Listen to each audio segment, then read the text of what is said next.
Doop doop. Hello, YouTubes. Sorry for ending my stream out of nowhere. It's still unlisted if you wanted to watch it for some reason. But you can also just go watch the Twitch VOD if you want to see the rest of Lantern Right. I wasn't in a bad mood to start the day, but interacting with chatters put me in a bad mood. And yes, I'm willing to admit that it was more on me. And I don't know. It's the first time I ever got so annoyed quickly enough that I was just like, you know what? I am immediately being put in a bad mood. I don't want to continue streaming. That was my initial vibe check. I was starting to have very annoyed thoughts with the fact that it felt like it was frustration to me trying to communicate ideas in multiple different ways in order to try to get the point across that I was making, and then people completely misinterpreting me. I feel, and I should probably put the chat on screen.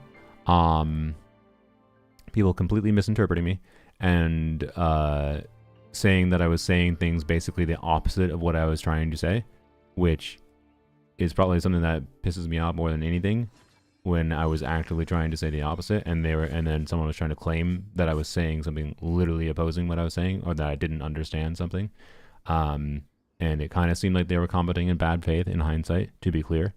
So anyways, my apologies. It's a communication problem at the end of the day.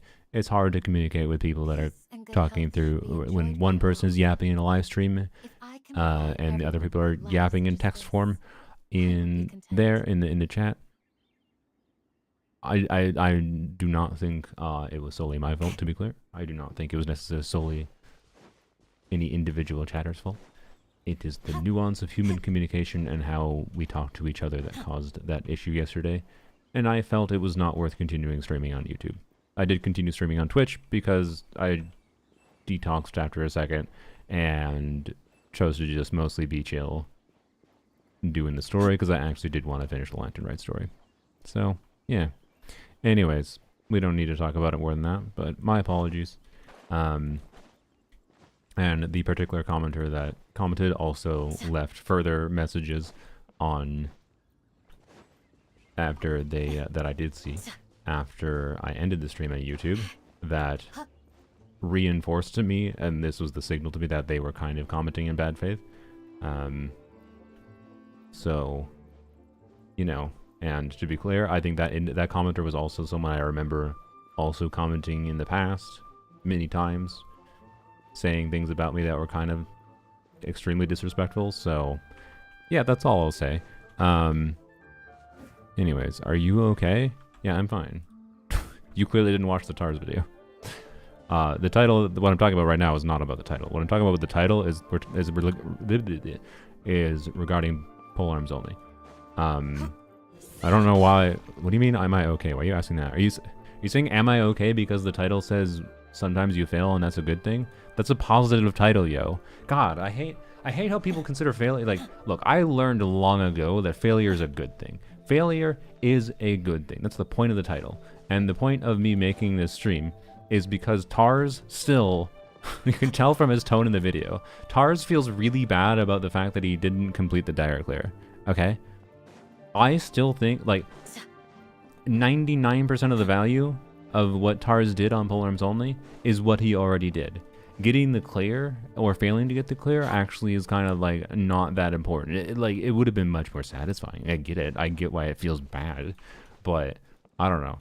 And I just want to, I want to shout out the TARS video and the work he put into making the video, and the value that has, as well as, just yap about some stuff with polearms only in general, and how, like, just because polearms only fails at clearing dire difficulty despite trying really hard, and despite the fact that I did level 100 Raiden and did hours of exploration to try and got a perfect goblet for her, like, this is a top 0.04% Raiden build, by the way, and it still failed to clear, even with insane optimization, even with learning, even with TARS crunching in, like, the last week stitching was available. He spent his Thanksgiving break. To be clear, I didn't pressure him to do this. I just, like, it was like, hey, do you want to try? And TARS did try, and then TARS did a TARS thing. He did the same thing I do to some extent, where he got kind of stubborn in trying to continue doing it. I at multiple points tried to encourage Tars to stop because I was like, dude, you're spending so much time in this. But anyways, but if you fail, you're a loser though. That's the shitty mentality of if you fail, you're a loser. That's the fucking shitty ass mentality. That is a toxic ass mentality. That is where so many fucking problems are caused for you. You cause problems with your own life if you have a perspective that if you fail, you're a loser. I understand that you feel that because there's other asshole humans that exist that make you feel that way. But if you can learn what made you fail and how that can allow you to succeed in the future, then the failures are what makes your future success possible. Like we generally speaking cannot progress in general, like as individuals or as collective creatures together as humanity, unless we try and learn, you know, the oldie stupid adage of, even though, I mean, I hate this dude, like, I think kind of stole credit from a lot of people, so maybe bad example, but the stupid Thomas Jefferson quote of like, you know, I learned 1,000 ways not to make a light bulb. That's fucking important, right? And many instances of humans doing something cool are filled, absolutely fucking filled with failing and failing and failing and failing and failing, and then, oh, I succeeded. Can I link the video? Yeah, well, a sec. And like, and that success often comes as a side effect of being stubborn. And I guarantee you, by the way, I guarantee you, Tars would have cleared on dire difficulty. I guarantee you I could have cleared on dire difficulty on this account if this wasn't a cringe gacha game and it had freaking, I totally forgot about theater. Oh. Oh, frick. I totally forgot about theater, yo. Oh. Okay, someone keep reminding me about that. Like, Tars is exactly the kind of stubborn individual. I'm the when we like get stuck in a, he's similar to me when we get dedicated to trying to achieve something, even if it's difficult. If we can see the path forward, if we can continue improving, and it seems like it's possible, or even if it seems like it's not possible, we still do everything we can to see what we can do in the future to make it possible. And like, even if it wasn't for the reward, to be clear, right? Like, one thing I really freaking wish Genshin had is you could replay old abysses, old studio onslaughts at any time you want without any rewards. Like, the fact that I can't go into this, like, the game data is already here. It's not like the game data's been removed. The enemy's still in the game data, right? It's not like this is like, oh, it's a storage size thing. There should be a freaking menu option here where I can go back and fight that enemy, right? I so badly wish that was a feature. But gacha games don't do that because that would allow you to actually enjoy playing the characters and enjoy the game's combat without engaging with the current chill that makes you may have a nagging thought in your head to get the new characters. So anyways, yeah, failing is part of the process. Failing is part of the enjoyment. Even when I'm frustrated in trying and failing, like, it's the story of how I enjoy games in general. It's the story of how I enjoy life in general. And I don't know. So Tars like still seemed a little down about the fact that he couldn't clear, and I don't know. I just want to go through some part. I'm not gonna go and watch the whole video. It's not my style of content personally. I don't usually watch that much content on my live streams because I think React content is lame. So I'm just going to say, here are, do I have it pasted? No, that's the YouTube link for my chat. Hold please.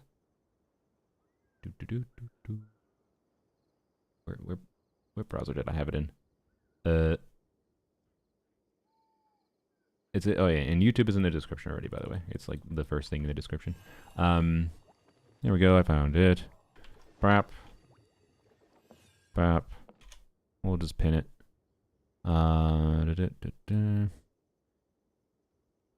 Replaying old endgame also makes you realize how bad power creep is. Yeah, that too. But yeah, you should watch it. So Tars titled it. He didn't really title it in a way. I need to do it. I need to do it in a unit review. He didn't really title it in a way that. Things that are most important. Even when it looks futile. That I think was trying to get the most views possible. Tars is always. I feel like Tars is a little bit like too honest about his feelings when he titles videos. Funnily enough. I don't know what I would have titled this video as, but anyways, I'm not gonna say Tars has to change the title or anything. He can title his shit however, his content however the hell he wants. He's his own boy. But anyways, it's a 20-minute video. Like, this is 20 minutes of like condensed learnings that was, I shit you not, like I think maybe 30 hours of effort in like a week's time. 20 to 30 hours of effort. More if you count the like to be clear, more if you count the effort that I put in fighting this boss in the first place. The fact that some learnings were had when Limbo was fighting it and other people. And also the time that I had to take to, in the middle of Tars doing his attempts when he wasn't doing attempts, I logged into the account to farm an onset goblet for Raiden, to improve her build, to give Tars as good of a chance as I can. I don't know why Automod snagged that, Yurei. So, anyways, I think, and like, I and other people encouraged Tars to still make this video because of, one, he spent so much time, I feel like I wanted him to get a video out of it.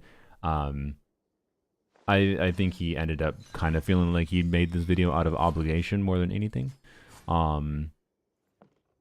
But, oh well. A training montage of a sort, but you might be surprised how close, I mean, if you followed me when this was going on, I showed the closest he got. And there was many attempts where he got, like, surprisingly close. But this boss is designed in ways that it's like, for this particular team, my god, like, I kind of feel this is a 20-minute video talking about the specifics of this team against this specific enemy and all the nuances therein. And like, this is an enemy that a lot of people, like, you know, when they were fighting it, it was like, oh, RNG, it's just down to RNG of the enemy doing this or that. Tar's like stripped down that he's fairly confident there's no RNG in this enemy's behavior. Analyze the Fatui like he wanted to write PhD thesis. Yeah. So anyway, there's plenty of things that were created because someone was trying to create something else entirely. Yeah. And I don't know, one I think really good like overall point that Tars makes, by the way, in the video is how like it was hard to find information on how, like, this was in the last week of the patch, by the way, of Stygian being available. Like, he was doing these attempts until the server reset time, where Stygian kicks you out the moment the minute rolls over and says, sorry, fuck off, you're no longer allowed to play this. You're no longer allowed to play permanent content. It kicked him out. Like, he played it down to the last minute. He literally showed the algorithm to his attacks. Yeah. So like, he made this nice graphic of depending on melee range versus long range, and I think his definition of long range was like 2 dashes away, and mapped out its behavior, and then generally speaking it looped. There was one move he mentioned he wasn't exactly sure of its behavior for how it triggered. He had a theory for it, but didn't have the time to exactly investigate. But like, this kind of thing, despite the fact that this Stygian had been out for, you know, 5 weeks, 4 to 5 weeks before this point, this was not information that was like out there at all. Like, other than like obviously the scripted 3 attacks thing was like, everyone knew that, at the scripted 3 attacks after the shield. But like the other nuances of how to like control everything with positioning and whatever, and also like he mentioned briefly like stuff with jumping on the pedestal and Raiden, like he didn't really mention how much of a crash out there was when, you know, learning that technically Raiden's optimal combo. That was one of the funniest voice calls with him, by the way. Because he was doing practicing and I was trying to find a good source, which is this document he showed, like going over Raiden's combos, and because we were trying to figure out, right, okay, how we need to know different combos that are like optimal in different ways for relative to like the stamina usage, because like stamina management was so important here. And like, I don't know, like there's some things I really like Tars maybe really appreciate about this enemy. Like, this enemy unironically convinced me that it is possible for Genshin to make a non-time challenge content. Like I think they can make endgame that isn't a time challenge with enemies like this, because this enemy without any shielding is like, for most players, is painful to even live with. Like if you had 5 minutes to clear with this team, most players would struggle. This is not me trying to be a butthole, but just I think most players are not used to having to dodge, and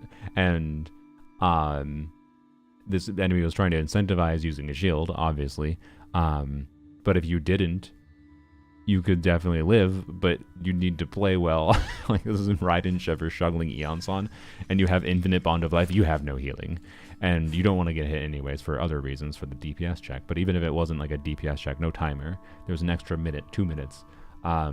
It is not easy to live at a baseline.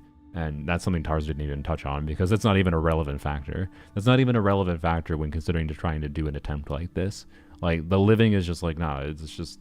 You gotta do that anyways by nature of trying to do good damage. You don't want to take damage regardless, because that's going to make you do less damage. So it's not even worth discussing the difficulty of living in the first place, because it's not a relevant factor for how difficult everything else is. So we're just going to write my communication research paper on Genshin Impact. I mean, you might be able to. Like, ultimately, communication research paper is analyzing human communication, and there's plenty of people that yap about Genshin Impact. You could take some snippet of how people discuss their... You could say how you could write a paper on how people discuss the combat of Genshin and how that affects their perception of how they approach their gameplay, right? Like things I yap about, like how I criticize how Zujef describes things. That's me criticizing communication at the end of the day, because how he communicates things and in subtle ways influences how other people think about their approach to the game too, and sometimes limits people's ability to realize things like this are possible, right? The fact that you can, like, the fact that it even became approachable at all to consider using Raiden against this enemy at dire difficulty. So anyways, also Arlecchino mains cheered when this... Can I be a butthole here? Can I be a butthole and have a hot take? I don't think you're an Arlecchino main if you liked fighting this with Arlecchino. Just, I think you liked one particular Arlecchino team. But I don't know. I'm sorry. I maintain my perspective that being a true main of a character requires understanding how you like playing your favorite character with different teams against different enemies, and how that changes, and how, like, all the nuances of using that character, right? Like, I really like Arlecchino. I would say Arlecchino is my favorite character to actually play, generally speaking, on polearms only. And she was my favorite character for main DPS on my main account too, for quite a long while. At this point, I like C6 Dia is now invested enough that I generally prefer playing Dia unless I need to use Arlecchino. So I've invested enough in Dia that she has replaced Arlecchino amusingly. But at the same time, I still use Arlecchino, still quite like Arlecchino. And I like Arlecchino for how she adapts to different things. And this enemy was so boring to fight with Arlecchino. Like, anyways. Cleared that one for me just because I just couldn't, even with a shield. He did overload Arlecchino. Yeah, it's hard. Like, it's a hard enemy, yo. So, I don't know. Maybe I should just watch the full video. Is Tars, are you here? Do you care if I watch the full video? I don't usually like doing that, but it's hard for me to I can watch the full video and maybe comment as specific things as they come to mind. I've already watched the video myself. I left a comment, by the way, with some overarching things, as I a comment. Some people would call this more than a comment. I should just become a writer, honestly. I actually do. I can provide everyone with a life such as this. Anyways, in dire, yeah, this is dire. This was dire difficulty. So, level 110 enemy. Tars does not seem to be here. Let me go DM him quick. He might be sleeping because he was up until 5 a.m. I think he won't care. Tars also released 2 videos at the same time, which I think is a bit of a no-no YouTube-wise. I haven't actually tested myself, to be clear.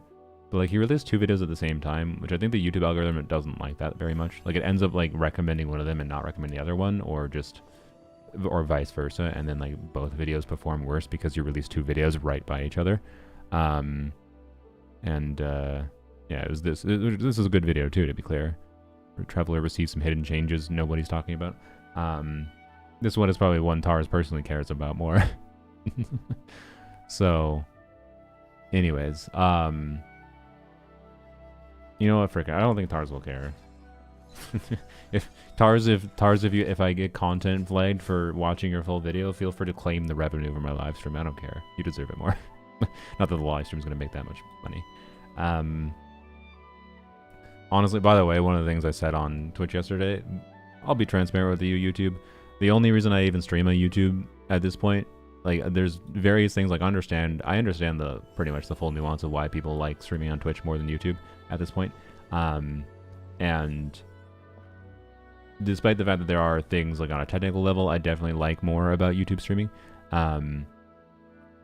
I would honestly I have a lot of desire to not stream at all on YouTube anymore, but I have a few various reasons, and then but one of the main ones is just that I know that I have viewers that only watch me on YouTube and don't want to watch on Twitch, which I understand. And that's why I've been continuing streaming on YouTube.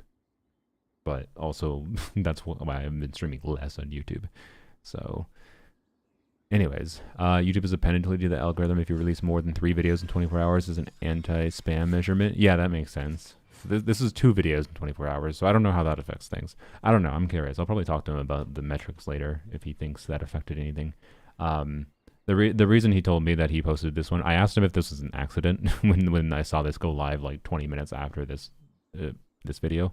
And he said, no, that was on purpose because he said he promised to release this video this week, but he also happened to finish this video. So he just released them at the same time, which, I don't know. Anyways, quick enough a review. Ooh, Vortex Vanquisher, C1, 77-187. This is a very good Vortex Vanquisher build. That is a very good onset goblet.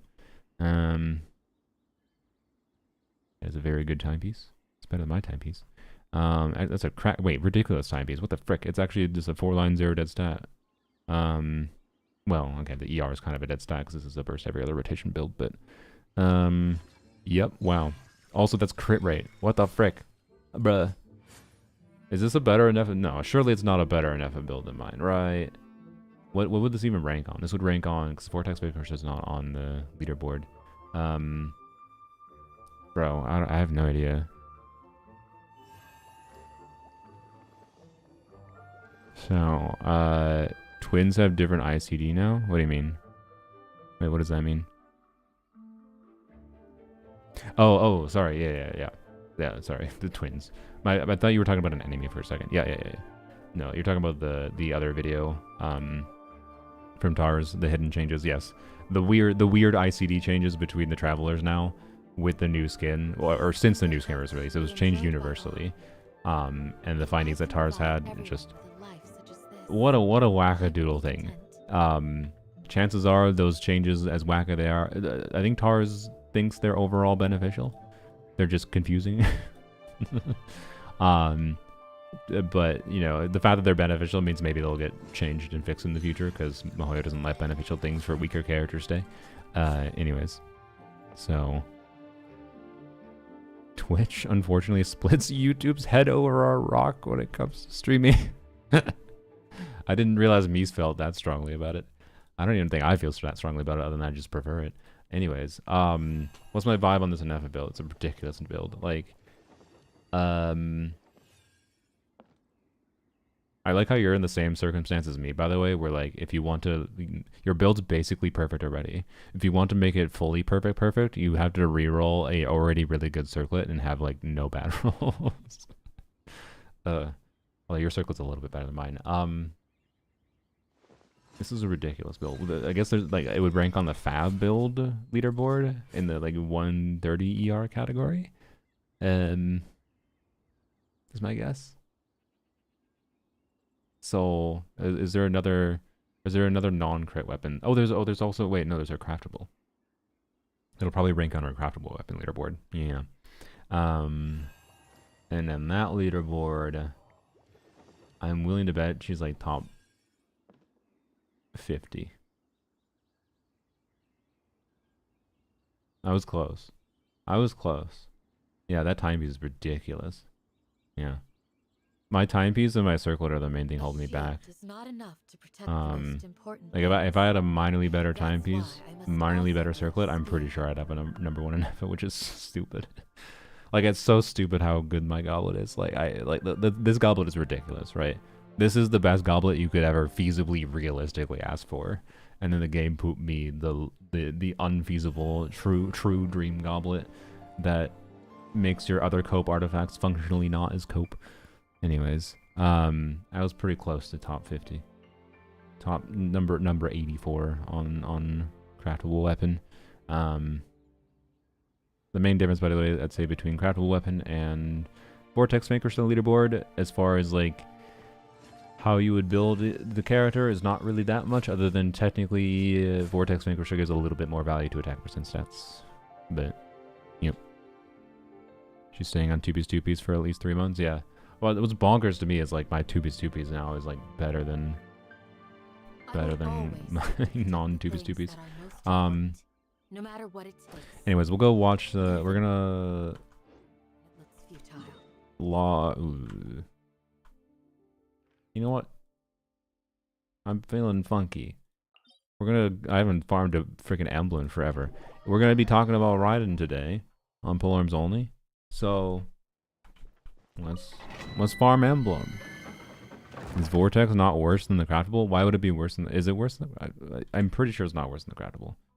Like, it gives a fuck ton of attack percent, yo. It's a higher base attack weapon. So like this is 510 base attack with 40% attack, and then it gives you lunar damage bonus, right? So a total of 48%, which is significant. That's a bunch. But 608 base attack with about 10% more attack at a baseline, and then 4% attack times 5 stacks is 20% attack, except wait, if you have a shield, that effect is increased by 100%. It's 40% attack. This is 90% attack. I feel like 90% attack total from Vortex is better than 40% attack and 48% lunar bonus. I'm pretty sure. I could be wrong, but I'm pretty sure it is. The shield passive doesn't take an effect from off-field. Does it really not? Oh, that's kind of fucked. Okay, then I'm not sure, actually. I was confident with the shield passive. Really? God, Vortex Makers are a shit-ass weapon. What the hell? What? Zhongli is an off-field character. The fuck were they thinking? He does off-field damage. Did I watch the Super Bowl? No. I read about people talking about the halftime show. I am somewhat tempted to watch the halftime show. I wasn't like a fan of Bad Bunny or anything, but it seemed like it was a very creative performance, and a cool form of artistic expression. I almost said expression. I brought Flynn's to. Look. This is how you know I haven't been an emblem for a while, yo. It's been a while. I forgot what enemies were here. It's kind of time for Candace. Oh boy. Wait, I guess attacking with Flynn's with Hydro attacks is probably best? Yeah.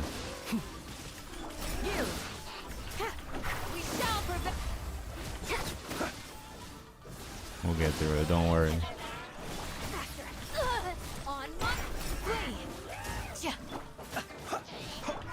Don't worry, we'll get through it. Bam, easy, no problem. We will switch to a different team. Wow, thank you for the not emblem pieces.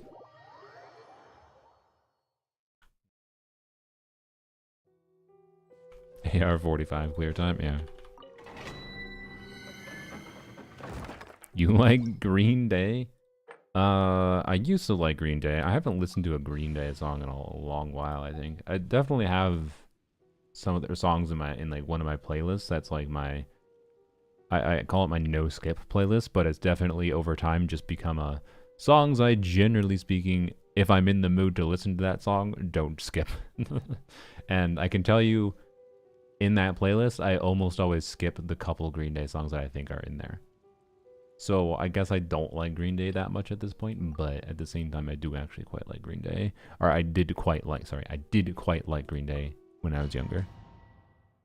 I don't know why you're asking that, but anyways, Illusion shattered. Yes, I still brought an Electro DPS. The difference is we have Shivers, so and Shuttling, so we don't need it. Inazuma shines eternal. Bam. Die, please. Let me do this, and then it's off. Bam. Bam. There you go. I like how you're still using a scope phase weapon. I totally forgot.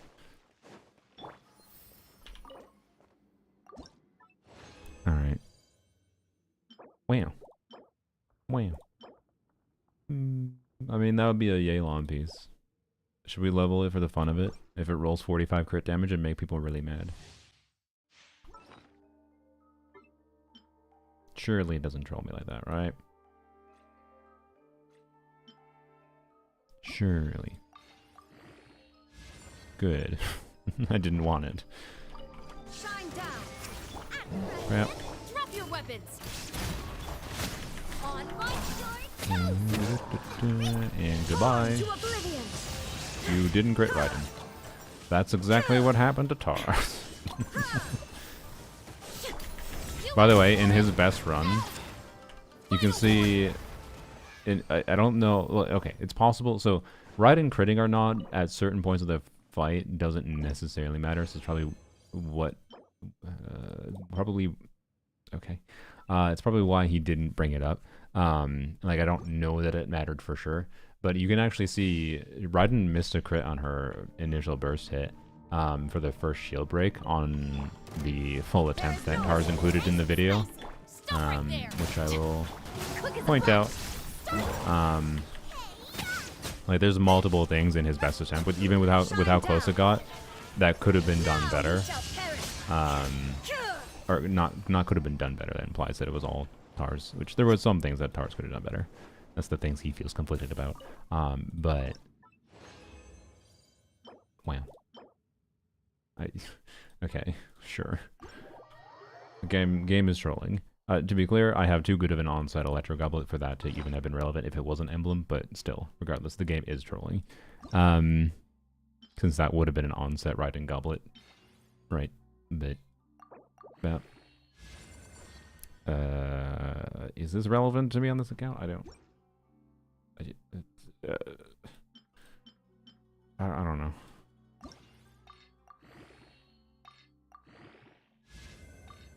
It was obviously sarcasm. What was sarcasm? Did I miss sarcasm? Are you talking to each other? Okay. Random 35 CV attack up. Is that relevant at all? I have no freaking clue.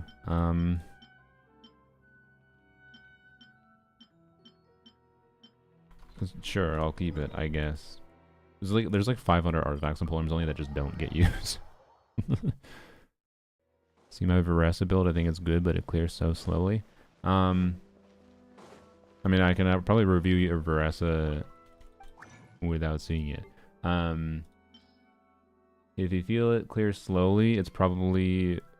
Like, if you feel it's good, like it has a lot of crit, it probably is down to not the build and more your supports. Or your gameplay. I think Veresa is a deceptively unintuitive character to get used to playing. So that's a meaningful factor there. And then other than that, in particular, if you have a crit weapon for her, whether it be her signature weapon or Lost Prayers, I think you should farm the plunge artifact set for her. On a min-max level. You can wait for Strongbox, to be clear, if you want, because it'll probably be added to Strongbox this year. I'd be very surprised if it didn't. But the plunge set is pretty meaningful for truly min-maxing Veresa's damage, because in optimized gameplay, you don't need to have 100% crit rate. Is the short answer. And with a fully invested build, with a really invested build with good stats on it, the 4-piece plunge set with giving a whole bunch of plunge damage bonus is going to outcompete the crit set. The lower investment level you are, the more valuable the crit set is. The higher your artifact quality, the more valuable the non-crit set is for Varessa. It's the rule of thumb. So there you go. There's your Varessa review if you need improvements on her. All right. Everything went almost perfectly after that. No, I think Tars went over the specific points, or not. He didn't go over it fully. Why? What? What is this? They started an event. There's an event in Miliastra now. Dive into these stages and let them spark your next sorry. And you get prismatic crystal with a time limit. Which I would actually be down with trying to get this, because this is currency that can be given to creators, remember. This is currency that can be given to creators of levels, and then they can get some money. They get money from Hoyoverse if this gets given to them. The problem is, people can't even use these in custom. You can't make custom combat right now that can use these. So it's kind of insulting to me. Hoyoverse, I'm not going to engage with your bullshit until you enable this for all Miliastra things. There's no freaking reason Cosmos, who made the damage dummy, shouldn't be able to accept prismatic crystals. So, anyways, do people play this outside the damage dummy? Yeah, there are plenty of people. I mean, you can go join lobby right now. Those aren't all damage dummy people. You see plenty of people with mannequin in there. You think all the people with mannequin are playing the damage dummy? Let's be real. There are people having fun with Miliastra, but anyways, I don't need to yap about Miliastra again. Claim PvP is pretty popular, yeah. Let's get out of Inazuma. I guess go here quick because I saw the teapot was full. Majority of Miliastra players haven't even touched the DPS dummy. Probably not, yeah. That having a time limit is crazy. I mean, I think for it being like event currency or free, that turns into Hoyoverse giving money to creators without any cost to the people getting it, like the acquiring it in the first place. It makes sense that it's time limited. Like it's forcing you to like actually play. Like it's a mechanism to like incentivize you to play Miliastra, right? It's them literally giving away money, quite frankly. If people actually use the currency. And they're choosing to give away money to creators in exchange for trying to get people to play Miliastra in general, which is fair. I can appreciate that strategy, but also, if you want me to engage with that, make it so I can give that to anyone. I want to be able to give that to anyone I want. I want to be able to give it to the I think the DPS dummy Cosmos deserves, not necessarily all of it, but I think deserves to get some of it from me for its utility, and I can't. I just can't. It's literally not possible for Cosmos to implement the feature that allows him to accept that currency because he did a custom combat thing. You have to do the other mode if you want to do that, which is lame. So, anyways, but yes, that is indeed the problem, and it's why I'm not going to engage. I'm not going to do that event. I don't care. To be clear, it's not to say like my video I made a Miliastra. I had fun with it. I had fun with Kiwi making the video. But there are key things Hoyoverse needs to freaking improve. So you can't give it to everyone? No. You can only give it to people who have implemented the colorful surprise box feature in their level, which is just basically the creator of a Miliastra stage can implement a gameplay mechanic that gives someone who gives them that currency some kind of minor like gameplay thing. Let's say you're playing like hypothetically, if you're playing like the Vampire Survivors, which actually I think that's custom combat technically, because it lets you bring your own characters in, but even if it's not like the same as custom combat, I think it's technically classic mode, but ignoring the fact that they literally can't implement it right now because of the Hoyoverse restriction. Let's say they implemented it so you could spend that currency and you get a additional buff or additional currency that you can buy to buy an additional buff from the shop in that Vampire Survivors like mode, right? That's the kind of thing it could do for you. A minor gameplay reward in exchange for giving the creator of the level a little bit of that currency, and then the creator gets a little bit of money for it. That's cool, right? As a way to support creators and get a minor thing back for it. I think it's a perfectly fine implementation. That's cool. But then you can't actually implement that if you're doing classic mode right now. Like, why? So I'm not using it yet, and I don't really care about it until I can use it on whoever I want to use it for. So anyways, Kiwi volume being so high she gets muted by Discord was hilarious. Yeah. She told me, it was like, I'll send you my files so that, you know, it won't have that issue. I'm just like, no, I think it's more hilarious. It also is better because, like, because the fact when, you know, obviously her voice getting cut off was also what I was experiencing. So if I added her own audio in to my end, it wouldn't actually represent in the video what I was hearing, which causes its own problem on the, like, production side of, like, communicating what the experience was to the viewer. That was the full experience from my perspective. But I could have maybe inserted clips of, like, here's Kiwi's perspective or whatever. But anyways, yes, I think it is much funnier leaving in Discord cutting off Kiwi when she gets loud. It's really funny. She's the only person I've ever seen have the issue of Discord cutting her off or cutting them off because it's too loud for your audio or for your, like, Discord's noise gates or whatever. But yes, the Kiwi's reaction to everything is entertaining. I'm glad I invited her to do it with me because she definitely makes it a lot more fun. Controlled breathing. By it, I mean Millie Astra. Sir. Personal Archon? What is AQ? What is AQ? Archon quest rating? Is there an Arc? What's an Archon quest rating?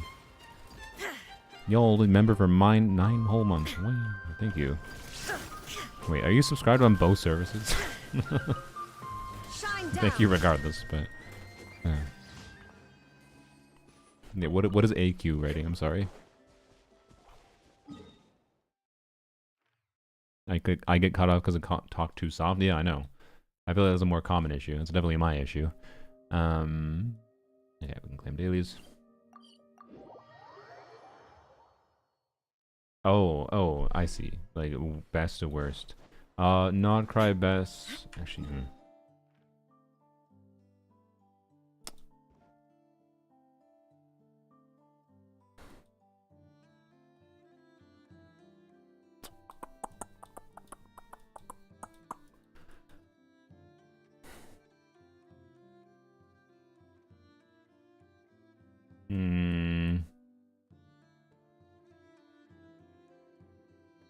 Okay, so this ranking, I'll explain part of it without getting too lost in it. Natlan, I don't feel like yapping about. 0. Rank 0. Or not rank 0, maybe that worst. From worst to best. Are you a real Saluna viewer if you aren't? Subscribe on both services. Yes, you can be. But thank you, meow meow. Natlan worst. Not that it's all bad, to be clear. But for me, it was the worst. And then there's some weirdness going on. There's also weirdness, like the chasm is part of the Archon quest kind of thing, or there is part of the chasm is part of like the interim Archon quest, but I'm gonna ignore that. Then I'm gonna say Mondstadt story. I'm sorry. And then I'm gonna say the Liyue story. And I know, like, ranking the Liyue story is worse than Inazuma is gonna annoy some people.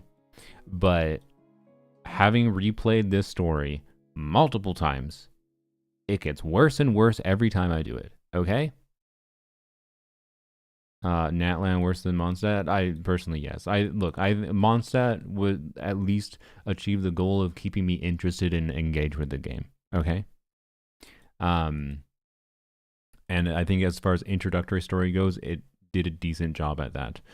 Not perfect. I think that it failed in a lot of things. I don't think it's good. There's a reason I'm rating it as second lowest, I think. Because in hindsight, I feel like there's many things I could have done better, but whatever. Um, just go to voice and video, turn on custom as input. I think Kiwi has done that stuff, but I don't know. I feel like I assume Kiwi talks to enough people that I assume someone had told her to do that at some point, but maybe I shouldn't assume that. But I'm pretty sure I asked her at some point. I was like, really? It still has this problem when you turn off input sensitivity or automatic sensitivity? And she said yes. I believe. Like Kiwi's not dumb. I'm pretty sure, and Kiwi and all the people she talks to, I'm pretty sure I suggested her to do that before. Anyways, like in hindsight, I think the Liyue Archon quest is also pretty bleh.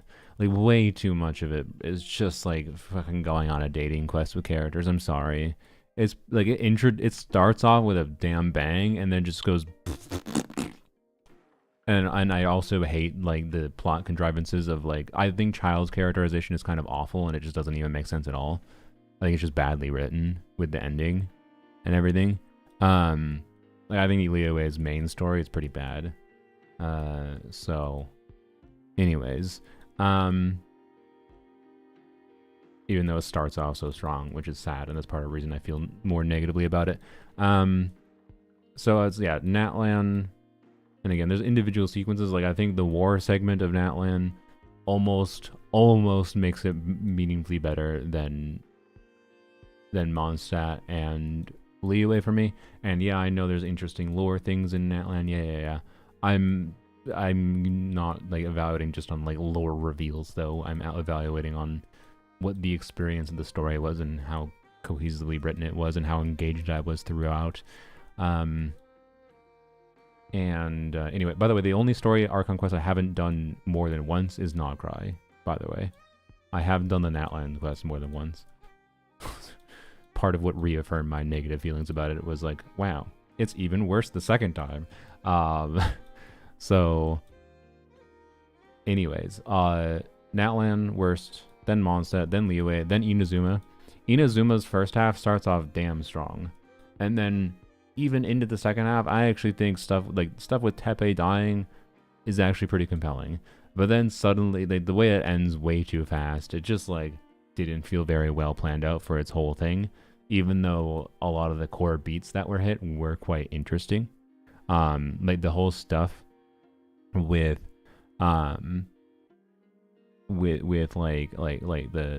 was super interesting going into Inazuma with it being like them being a closed off nation. What the fuck is it? The Vision Decree. Right, with the Vision Decree going on, it's being like, what's going on? And I think it's perfectly fine that the Vision Decree and like a good writing thing that the Fatui manipulated the Raiden puppet, right? I didn't care for Tepe. I think Bro brought it on himself, but that's why I think it was actually a little bit more enjoyable writing. If I don't remember it that distinctly, but I don't know. I have genuinely enjoyed redoing Inazuma's story, and I think there are a lot of things in Inazuma's story that was done well. I am biased to some degree because it's also the area I enjoyed exploring the most when I first started playing. Like when I first started playing was the patch that I believe Enkanomiya got added. So like Inazuma's main area got fully complete that patch. So I had I gunned through the main first stuff and then went to Inazuma and pretty much liked everything going on here more. And while the whole story sequence wasn't that incredible, most of it was pretty damn good and like well done. It just kind of landed on its face a little bit for the ending and some of the story beats that I think should have been in the main story. Also stupid things like forcing you to do the Ayaka dating thing, whatever.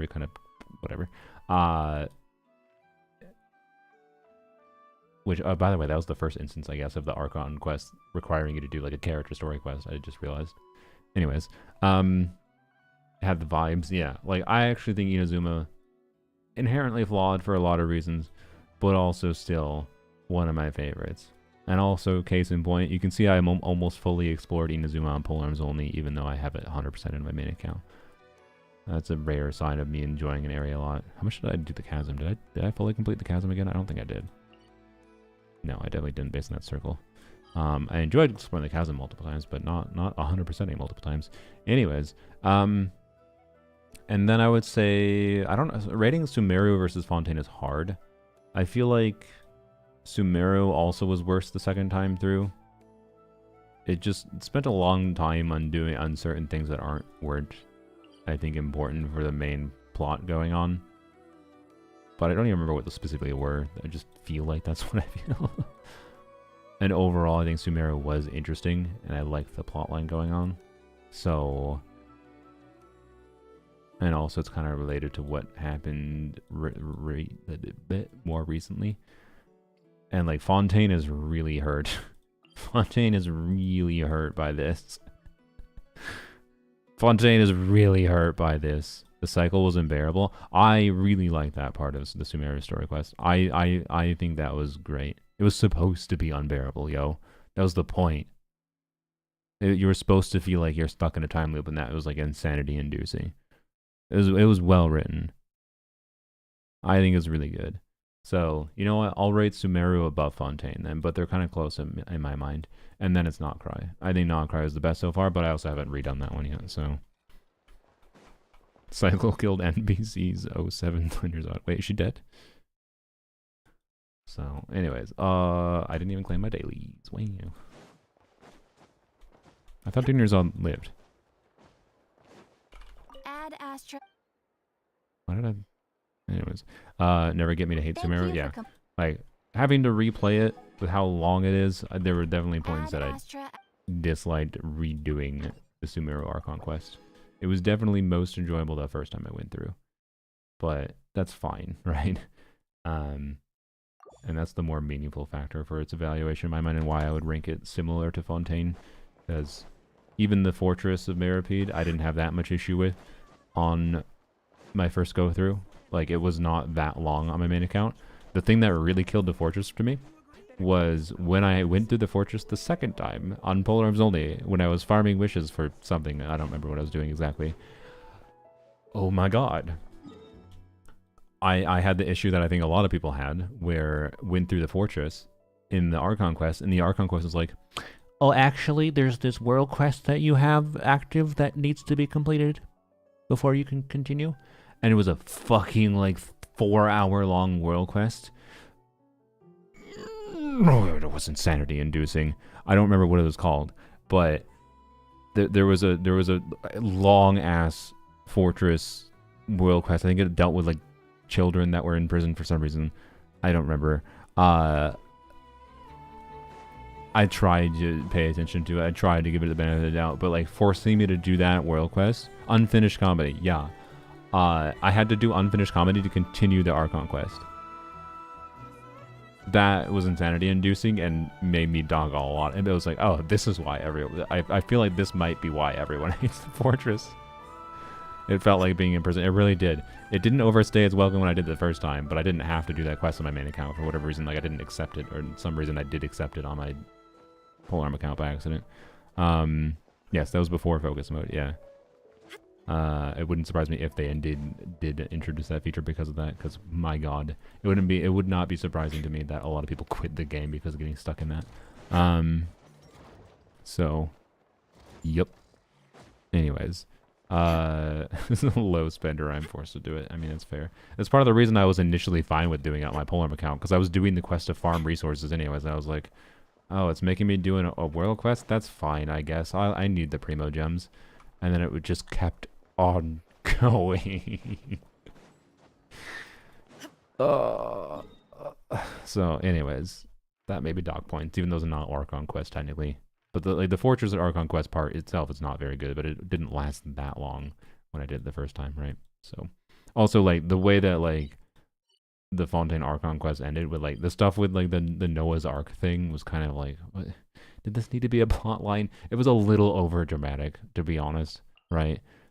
Ultimately, it's just like a flashy fantasy video game, whatever. But like the whole fucking region flooding, and then it just drained down the toilet. There's some kind of magic toilet drain hidden in Fontaine somewhere based on how fast it drained, apparently.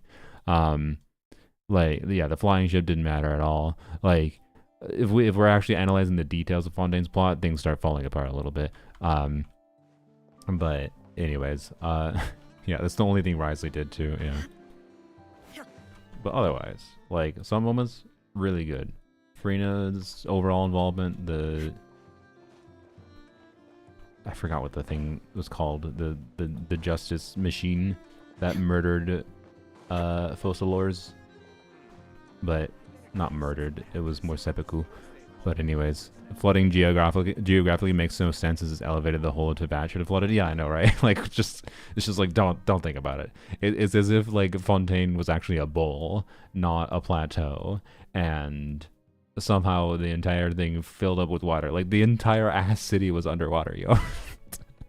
Or Tris Mécanique d'Analyse Cardinal. Yeah, that's what I forgot. My bad. Like, the whole region was underwater. And then an additional nitpick is even the problem of how did that happen in the first place when it's on the plateau. But also, it was like in lore, like a month later, everything just went back to normal. Like, come on. There was no like after effects of like the flood washing away parts of the mountain or whatever. Like, come on. Like, come on. Come on. So anyways, yeah, Teyvat has its own laws. Don't question it. Just hand wave it as like what actually happened is the water rose 2 inches.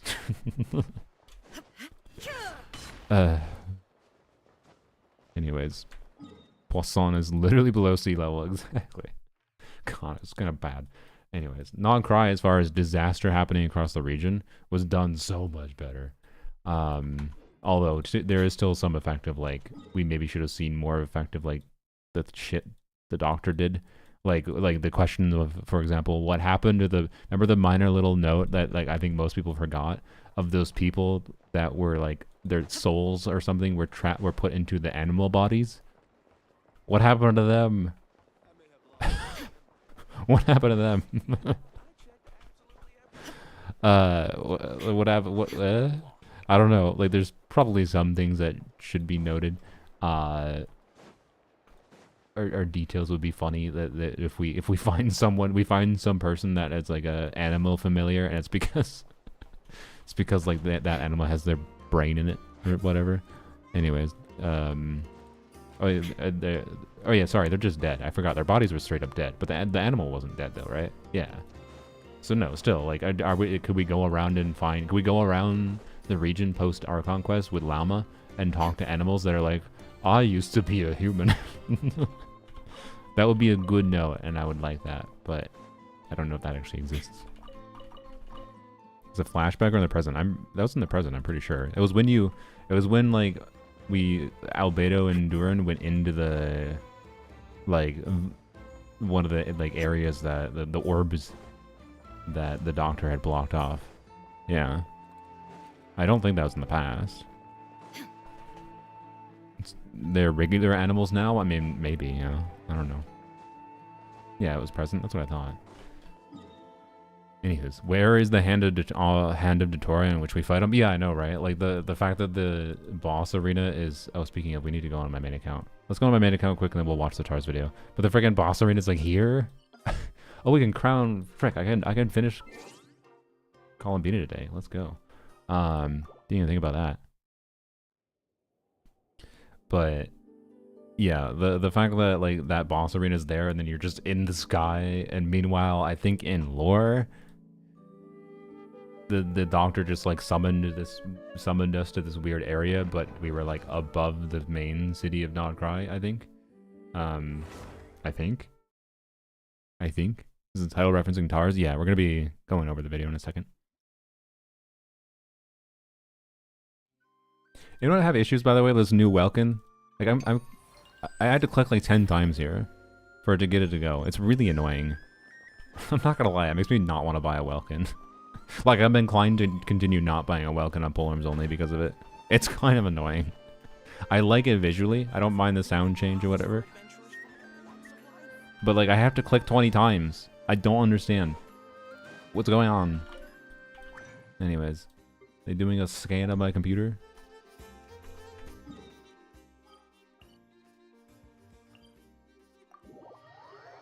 I haven't had any issues with it? Okay. It's always been like that? Interesting. For me, it was always click once. At first, I thought it was a couple times. I was like, oh, my mouse wasn't on my window, but no, my mouse was on my window. That was my active window there, and I had to click like 10, 20 times. No, oops. Please, there we go. I should swap out some people here. Home Depot. Oh, by the way, I saw a post. I'm not gonna lie, this was unironically the closest I had gotten to potentially actually going to pity properly and risking my 50-50 for Z-Buy.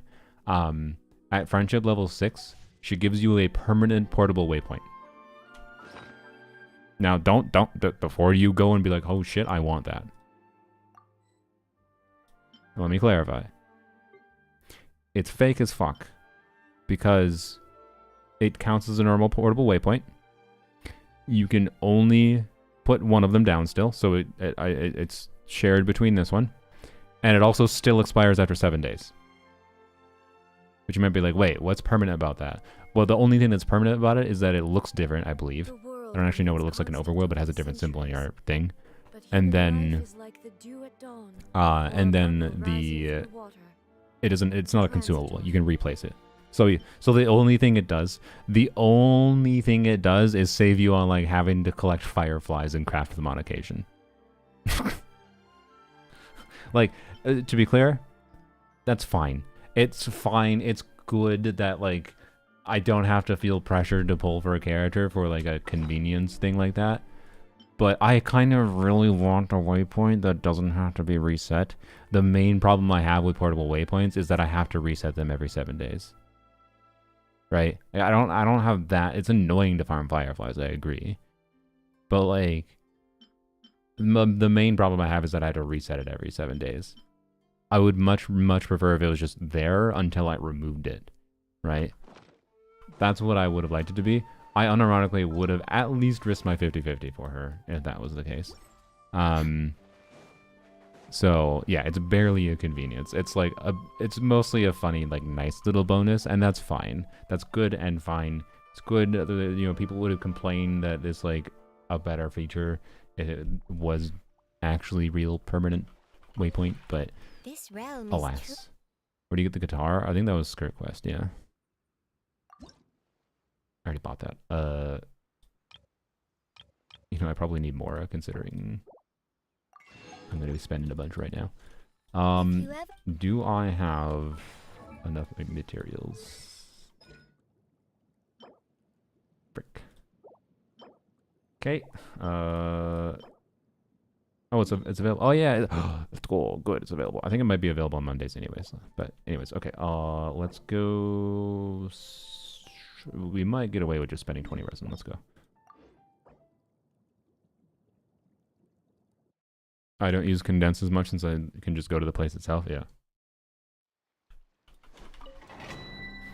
But yeah, no, I almost never use portable waypoints. The only thing I use portable waypoints for, oftentimes, is just like for if I'm recording a video and I wanted to like test something, or like, you know, what would be really useful for a portable waypoint to put down permanently, and this would make Z-Buy worth having if it was actually permanent and like stayed there until I removed it. Is, let's say, is it the deers that are immortal? I don't know. But put it by a tanky enemy that is not that I'm not at risk of dying, that I can get energy from, and then just teleport straight onto this enemy's butt, and then whack on it to get energy, and I can teleport away. That would be the most useful thing it could be, right?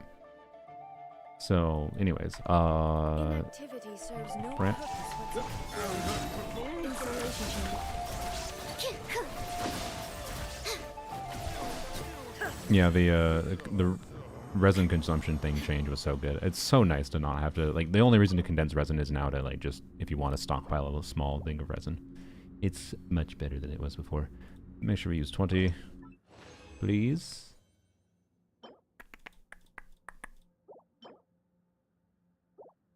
You know, there's a chance. We're going to spend the time. Our goat Alhaitham has an opportunity. Wait, is it Alhaitham? No, sorry, Alhaitham is weapon material. Oh, by the way, Alhaitham saved me like freaking 60 resin. On I only had enough like when I crafted the final ascension material for her weapon. I only had enough for like 5 out of 6 of it and whatever. Like I needed Alhaitham to hit the 10%, like a low chance to get a dupe on her material when I crafted it. And I think I only crafted like 2 of them. And don't play with the cord. Alright, kittens be attacking each other, sorry. And what was it saying? Sorry, I got distracted by cats. Oh, Alhaitham freaking gave me an extra weapon currency. He saved me literally like 60 resin, I think. So let's see if we can save 20 whole resin. Let's see. Well, maybe more than 20, in theory. So I think the actual smart thing to do here is we use Xingqiu. Get a dupe. Damn it. Okay. It's fine. It was worth a shot. Now, that was a minor thing. Now we rely on Eula or Layla. Eula or Layla? Who's our goat today? We need this 10%. This 10% saves me 20 whole resin. Still your most regretted character? No, because he's given me so much weapon refund material at this point that he's great. Wait, is he the only one that does that? No, Mona does it. No, well, no, he does the 10%. 10% is the 10% to double is better than Mona, and he's had more moments at this point that have refunded me currency. Like Alhaitham has been resin positive to my account. I see Twitch says Layla, YouTube says Eula. Next person in chat says Eula or Layla is who I will pick. And if they don't dupe, you're getting banned. No. I'm joking. Where's the thing? Anyways, I saw I think Gen 1276 said Layla. Also, everyone is saying Layla. Okay. Nobody believes in Eula today. All right. Come on, Eula. 10% chance, please. Damn it. All right. Wait. Well, that was an L on my part. I chose the wrong character. Oops. She only does it for me. My bad. That was my bad. My bad. I need to do this too today. Lots of things to do. Weekly reset. I did not mean to pick Eula. Did play myself. Rip. Why did I trust her? Eula has been resin negative for my account. Actually, okay. I don't think Alhaitham has been resin positive because Alhaitham took resin to build. Like, Alhaitham would have to give a lot of weapon refunds to actually be resin positive. Especially since Mona exists and does a similar-ish thing, just slightly worse. So, new units on EU account? No. I got Ino C2, which is cool. Mugenics? I totally forgot Mugenics was today. Hold please. Wait, it's not out today? I thought it was today. No, February 10th. Tomorrow. Alright, never mind. Maybe Mugenics stream tomorrow.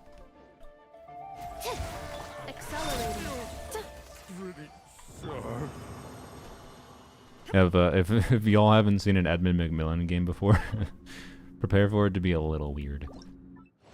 What is Mugenics? It's gonna be a weird game. We got enough. Sick. What do I even? I don't even know how to describe Mugenics. It's an interesting concept in the first place. Like I'll build the ultimate cat army through tactical breeding and send them into the deep, challenging turn-based adventures. Draft abilities, collect items, and manipulate genetics across generations in this roguelike tactics game from the creators of The Binding of Isaac and The End is Nigh. So, it is roguelike cat breeding system where, like, the whole point is, like, because, you know, like, games like actually, funnily enough, like, you know how Uma Musume? Y'all are gacha players. You're familiar with Uma Musume. You know how Uma Musume has this slow progression over time of, like, because the whole point of like the mechanics for like slowly progressing, doing races with different Umas is you slowly build up stats by like like the same way that like horse generations get better over time because the horses has been bred together. It's the same thing on a gameplay mechanic level. This is just doing that, but more directly up front of like you fuse different cats together in order to get better cats out with better stats that let you progress through the game better. So, anyways, and knowing Edmund McMillan, it's going to be a bunch of really weird shit. And it's probably going to be a pretty enjoyable game because he's pretty good at making interesting, unique games on a gameplay level, but also just on a visual presentation and like, what the F level. So, anyways, Binding of Isaac is one of my favorite games of all time, and it's very possible Mutagenics could be too, or probably not. It'll probably just be like a game I enjoy. So, why are we talking about anime girl horses and cats warrior? Who knows? Oh, this red dots everywhere. Yeah. What are we doing? I know what we're doing. We're finishing off with Columbina today. You know, we're gonna use Layla again. At this point, it doesn't matter. But how much you want to bet? She's gonna dupe it, right? She's gonna dupe it because you're just like, yep, should have chosen Layla, like my chat said, but then I'm a dumbass. No, she didn't. Okay, it wouldn't have mattered. Never mind. Okay. And now, what's my more at, by the way? Yeah, I'm going back to 1 million as soon as I do this. Sick. All right, doctor.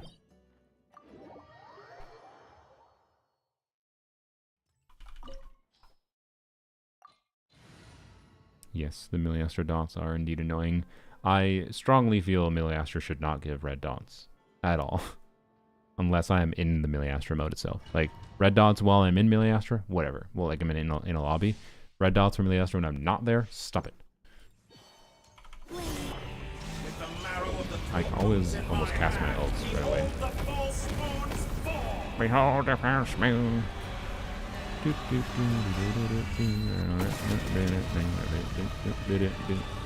Alright, time to ignore everything he says.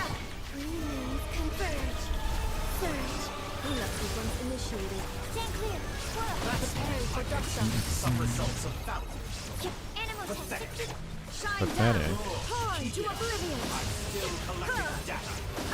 Oh, there's things attacking me. Oh no.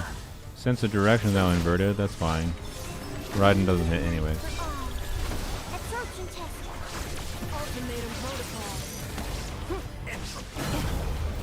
Uh-oh, what are you doing? Oh, we're supposed to go on the special zone? I'll pass. You're dead. Goodbye. Rotten decay world. I definitely thought I saw this artifact. I thought for a second was a third drop, and I thought it was gonna. I didn't think about the fact that it could troll me at the end. I have only gotten 2 drops every single time. There was a very real possibility it was going to troll me and give me a third drop on the 1 week where it doesn't matter anymore.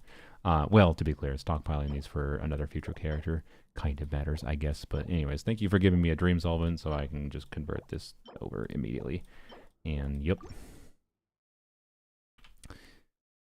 Yeah, I needed 1 week, literally 1 week to give me an extra drop, and I would have been able to get out of that domain earlier. But alas, it did not. It did not. Should have had a second phase. I don't necessarily disagree, but with its mechanics going on, I'm fine with it. I like how they made it. It's a little difficult to fight without using certain teams though, but it's not as bad as the mess that was the Natlan boss. Why did I go here? I don't know. Why not? Nope. Wait. That's an Escopia goblet. Had to think on that one for a second. What is my current Escopia goblet?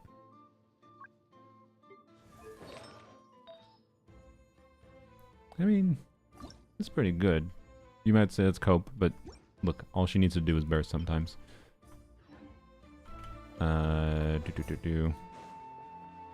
Skirk is fun to play. I like her. What we're doing? Oh, duh. We have to convert. That is why I went to the table in the first place.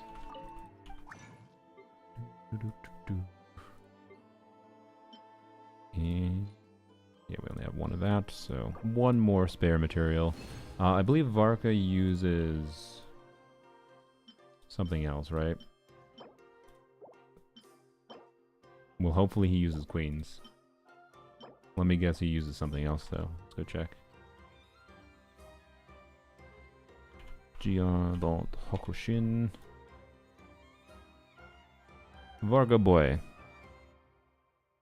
Also, did I miss a... I just remembered. I think I missed a unit review redeem before. Did someone do a unit review redeem that I missed? I thought there was a second one. Oh, there was. Yep. Sorry, Pokalo. Are you still here? You definitely did that redeem. There's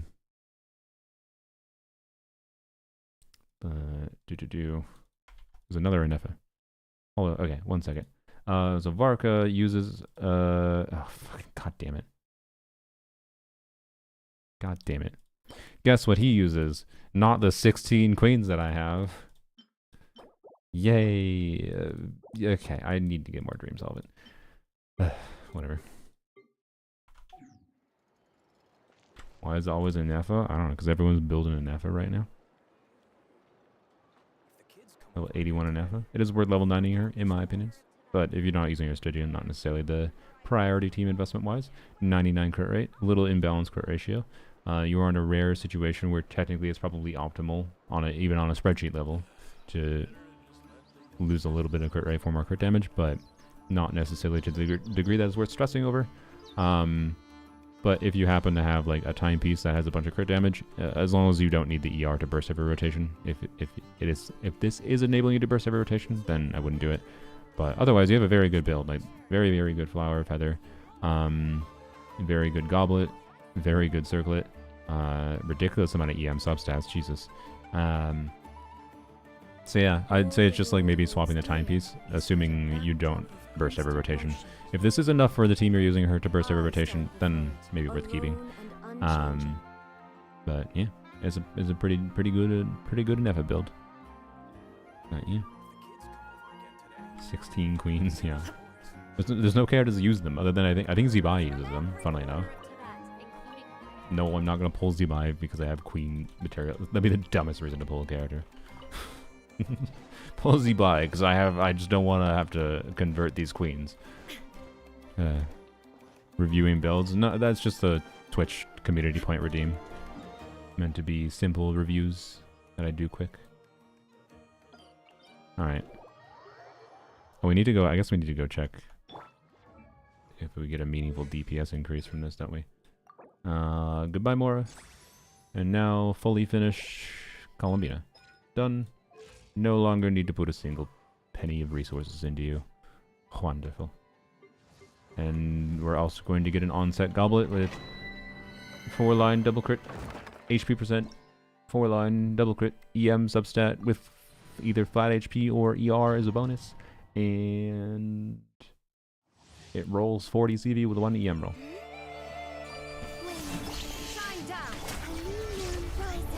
I'll give away 5 welcomes if that happens.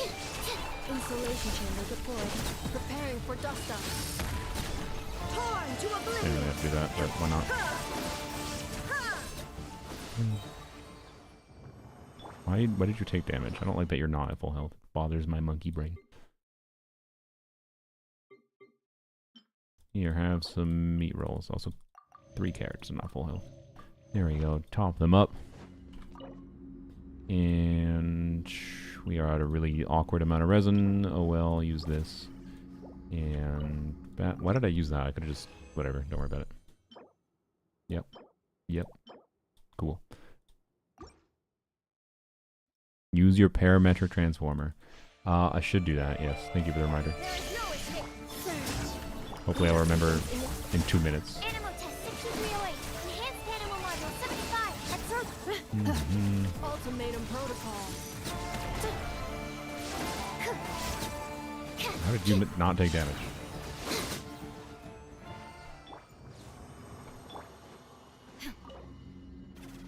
My Columbine is on tenacity because C2 HP is life. That's fair.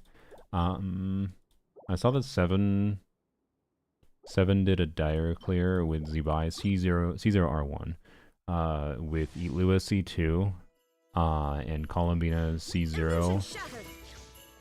I can't remember if Colombino was using her SIG or not, but Colombino was on a 2-piece build, which was interesting. Which I assume he did because he didn't have a good Abe build. Which makes sense.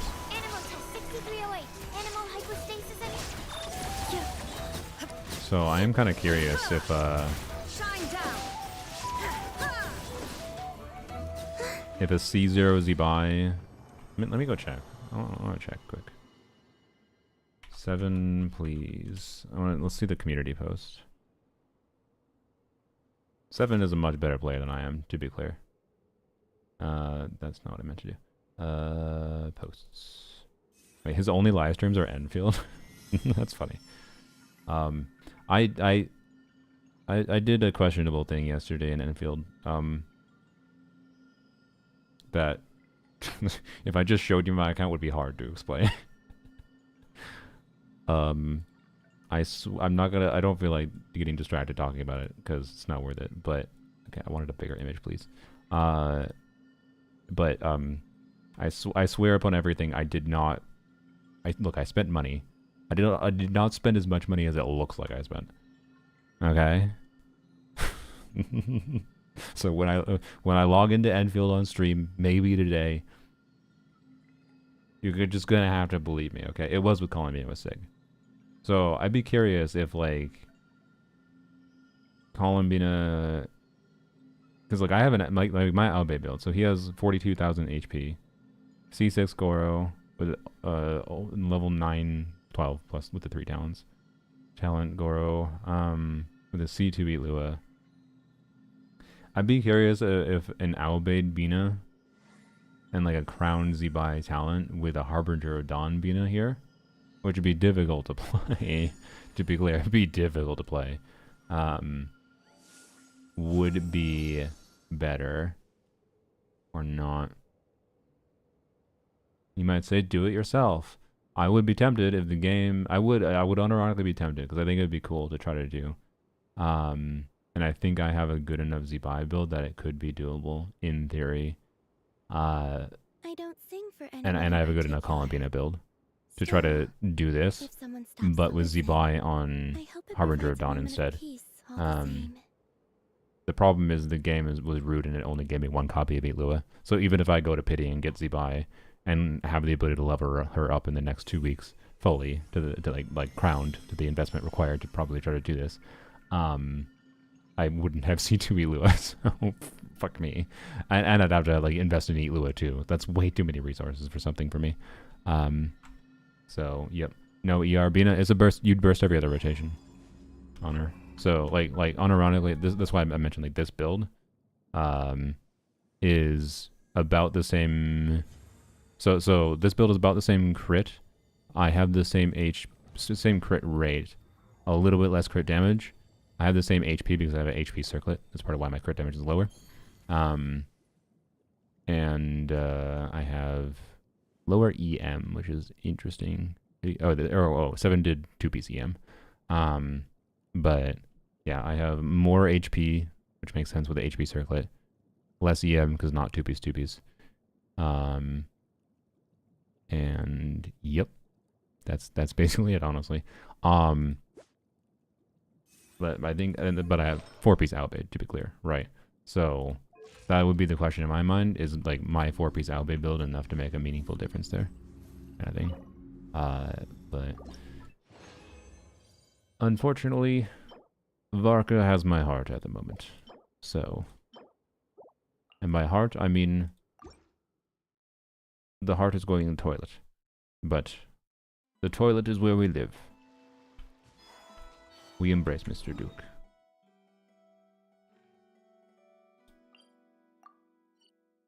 What? Please? He's got one of my organs. Yeah, exactly. Surely the game respects my dedication to skip Zibai for Mr. Duke.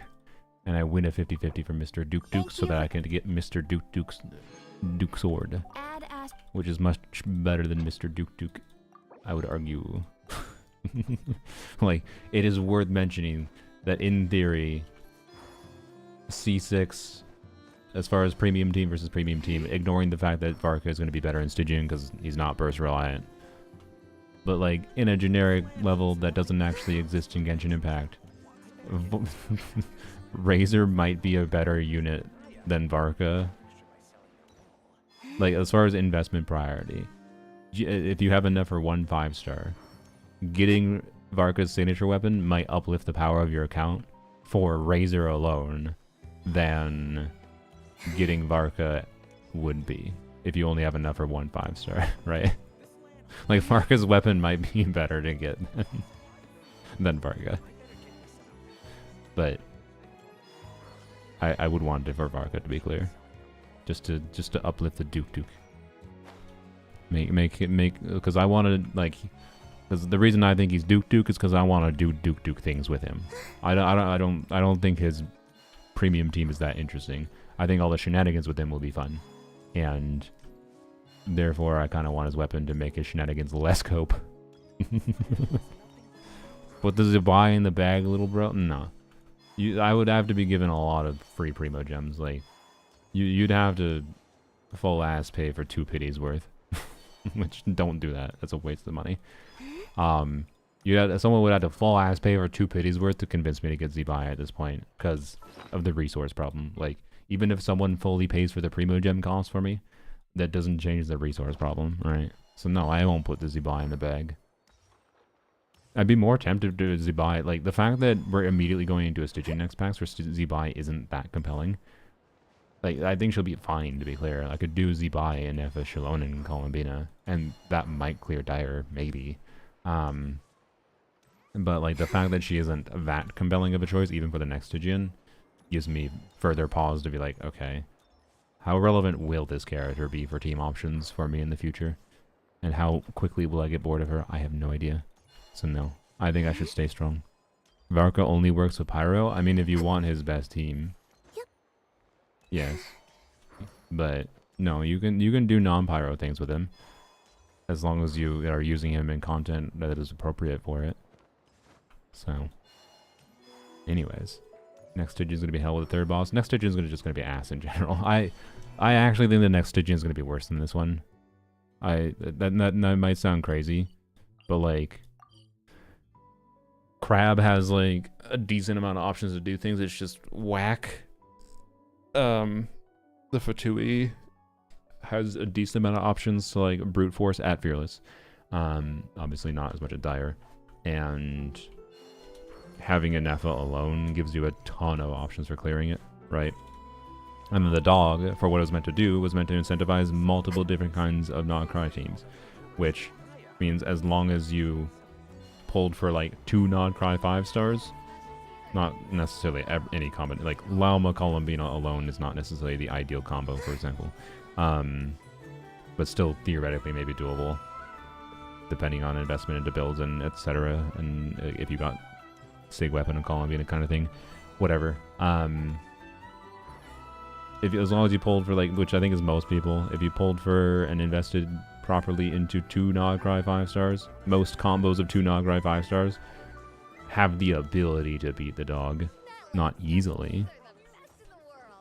But then next patch is like, no, you didn't get Flynn's, you're gonna struggle. Like, I think Columbina, to be clear, my investment into my Columbina and an Nefa build, I will clear Fearless on Knuckle Duckle without a problem, like with Columbina and Nefa combo. This team will clear. I'd be very surprised if it couldn't. But at Dire, I'm quite confident it won't. And like, I think most people would struggle to clear with Columbina and Nefa combo at Fearless. That seems to be how it's balanced. Quite frankly, I think if you want to try to prepare yourself for the Knuckle Duckle at Fearless, see if you have a team that can take care, not full clearing Dire difficulty, but see if you can have a team that can take care of the Fatui dude at Dire difficulty. If you can complete Dire difficulty Fatui dude, you should definitely be able to handle Knuckle Duckle at Fearless.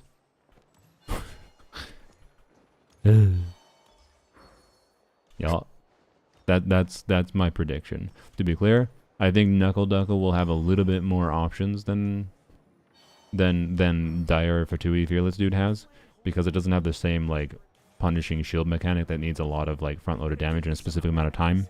To be clear, right? To be clear. Like, Z-Buy will work much better. For example, Z-Buy Enefa Columbina combo will work much better on Knuckle Duckle than she works on the Fatui at dire difficulty. But I think you would clear the Fatui at dire difficulty with Z-Buy Enefa Columbina combo, right? And I don't know that you would clear Knuckle Duckle at dire difficulty with Z-Buy Columbina Enefa combo. But you will clear Fearless. So again, I still think it kind of applies. If you can clear as a demo, you know, forget, why not do a run? We just crowned Columbine anyways. If you can clear Dire Fatui, you can probably clear Fearless Knuckle Duckle with the same team. Varka Shield Boss, at least easy. I think that's going to depend on your account. The information we have is that it spawns a bunch of things on the battlefield spread out from each other, which means grouping will probably be important. So if you have a Kazuha, if you have a Venti, probably fine. Most likely. Probably.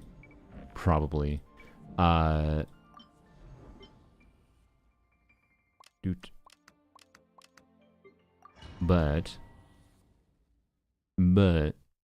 we'll see.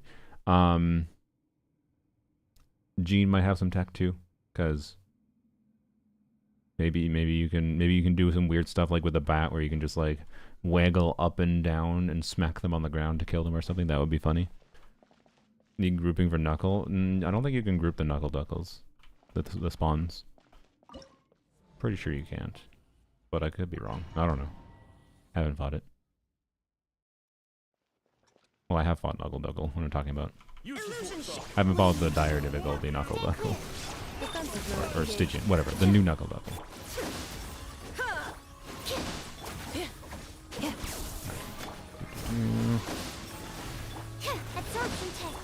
There is no escape.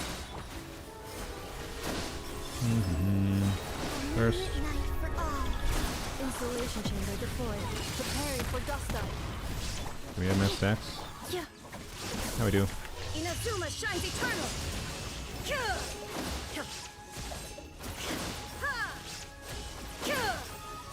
Illusion shot. Animal test 60. Cleanup sequence initiated. Ultimatum protocol. Torn to oblivion.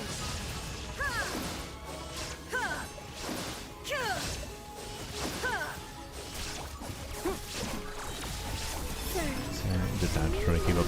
It's one thing I've been trying to improve. It's just being better with making sure I don't let any downtime happen with Staff of Scarlet Sand stacks. It's just a timing of swaps thing. I might run to the center because I'm pinned on the wall. Yeah, see, I lost stacks there. Yep.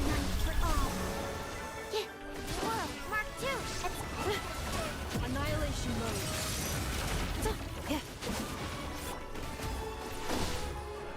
There is no escape. Go Raiden. Wow, look at that Raiden damage. Sorry. Sucrose. Let's just do this. Just die, please. I did not break my record, but that's fine. So yeah. Obviously, like this team, that at dire difficulty means I do not think I will have any issue with Fearless. For Knuckle Duckle. But dire Knuckle Duckle? We'll see. We'll see. Con is Raiden. Raiden's damage is not that important there. So even if I had C2 Raiden, which I don't, but even if I did have C2 Raiden, probably wouldn't matter that much. Like, I mean, it would be a time improvement. The thing I'm most curious about, and I'm tempted to get C2 Raiden, by the way, I think my actual indecision is considering the only content, like, let's say I put Flynn's in this team instead of Raiden, right? Obviously, Flynn's would be better for this team than Raiden right now.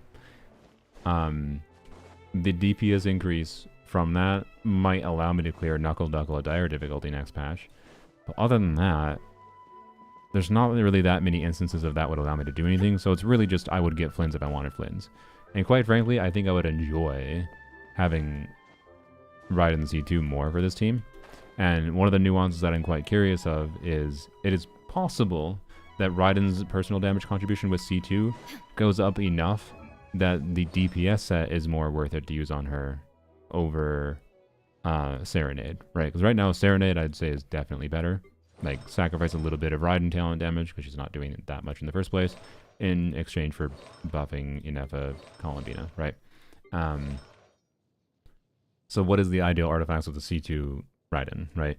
Is it possible to do enough damage with a good Night Sky set that I put her on 4-piece Night Sky, and then figure out if I want to put either a Nefa on column, maybe no Serenade, maybe just sacrifice Serenade completely if Raiden's personal damage is good enough, or maybe whatever, right? Like, I don't think, like, I think C2 Raiden actually fundamentally would probably be, because Flynn's doesn't allow Columbina and Nefa to have as good of,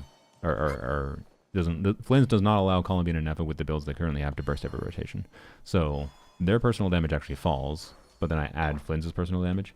So like a fully invested Flynn's in place of Raiden here, I think performs better, but not that much better.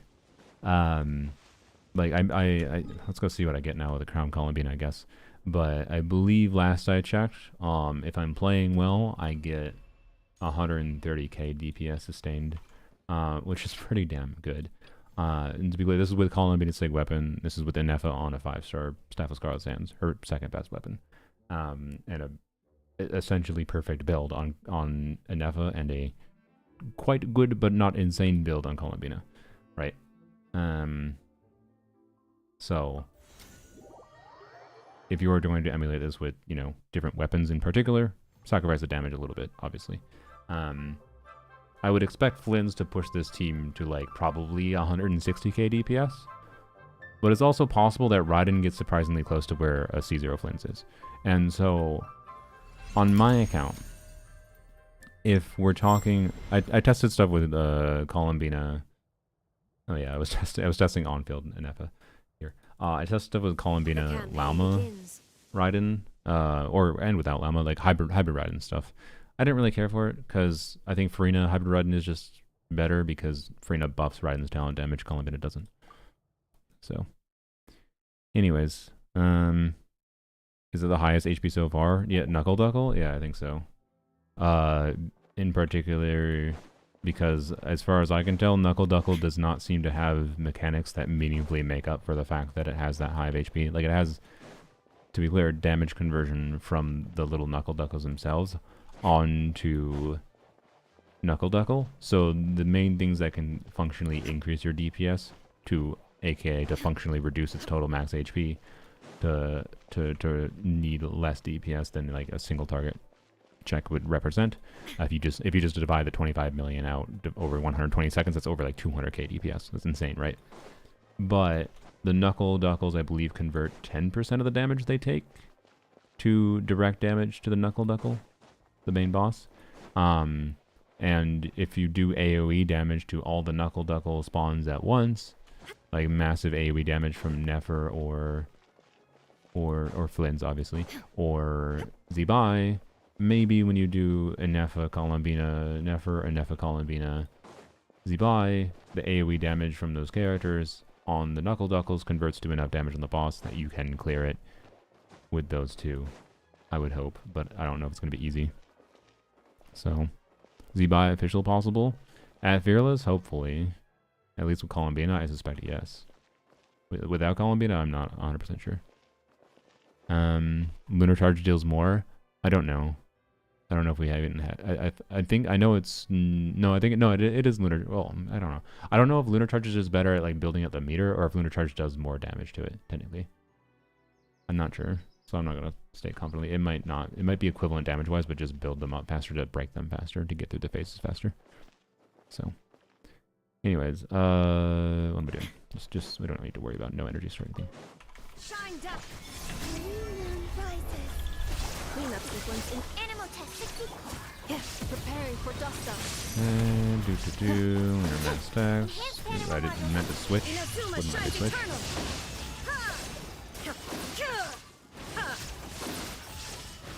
There is no escape. Defensive mode engaged. Flame. I lost stacks and stuff. Confirmed. My bad. Ultimatum protocol. absorption test. Torn to oblivion.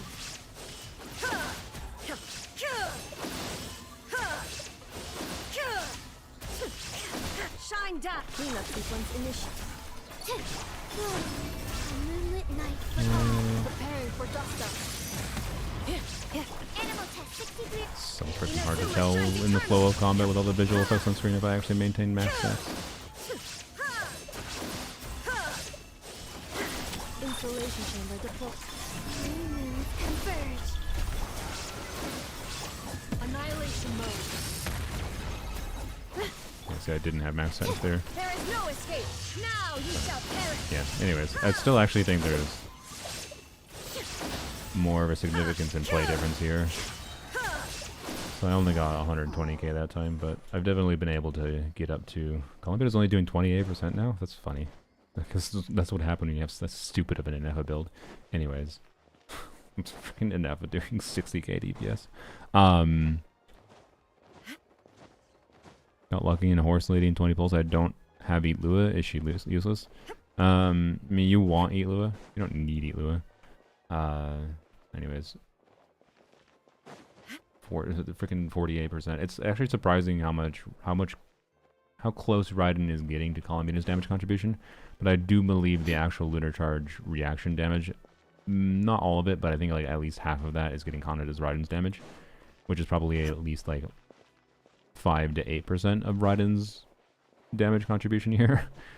But like, Raiden is doing enough damage that I think a C2 Raiden will be meaningful.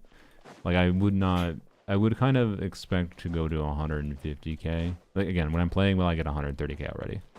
I would expect C2 Raiden to take me to 150k, and after tweaking around, figuring out what the best artifact situation is post C2 Raiden, it might even be able to push farther. With build investment too. So, and then I don't even know about, like, right now she's on frickin' the standard banner 5-star weapon Skyward Spine. Maybe Engulfing Lightning is also worth it for her. I don't know, for me. So, anyways, yeah, Eat Lua is really nice to have for Z-Buy, but like, depends what your other options are. For Geo and Hydro teammates, if you have Columbina, you'll be relatively fine, I think. Particularly if you have like Columbina Shalonen, you can do Columbina Shalonen. Worst case scenario, do Columbina Shalonen Ino. Right. Ino Serenade, Shalonen on the instructors, and Columbina on new artifact set or 2-piece 2-piece. Right. But just kind of depends. So my Raiden Overload can reach 166k. Not too surprising to me. Oh, that reminds me, oh, you know what? Okay. Let's go back into Polearms only. We'll go watch the Tars video in a second. Let's go back to the Polearms only. I still haven't done a DPS dummy check, I don't think, with that Raiden Overload team. I keep forgetting.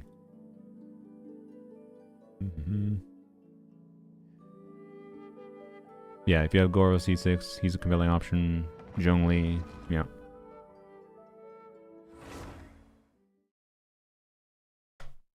You could use something like Albedo. I actually played Albedo Durin Columbina Z-Buy. And it's a little tricky to get the rotation to work properly, but you can do that. So, yeah. Albedo Mona. Oops. Problem with Mona is bursting on her is like relevant, I guess, for Albedo's damage and okay for Z-Buy's damage, but not that significant. So, I don't know. Team configure properly. Yeah, you have 40k HP. You should have scroll. Yeah. And Shanling should be on Noblesse with... Yep, okay. Oops. So. Okay.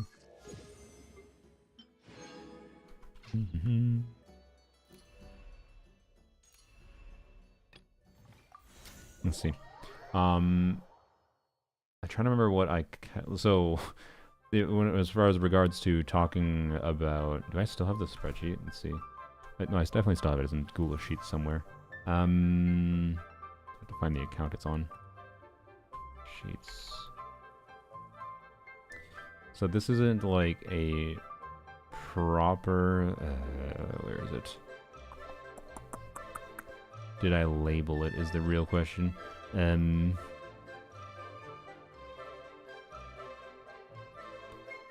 maybe not that account. Not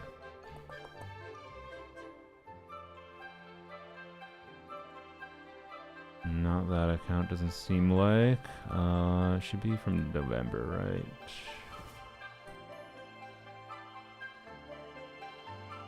This one? Man, I can't find it. I don't know where it is. Wait, is that it? No, that's not it. Shit.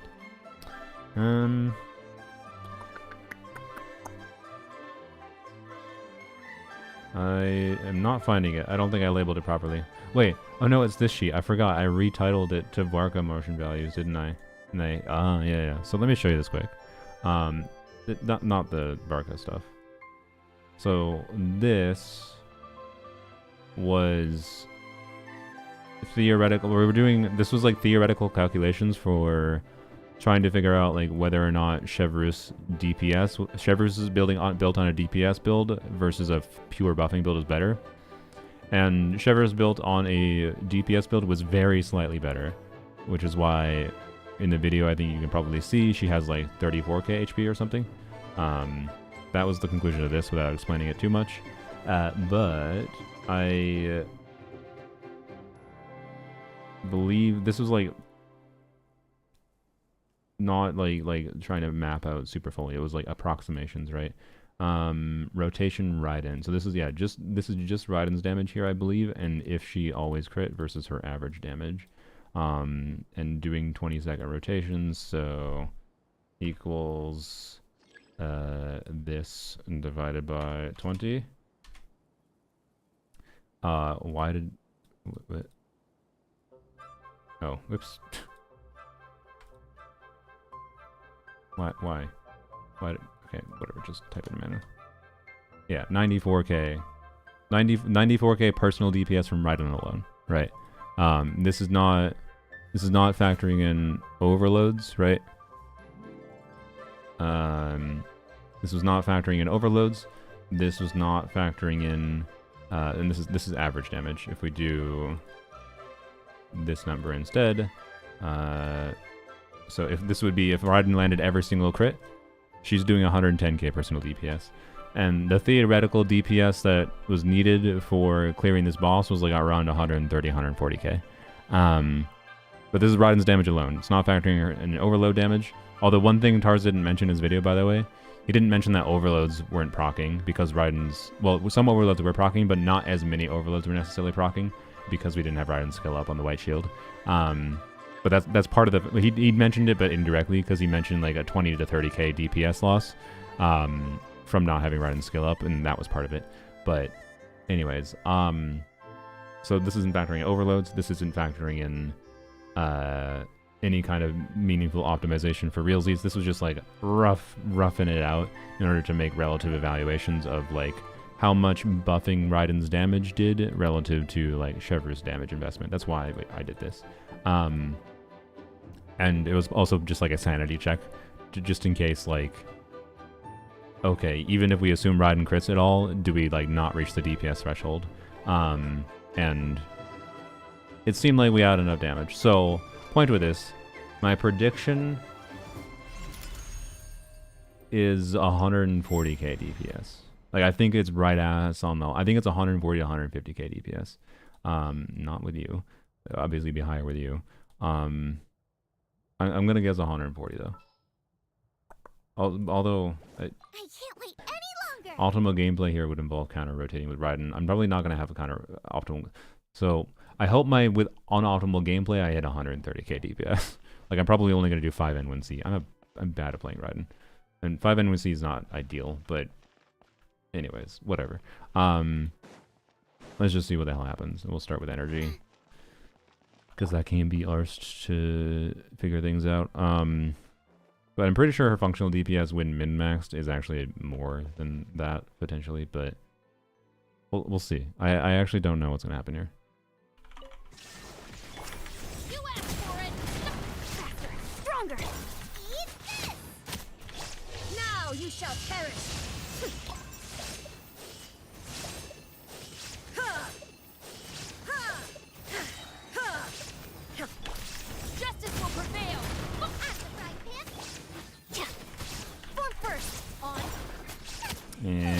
here's this. Illusion shout. I don't know why I did that. That was dumb.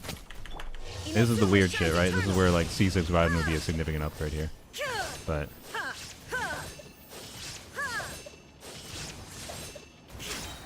yeah, I can't do 6N1C. I'm so bad. I should just freaking do Step aside. Let's look nice and spicy. Now you shall so bad. perish. I think we hit 120 again when I was actually doing. Yeah.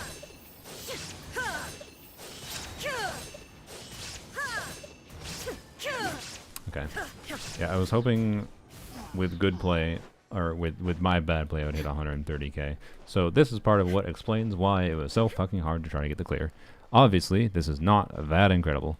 With this team, I was getting 100 with C3. Yeah, I believe it. So I think if I played optimally, I would hit 130k. I was definitely hoping that like on optimal bad play would be 130k.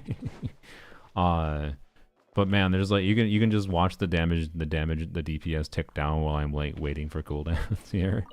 Like C6 Raiden would be pretty significant. Quick as a flash. Start eat this. Torn to oblivion.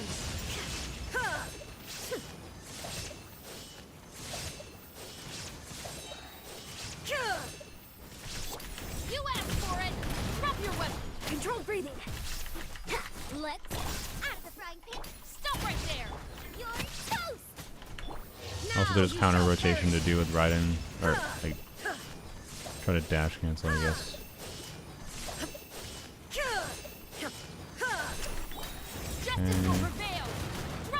Yeah, end Raiden early. I think I'm better. Stronger. Get them. Drop your weapons. Torn to oblivion. Also, I didn't pick up the pepper. I don't even think Tars mentioned the pepper, by the way. The pepper matters. It will stop, but yeah. It's Raiden doing 76% of the team damage. Wow. Xiangling doing 17%. So, you know, Xiangling is doing like 20k DPS. So in theory, with good Raiden gameplay, this team does hit 140k. But I'm ass. So build Chef for damage and do 3 E's to pat time. No, yeah, that's part of why I mentioned this and like the whole stuff with Chevrolet was optimal. It's because we were assuming Chevrolet's E's. Chevrolet is not currently on her damage build. She's back to her. Yeah, she has 28 crit. I mean, she has some damage, but mostly just I believe she's on the full buffing build. But yeah, like a C6 Raiden would annihilate that downtime and be quite a lot better. And so that's part of why I want it. But yeah, anyways, Con is Eons on C6. Okay, let's go watch this video. I think we'll watch it at 2x. Well, we'll see. As long as well, not 2x speed. We'll watch it like 1.5x speed.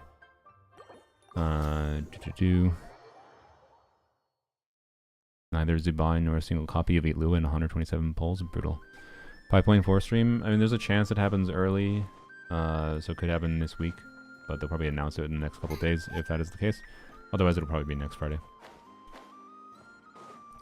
Oh yes, everyone. So the video is still pinned. The video we're gonna watch. Please to support Tars while we're watching this. Go and open the video yourself and like just hit mute and whatever if you can. If you can't, oh well. It'd be nice if you could do that later or whatever if you get a chance. I don't think Tars will mind. Again, not necessarily gonna watch the entirety of it, but you know, I should probably mute Genshin in the background. Yeah, we're gonna play at 1.5x. I think it'll be fine.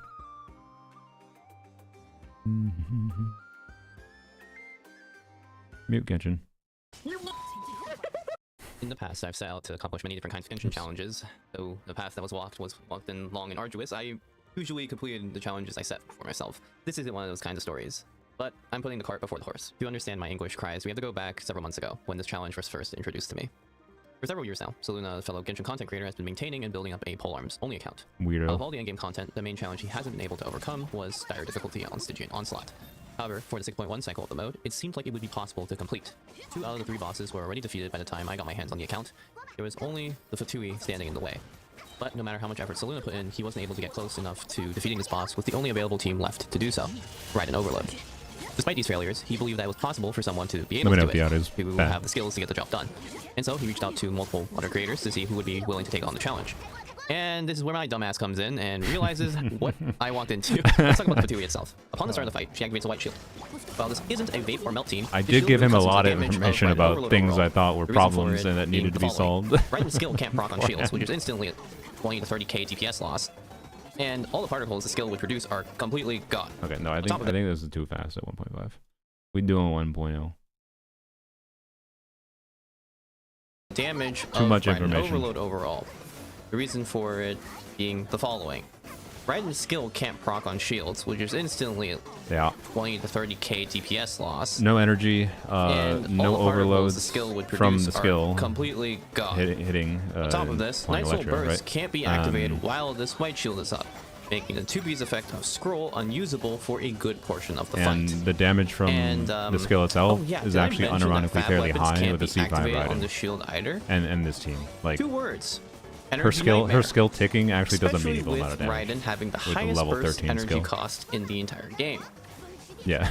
Outside of this, the this Fatui energy. boss has some of the energy. most dynamic and fast attack patterns out of any enemy in the game. Yeah. So fast that the game has a hard time properly registering when and Which where that's the the fun part about attacks this are boss, in my actually opinion. located. Dodging this boss's attack is satisfying and learning how to you As learn you can it. see, it's particularly this third attack during the shield transition phase that has a completely inaccurate hitbox, to the point where you can get hit before the attack has even launched. The subtitles covered it, but yeah, he took a bunch of damage ridiculous. there and got cryo Boss applied also applies before cryo the on attack all of actually its did the attacks, animation and that landed on corrosion him. on the 3 attacks it does when it first gains its shield. But you learn to or optimize around it subsequent still. shields, making it so that if you get hit, all animations will be slowed, and or you die a slow and painful death from the corrosion effect. Oh yeah, by the way, did I mention that Raiden can whiff her ult? Yeah, that slow and painful death part, by the way, means that getting hit early on means you die later on, even if you played perfectly after that. Like, you could theoretically complete this with taking a hit. But if you get hit with Raiden too early, she will just slowly drain health and die. Like I said before, like, even if you had multiple minutes to clear this, if it wasn't a DPS check, I think most players would struggle to beat this boss at all with this team. Because you just have to play well regardless, like, just not taking damage. So anyways, and it made it like quite fun on that level. But then it started to become not fun with how breakpointy certain parts of the boss were, with how the white shield mechanic was implemented and the self drain HP mechanic. But anyways, and God, the Raiden whiffing her ult on this enemy is the funniest shit possible. I mean, if you watched my streams when I was trying to do this myself, and when I showed some of the stuff Tars was doing back then, like, it's the worst example I've ever experienced of like how, like, the quality of life difference in like how modern characters tend to at least target a little bit differently and better relative to when their attacks land. Raiden checks for a targeting position for her burst hit, and like it's a hit box for her hit, like in front of her, right? She checks for that position of the enemy. I don't know if it's exactly when you cast your burst animation, but it's definitely not when it lands. It's somewhere in the burst animation or very early on. It's seconds before the actual hit lands. And that means if you have an enemy moving around a lot and you do Raiden burst and it is attacking you and doing a slash through you, so often you would burst on Raiden and then she just completely ass whiffs. It's so funny.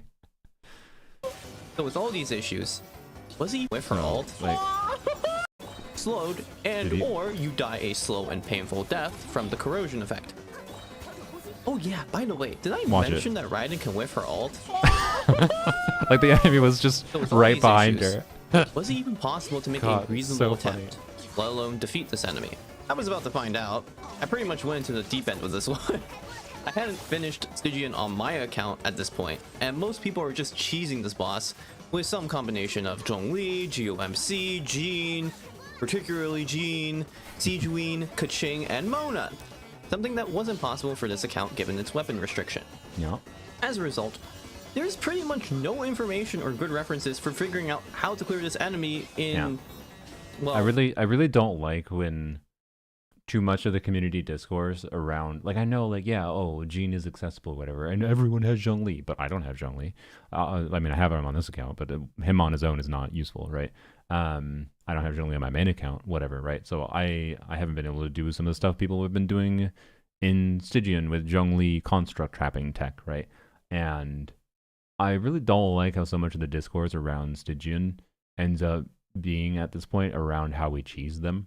Like, I understand why, because they make the mechanics so annoying that it feels like the best viable strategy is just cheesing them when it's available, right?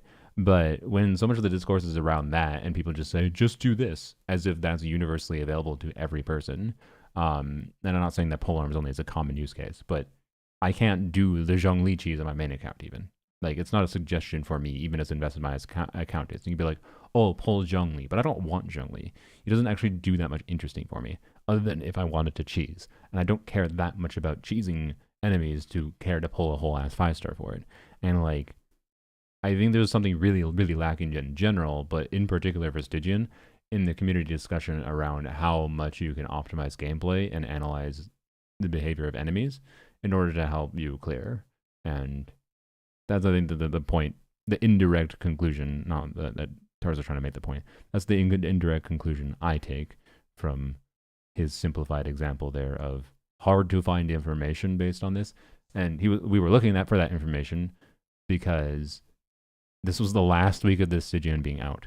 I spent a lot of time trying to fight this myself before I decided it was not something that was feasible for me to achieve in the time I had. And I started reaching out to creators then to see if they were interested in just trying and see what they could do for players that were more skilled than me. So, like, I had Limbo, and I was very impressed with what Limbo did in only like 30 minutes. Limbo was able to spend like 30 minutes fighting this thing and start doing second shield clears, which took me it took me hours to get 1 second shield clear attempt. It's just a difficult fight, yo. A little gunkily, and yeah, so. Anyways, also I just saw that YouTube chat has not been refreshing. Oh, freaking Firefox. Refresh. I don't know Zhongli either. Zhongli is showing under 2 units that have evaded me. Yeah. So 1.5 normal speed made him talk really slow. Yeah. Limbo's a monster player. Yeah, no, Limbo's really good. And Tars is a very good player too, relative to me, in my opinion. So yeah, anyways, like Tars is one of the few people that like have the experience and an ability to surprisingly quickly start hammering out details for like enemy behavior like this, but he is engaged with a game that he doesn't really have that much interest in doing this with Stygian though, right? And I'm not going to pressure him to do Stygian, but I think it's something lacking from Stygian in particular. Too much focus on just using the shell teams or using cheese mechanics, and less focus on like, okay, what if we actually just play a normal team and try to push things to its limits, right? And figure out how enemies works to optimize every little damn thing you can. Like, nobody does that. Not some people do, but like people do that like naturally. Like Limbo will do it naturally if he's like forced to play a particular team on a viewer Stygian kind of thing. But no one like does like a proper analysis and tries to write that out and like put that information out there.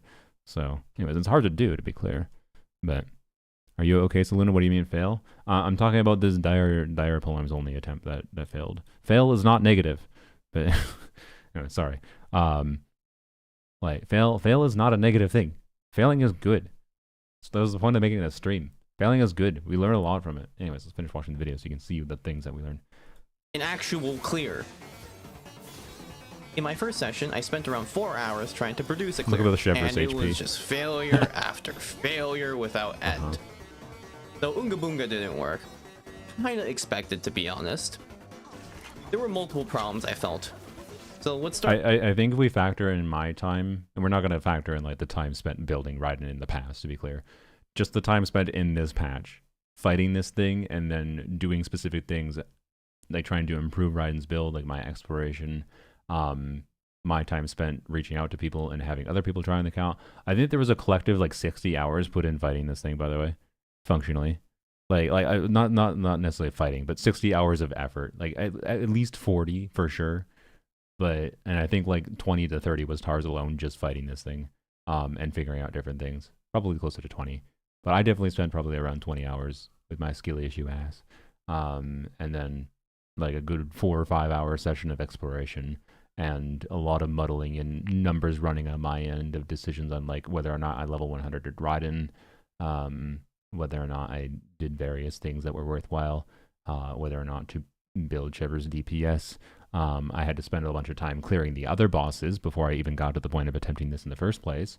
Like it wasn't actually trivial to figure out what made sense for the other two bosses. Like I cleared Hera with Melt Arlecchino. I had to figure out how to make that work, and that wasn't actually trivial. And then the other boss, I don't remember what I used. I think I just used Flynn's. I don't remember what the boss was actually, but I don't remember that. I remember that one being very easy. It was Sigurd, yeah. So, anyways, Start with the first one, which is the fab weapon argument. a lot of time was put into weapons this, though. can help A lot of starting time. rotation a bit. That's all it does. It also limits what you can do for the first rotation. This is one of the biggest things he found that was relatively illuminating to me that I hadn't even considered. Like I just like defaulted to like Stygian being fab propaganda, which it is, and like I really need to get Raiden's burst and Xiangling's burst as soon as possible. So even though fab doesn't work for a lot of the fight, I should clearly still use fab, right, to get the Raiden burst quicker and whatever. But this thing that Tars figured out to not have to rely on fabs means it removed an awful RNG element for the start of the fight. That was like, this is like one of his fucking biggest brain things that like I think is not a normal thing to default towards, and it was really smart of him. So full credit to him for figuring this out. This was like impressive. Since the fab user effectively has to be the first on field to deal damage in time before the white shield comes up. As a result, I wanted to drop fab weapons if possible. To do that, I had to craft a setup that would be able to get enough energy to make up for the missing 6 initial energy The 285 that ER would be Raiden, able to by the way. produce. Second of all, I needed to figure out what damage windows I had. Even though By only the way, the there's a- first 3 there's a- attacks from the shield There was a million different minor tweakings and testings of different builds in different ways for like all the characters. Xiangling on different weapons, Shivers on different weapons. Like Shivers on who do you put Shivers on a Scofier weapon, or do you put Eons on a Scofier weapon, right? Shivers on a DPS build versus a more supportive buffing oriented build. How much ER for Xiangling? Like because my normal build with a 215 ER is definitely good enough in normal context, but not always. And then like Raiden ER was like frustratingly like one extra particle at certain parts of the fight at certain timings would have allowed like a burst cast slightly earlier. That could matter too. So like a little bit of like, okay, can we get one more ER roll on Raiden? There's so fucking much time wasted, quite frankly, and spent trying to do minor ass tweaks to see how that affected things.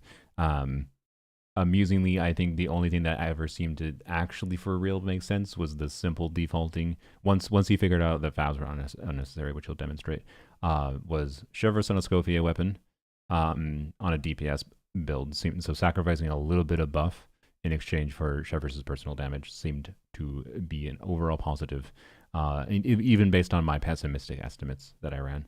And then Eonson on a normal build. But Eonson, I believe, was on Jade Spear, by the way, because that gave a little. It was a tiny min max. Because Raiden does not move enough, generally speaking, to keep up Eonson. He didn't mention this at all, so I'm mentioning it now.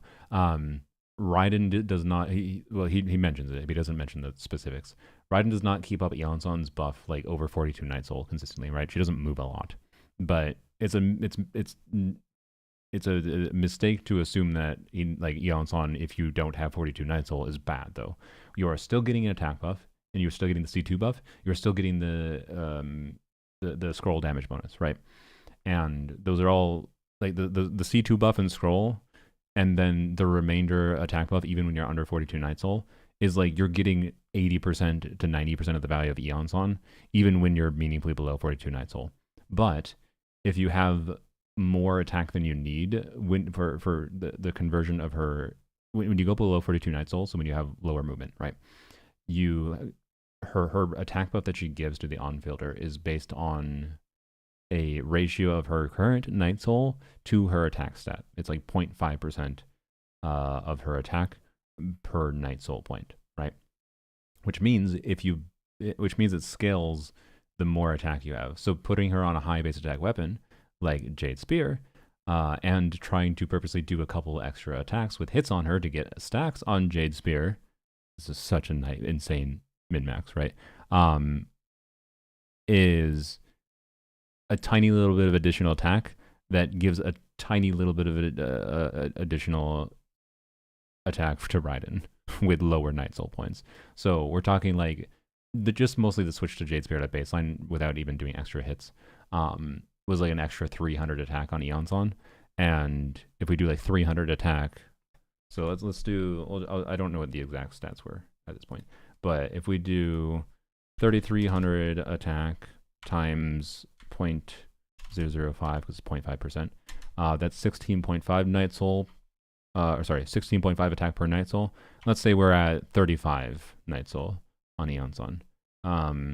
That'd be 577 attack, right? But let's say we had 3,000 attack, which is what you would need at max if you're always above 42 Night Soul. You would maintain max buff if you're above 42 Night Soul. But if you're below 42 Night Soul, that would not be max buff. So it'd be 3,000 times 0.005 is 15 per Night Soul, times 35 is 525. That's a whole 50 attack, guys. That's a whole 50 attack by having Jade Spear. And you might be like, surely that doesn't matter. But 50 flat attack, that's like an attack percent roll, yo. Attack percent roll or 2 on Raiden. That's good. And it also is for Xiangling too, keep in mind. Because we snapshot that to Xiangling. Transition phase, apply permanent corrosion. Again, all attacks apply the cryo slow effect, which would actively hinder the amount of damage Raiden could output.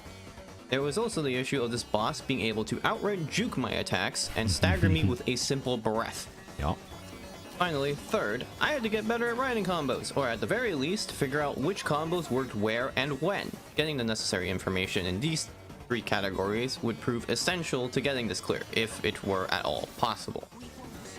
So let's tackle the first issue first. Obviously, having fab weapons would make the initial setup easier.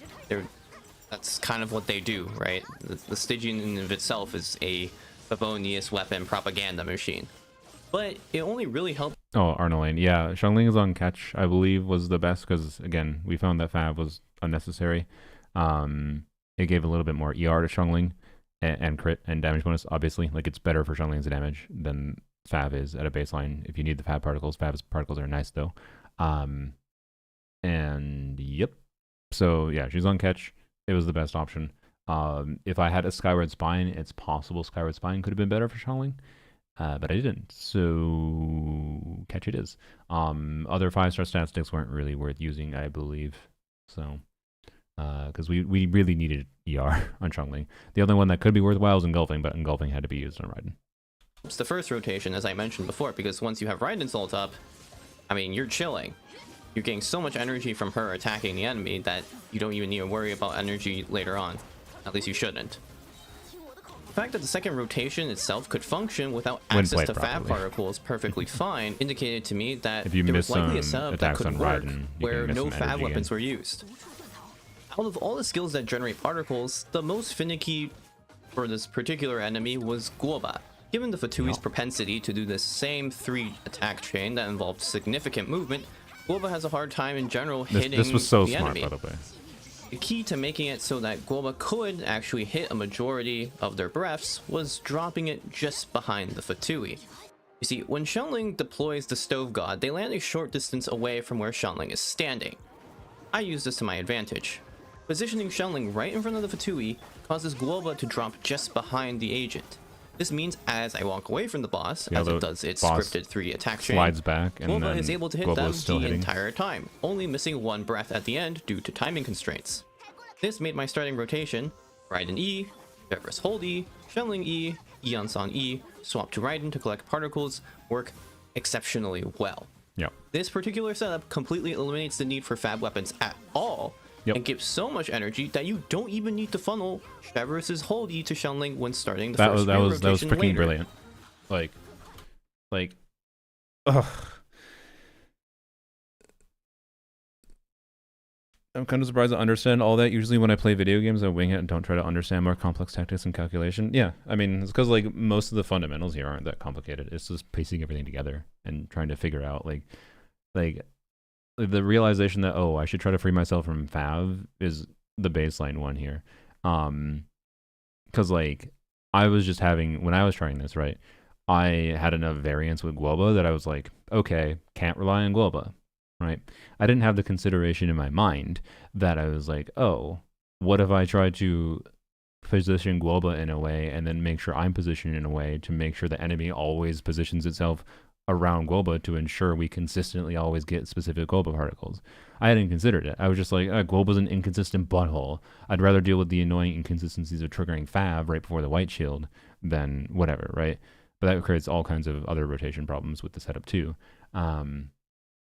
So like him finding this completely annihilated. It was very easy to pull off once you knew how to do it, and it completely annihilated the initial setup issues. With the only asterisk being, there were other setups I think with Fav that got Raiden's burst faster. So like you could start doing the initial damage on the Fatui shield faster, like from a faster time on the clock. But because of the breakpoints in the Fatui shield, that wasn't necessarily relevant. It didn't seem like we didn't find a way that actually mattered. If Raiden's damage, which again, this is like a top 0.04% Raiden build, but if Raiden's damage was high enough that we could break the shield in one Raiden rotation, then theoretically, which by the way was doable in theory, but basically never happened in practice, then theoretically trying to do a faster setup at the beginning could be relevant.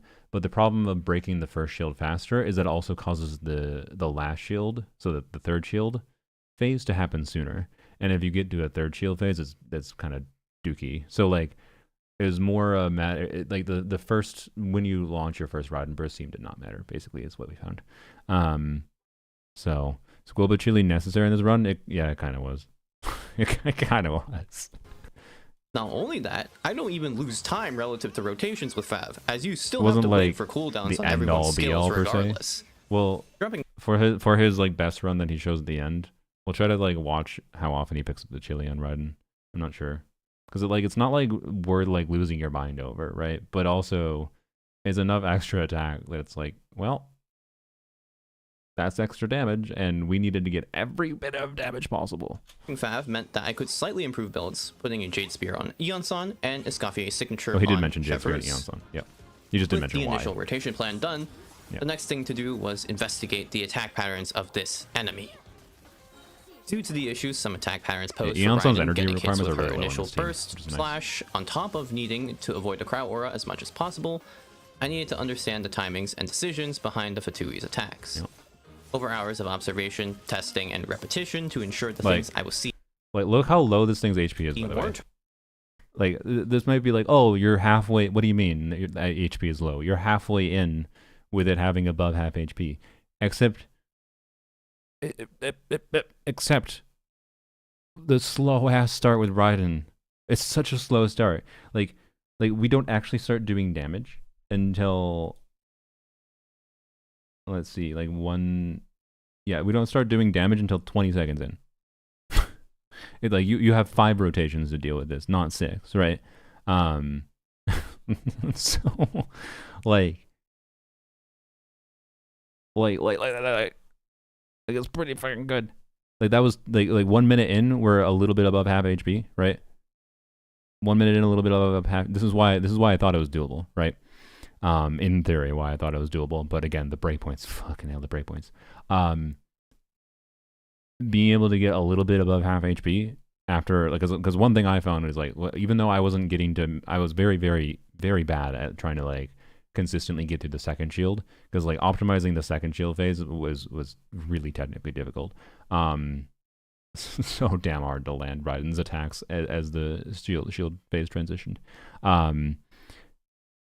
But I could tell based on the damage I was doing after like the first shield break and then the subsequent falling rotation before I got a second shield up, that like based on the timer on the clock and based on when I could burst and based on the damage I was seeing, I was like, okay, in theory, this is enough damage, right?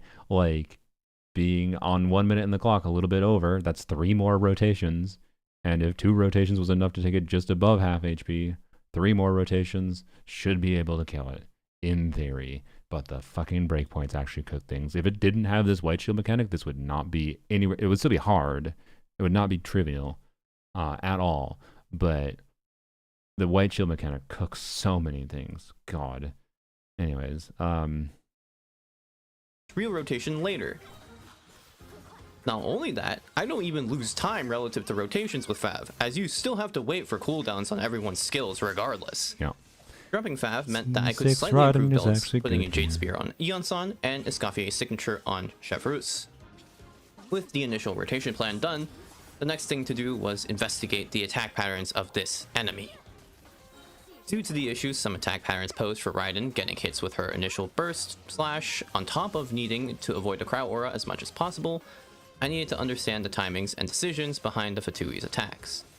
Over hours of observation, testing, and repetition to ensure the things I was seeing weren't RNG based, I came to a conclusion.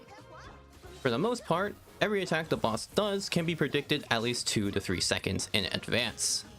Aside from the one case where I couldn't figure out the trigger condition, and hence can't confirm whether or not the decision is actually RNG, every attack pattern this boss has is scripted, or at the very least, predictable. First of all, the first 3 attacks that's it an does important after finding, by the way, the for shield going gameplay up optimization. are guaranteed, regardless of what you do. Afterwards, it becomes a range check calculation. If you're in melee range, which in my experience is less than a full dash away from the boss, it will do 2 slashes into a flourish. After the flourish pattern finishes, there are 5 total routes for what it can do after, completely dependent on the distance between the player and the boss. If you're long range, which I'm defining as more than 2 dashes or so away from the boss will do nothing, and slow walk to your current position. If you are in mid-range, which I'm defining as 1 to 2 full dashes in terms of distance, the Fatui will dash over to you and do a follow-up attack. This follow-up attack can either be a dash or circular slash, which is dependent on whether or not you're in mid-range for the dash or melee range for the circular slash. Finally, if you stayed in melee range, the Fatui will do an uppercut slash, which is followed by either a dash or circular slash, again dependent on whether or not you are in mid-range or melee range. I so badly wish we could return to fighting this enemy, man. If you aren't in melee range to trigger the 2 slashes into a flourish, the Fatui either slow walks to you in the case of you being in long range, or dashes towards you in the case of mid-range, and then the same distance calculation is done to determine the next pattern. As you can see, this boss is completely predictable in terms of what attack it will do next, and I've pretty much mapped out the first 20 seconds or so in its entirety. This is the entire decision tree. After this, the attack pattern decision tree... like, that is a really big thing that made me appreciate this boss a lot more. Like, I actually don't inherently hate the cryo attacks as a mechanic. It's really punishing.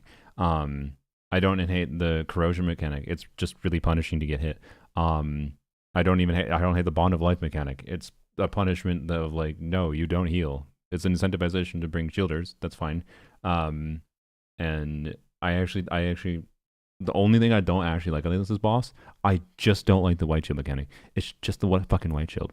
Like before Tars figured this shit out, like I, like most other people, probably still would assume, is that this boss has a lot of RNG on its attack patterns, but it's instead just actually subtle differences with how your positioning is relative to it that determine what it's doing, as well as cooldowns set for certain attacks.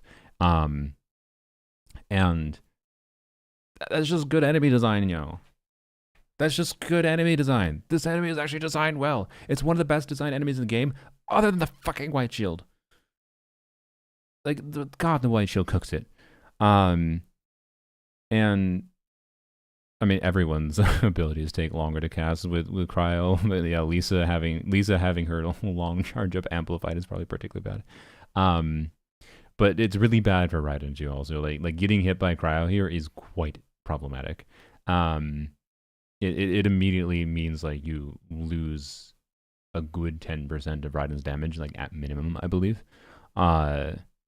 So it's not necessarily that problematic to get hit by hit with Chevreuse or Xiangling, because like when you're using them, you have because of the fact that we're not running C6 Raiden, right? We have a little bit of downtime in the rotation that's kind of fine to let them tank a hit, and so like intentionally letting Shivers tank a hit sometimes is fine. Not ideal because it still slows you down, but theoretically not the end of the world. But anyways, the whole decision tree of this enemy and its behaviors makes it so much more engaging to fight. And this is the kind of thing again that like wasn't shared anywhere online, right? I don't know if there was any Genshin player that actually bothered to fucking map this out, because every Genshin player was just like, use Arlecchino, or if you didn't have Arlecchino, use Gene whatever weird cheese mechanics, right? Optimizing with Flynn's Aino official sucrose is so fun. Yeah. And like I went through a similar thing, by the way, but didn't realize like I went through optimization because I also in this patch had fought this boss. This was when I did the full fearless clear with Nefer without Llama with a full 4-star team, right? And that was difficult to do. This was by far the hardest boss to do, minimum investment on Nefer, but like still like a C6 4-stars to be clear. But never on equivalent of the craftable weapon or Widzith. I believe I used Widzith for this thing. Anyways, like I did not realize in any of my gameplay that you could remove all the layers of what I thought were RNG, right? And like when I had Jamie try this boss, it was actually after Tars already figured out most of this decision tree, to be clear. And I had Jamie try because Jamie had made a video like of doing a dire difficulty clear with Raiden, so I thought he was a little bit better of a Raiden player. I don't think he's a bad Raiden player, to be clear, but he definitely was making a lot of mistakes that were like things we already had figured out, and me and Tars in the chat were trying to advise him to like try this instead of what he was doing, but then he just kind of wanted to do the things he was doing, and I was like, okay, well, we're not gonna fight him. So Jamie didn't really find anything new, but that's fine. It was still worth trying to have other people try, and see what they could find. But yeah, like Jamie was defaulting to, if only if I could just get like a better RNG pattern on the boss, and we're just like sitting in the chat, and I DM Tars, I'm like, okay, I've already tried multiple times to like encourage him to like blah blah blah, and if he doesn't want to listen, I'm not gonna keep on fighting him to tell him it's not RNG, because I can't explain in Twitch chat, or sorry, I wasn't even Twitch chat. Tars was in Twitch chat, but I couldn't even properly explain because I wasn't the one that figured out the routing, and he didn't have a graphic for me, right? Tars made the graphic much after the staging was done. If he made it for this video, right? But I was just in a voice call with Jamie, and I didn't have, I didn't have the ability to properly explain things other than just secondhand that, like, Tars had told me that there wasn't RNG there. So, anyways, there's a kitten on my desk now. Wonderful. So, would it be better with a cryo shield instead? No. Well, okay. Like, if cryo shield implies that it's like, if it's a cryo shield with the same like damage carryover mechanic, to be clear, and the cryo shield can be gotten through faster thanks to the help of pyro application and damage being dealt, because the white shield is just deal damage to it, right? They're just damage shields. It's just the white shield mechanic is just a different way of adding more health onto an enemy and creating really awkward breakpoints, and also disabling fav weapons. And then also it disables things like Raiden's coordinated attack, which is really fucking bad. I fucking hate, and it also disables Vaporize and Melt, which is probably one of the key things they wanted it to exist for, is to prevent people from using certain team archetypes against these enemies. I think the white shields are one of the most cringe things they have done. Like they're just an arbitrary way to force different breakpoints on enemies and prevent people from using certain or disincentivize people from using certain teams in favor of trying to force people to use the character they're trying to shill for in order to make you try to pull for the new character. It's cringe. And like this enemy would make you want to use Arlecchino with it regardless, right? Like I fucking hate white shields. They're probably my most disliked thing in the game at this point. So Mr. Feet finally did Raiden only, and that coordinate attack was mentioned a lot. Yeah. So I really hate white shields. I think this enemy would be my favorite enemy in the game and my favorite Stygian boss, period, if it didn't have the white shield. So, anyways, as far as like if it was a cryo shield, it would have to be a weird cryo shield, because typical cryo shields are elemental shields where you just do application to get through them, right? But in theory, if it was a cryo shield, that was a weird mix of like how the white shield works and a normal cryo shield, where like extra pyro application got through the shield faster, but also it was the same as a white shield. Like the inherent idea of like the white shield being a shield where you just deal damage to the shield, and apply that to a normal elemental shield where you can have both damage being dealt to the shield and pyro application being dealt to the shield is a cool idea. So like normal cryo shield where it's just application, no. Because then like Raiden doing damage would do nothing to it, but like in theory you could balance the HP of the enemy itself differently. Also he left, by the way, sad. Also I don't have my phone. Oh, there's my phone. I was gonna turn on cat cam, but I didn't know where my phone was. Anyways, so in theory, right, like a normal cryo shield, a normal elemental shield wouldn't necessarily make sense, but an elemental cryo shield that did the same exact thing where the damage dealt to it is converted directly to damage it takes, and then pyro helps get through it faster, would be much more interesting as a shield mechanic. So yes, but no, it would depend on the specific implementation, basically, is what I would say. A weaker Abyss Mage shield? Yeah, in a sense. But like Abyss Mage shields are not meant to be like it's fine that Abyss Mage shields are only, you just want application, and there's no damage. Like any Raiden burst damage you deal to an Abyss Mage shield does not get converted to damage after the shield breaks, right? That's what the white shield does. What I'm saying is like a cryo shield that does do that conversion on top of doing a normal thing like pyro clearing the shield faster, right? So like one pyro application would tick down, say, 5 or 10% of the shield or something, right? On top of then whatever talent damage being converted to damage to the HP bar, right? That would be more interesting. Ultimately, it still would just depend on how things are balanced relative to its total HP and whatever. But I would prefer that a lot more, for sure. But it also has a side effect of that would actually actively incentivize things like Arlecchino melt or Moika melt, which they probably don't want to do. So if they had that idea, they probably axed it because they actively don't want people doing that. They want you to use certain characters. And that's like the fundamental problem with Stygian is like how heavily they design, especially in dire difficulty, how fucking heavily they design bosses around trying to get you to use specific characters and specific teams even with specific characters, because like it's not just specific characters, it's specific characters in their specific teams at dire, oftentimes, not always, right? This enemy has a little bit more options for like Arlecchino than some other dire bosses did, but yeah. Effectively resets. There's one other melee pattern I haven't mentioned yet, where the boss does a circular slash into a double slash flourish combination. Another variation of this is where it only does the circular slash. These attack patterns are heavily discouraged for the Fatui to use, and only uses them if the double slash flourish attack pattern is on cooldown initially, from what I can tell. I couldn't quite figure out the activation conditions for these particular patterns, as there wasn't a clear line of logic that I saw when higher difficulty shilling this too much. Yeah, this is why dire is I mentioned earlier. Like my end conclusion from this, and then both previous and following dire difficulty attempts that I've done on polearms only, is like I said before on stream, I think I'm just gonna stop unless the magic dire difficulty happens to line up with what characters I have in my account, where it's probably gonna be like this might take me a few hours to do, but not be insane. If there's another one like this that pops up where it's like, okay, we can do 2 of the bosses, and there's one that requires insane optimization, I'm probably not going to bother.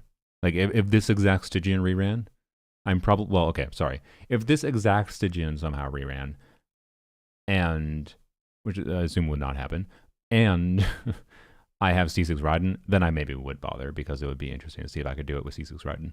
C6 Raiden just straight up would be to fix a lot of issues and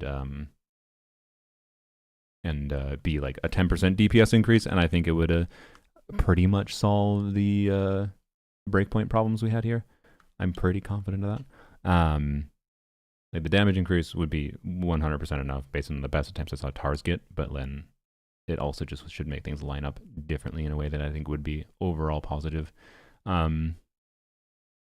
So anyways, like dire difficulty is balanced in a way that just makes things kind of not very fun unless you happen to have the teams they're made for. And like I like fighting the lunar boss, for example, at dire difficulty with my Nefer team because it's like it's not brain dead trivial to clear. For like when I did my Nefer clear, for example, with Lauma, Nilu, Nahida, instead of using Columbina there, and that requires some gameplay optimization. If I went in there right now and tried to fight the Dire Dog with that team, I don't necessarily think I would clear first try. So like for the balance, for the power level I have my team at, relative to the balance of the enemy, it's cool, right? I'm glad dire difficulty exists so I can like have a reason to play this really strong team and optimize my gameplay around it. I'm glad that there's a reason to care about optimizing really OP damage output. But like it only feels satisfying to me for like really specific instances. And this was an enemy that was so close to being really satisfying, but then just wasn't. So anyways, and my overall conclusion from this and other dire difficulties on polearms only is that I think I'm just going to have to stop. Like I in theory, it might not be impossible to clear the current dire difficulty on polearms only. In theory, I think. But Crab is weird as fuck. The dog is weird in that I think I would need... I don't think it's possible, but in theory, there might be some brute forcing of the dog to be done with Arlecchino and somehow magically grouping all the dogs together and killing them in like 20 seconds. Or sorry, the chicken spawns, right? And then just Arlecchino go to town against the boss. And then this Raiden team, you know, the one we're seeing here, I'm pretty sure can do Fatui at the new Fatui at dire difficulty, the Fatui whatever it's called, the dude, with staggering in particular. I'm fairly confident it can definitely do it. So like if Flids could deal with the crab, and if I could figure out Arlecchino for the dog, then Raiden against the Fatui, like in theory, this current dire difficulty is doable. Maybe big ol' fat ass maybe. But like really awful to do for like basically every enemy. Like I'm not gonna waste my time on it. It would take me a long time to get close to the point to figuring out if it's actually for real it's doable.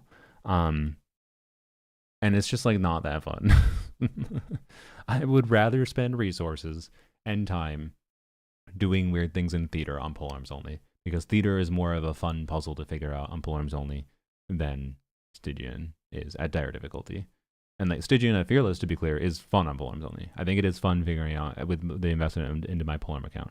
It is fun figuring out Fearless. Like this current difficulty at Fearless was not trivial. It took me a little bit of things to figure out before I could do it, but I did clear it at Fearless. So, anyways. Outside of this, there was also the guaranteed 3 attack pattern after the Fatui puts a shield up. That's the point. You have to dodge and play able to be clear. Yeah, that's why this enemy is actually potentially really fun, is because you do have to dodge and play really well to clear it. But it's also still the HP sponge. It's still like, you know, has a strict DPS check, and that's what, particularly with the white shield, is what made it unfun. Again, I don't think the DPS check actually would have been that much of the challenge of this if it didn't have the white shield mechanic. Problematic of these 3 attacks was the last one. As I mentioned earlier, this attack is so fast, server is seemingly unable to accurately tell where the hurt box should be located at all times, making the attack hit earlier and later than the animation would suggest, sometimes to almost full second delays. However, I had to adapt to this since the... I think what he meant by earlier and later, by the way, was the cryo application and the damage that happens from the attack are separate. Like, he has footage. I don't think he actually included it and talked about it directly. But I think this is what he was indirectly referencing. I could be wrong. Where Raiden or I think it was Raiden, but anyway, any character on the team, got cryo applied from the enemy, but did not actually take any damage. I don't know if he had the vice versa, but I think the cryo application happens before the actual attack. So what he's mentioning there, I believe, is like part of how the attack lands happens before the animation, and then part happens after. So yay for server checks for everything in this game, because that is probably why that happens. The second shield phase timing would require me to deal continuous damage with Raiden during this 3 attack pattern sequence. I'm gonna repeat that because that's very important. So we're talking when the second shield phase happens, optimizing doing attacks, doing a burst with Raiden, and attacking as it's doing those 3 scripted attacks, when it's teleporting around and landing attacks during that and timing that properly is really important.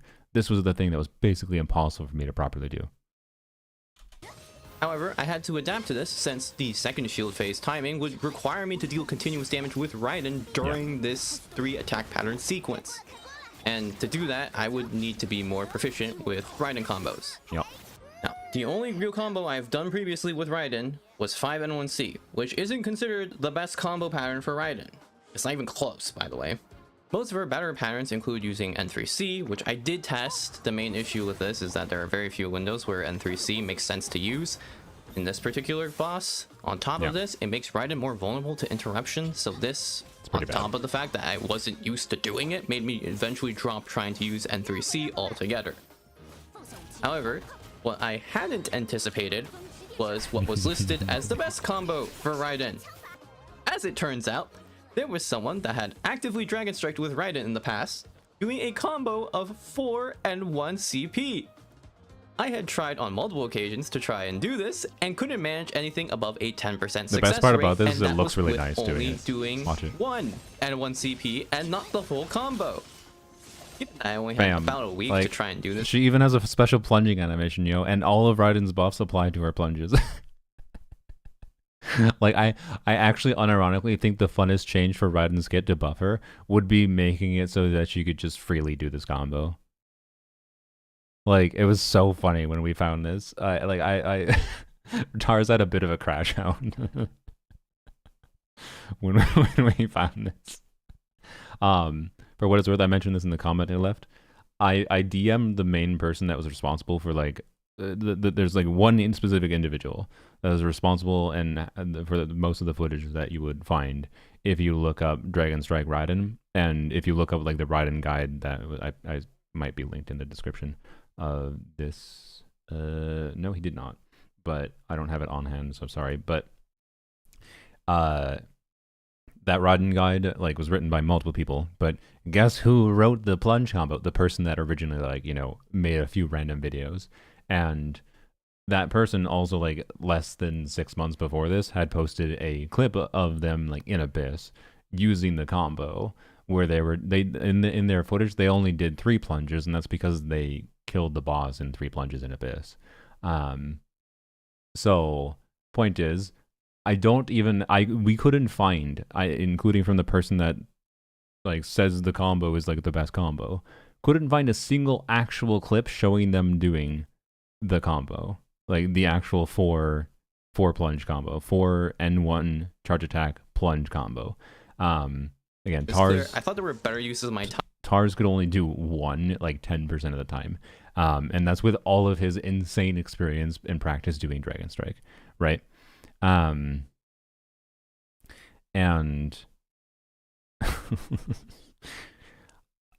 so yeah, he didn't think it was worth the time because it was too hard to do, which I think is absolutely correct, particularly because having to use that combo against a situation with all the subtle timings of things needed against this Fatui enemy mattered.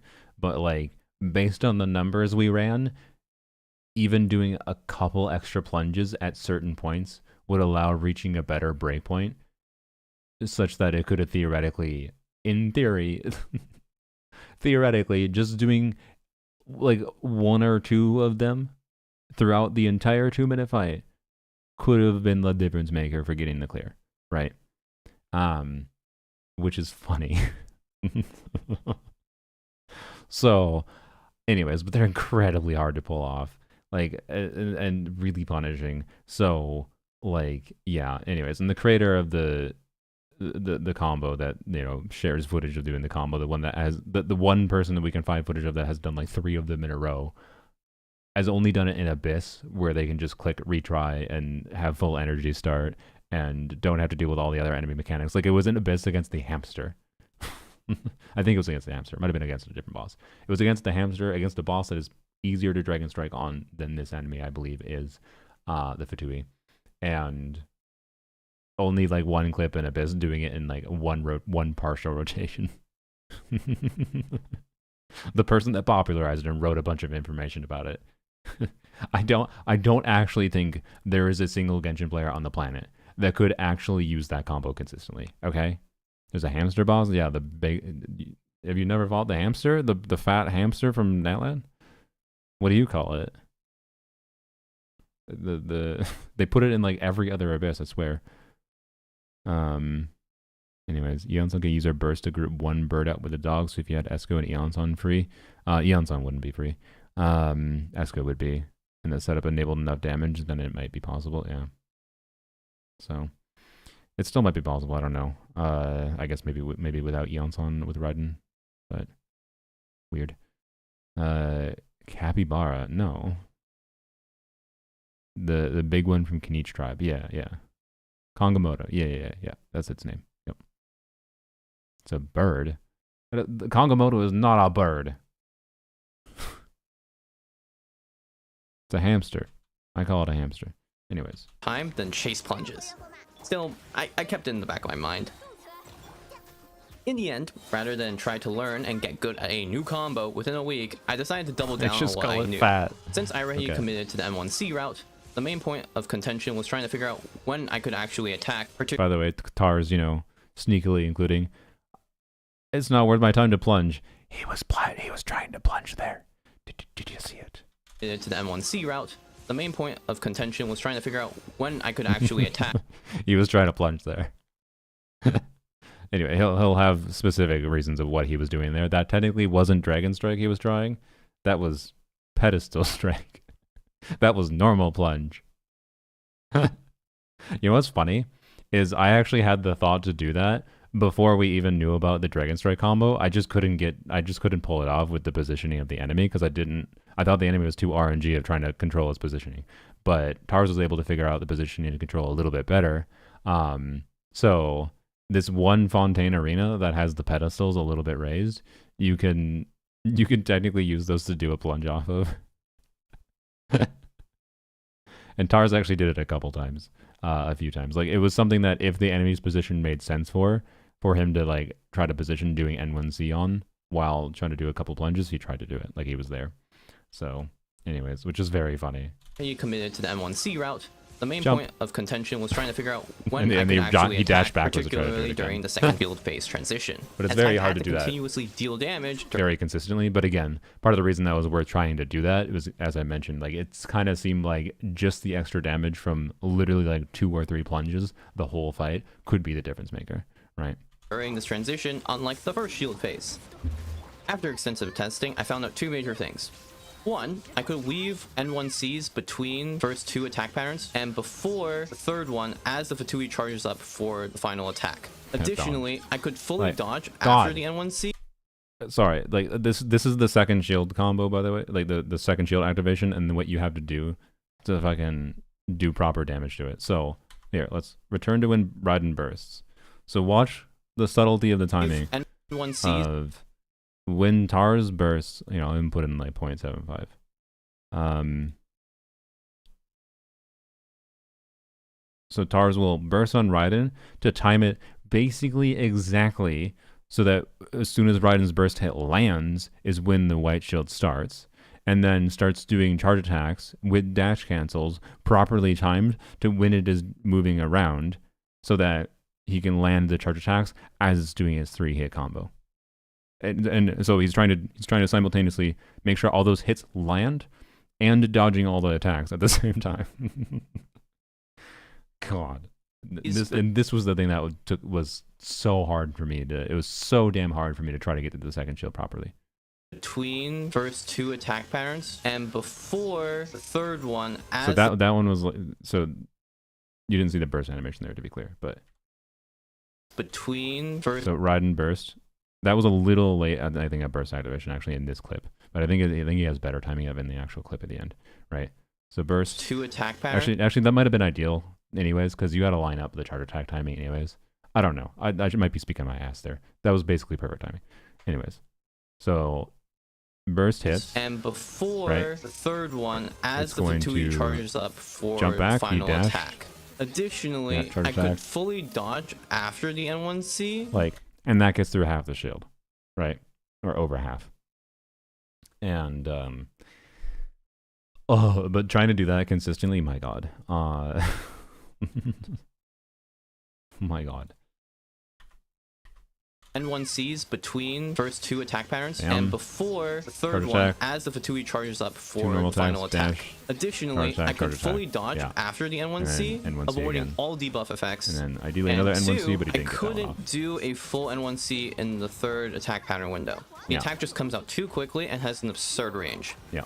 However, you can cancel N1C early, and you can see when you dash cancel Raiden, if you do it too early for N1C, you end up canceling half of your charge attack damage, reducing your overall DPS significantly. It's Yep. not ideal, but it was better than getting no damage at all during the shield phase. Still, the timing was very specific, to the point where sometimes I just had to hold back dealing damage during the third pattern if it was too close. Another thing I had to adjust to was not dash canceling while doing N1C during certain phases.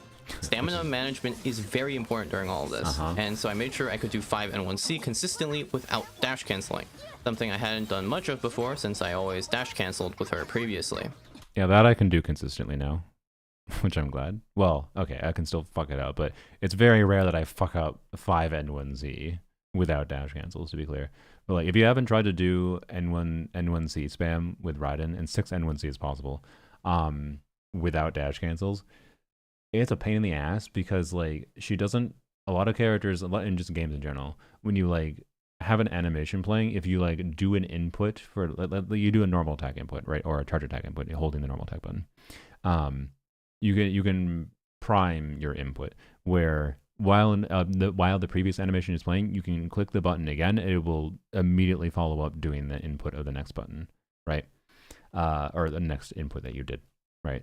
So I do this in Zenless all the time. For example, like when I have Alice's alt animation playing, I will start holding the normal attack button so that as soon as it can, when the alt animation is done, she will transition to doing her special charge attack, right? Raiden, you can't do that shit. If you time the input of the next N1 charge attack, so next hold on your left mouse button, yeah, buffering your input. If you try to buff your input on Raiden, she just does nothing. She'll just stand there like a dumbass. And it feels really bad then when it happens. So if you if you end up inputting too early, she just stands around and doesn't fucking do anything, basically. And you're just like, oh, good, thanks, Raiden. I'm glad Master Sword Lady fucker, just robot demon that splits an island in half. When I'm trying to tell her, hey, whack thing in front of me, it's like, I don't want to do that right now. Like, she feels so bad. Raiden feels so bad to play trying to do N1C, 6 N1C at least, without doing dash cancels.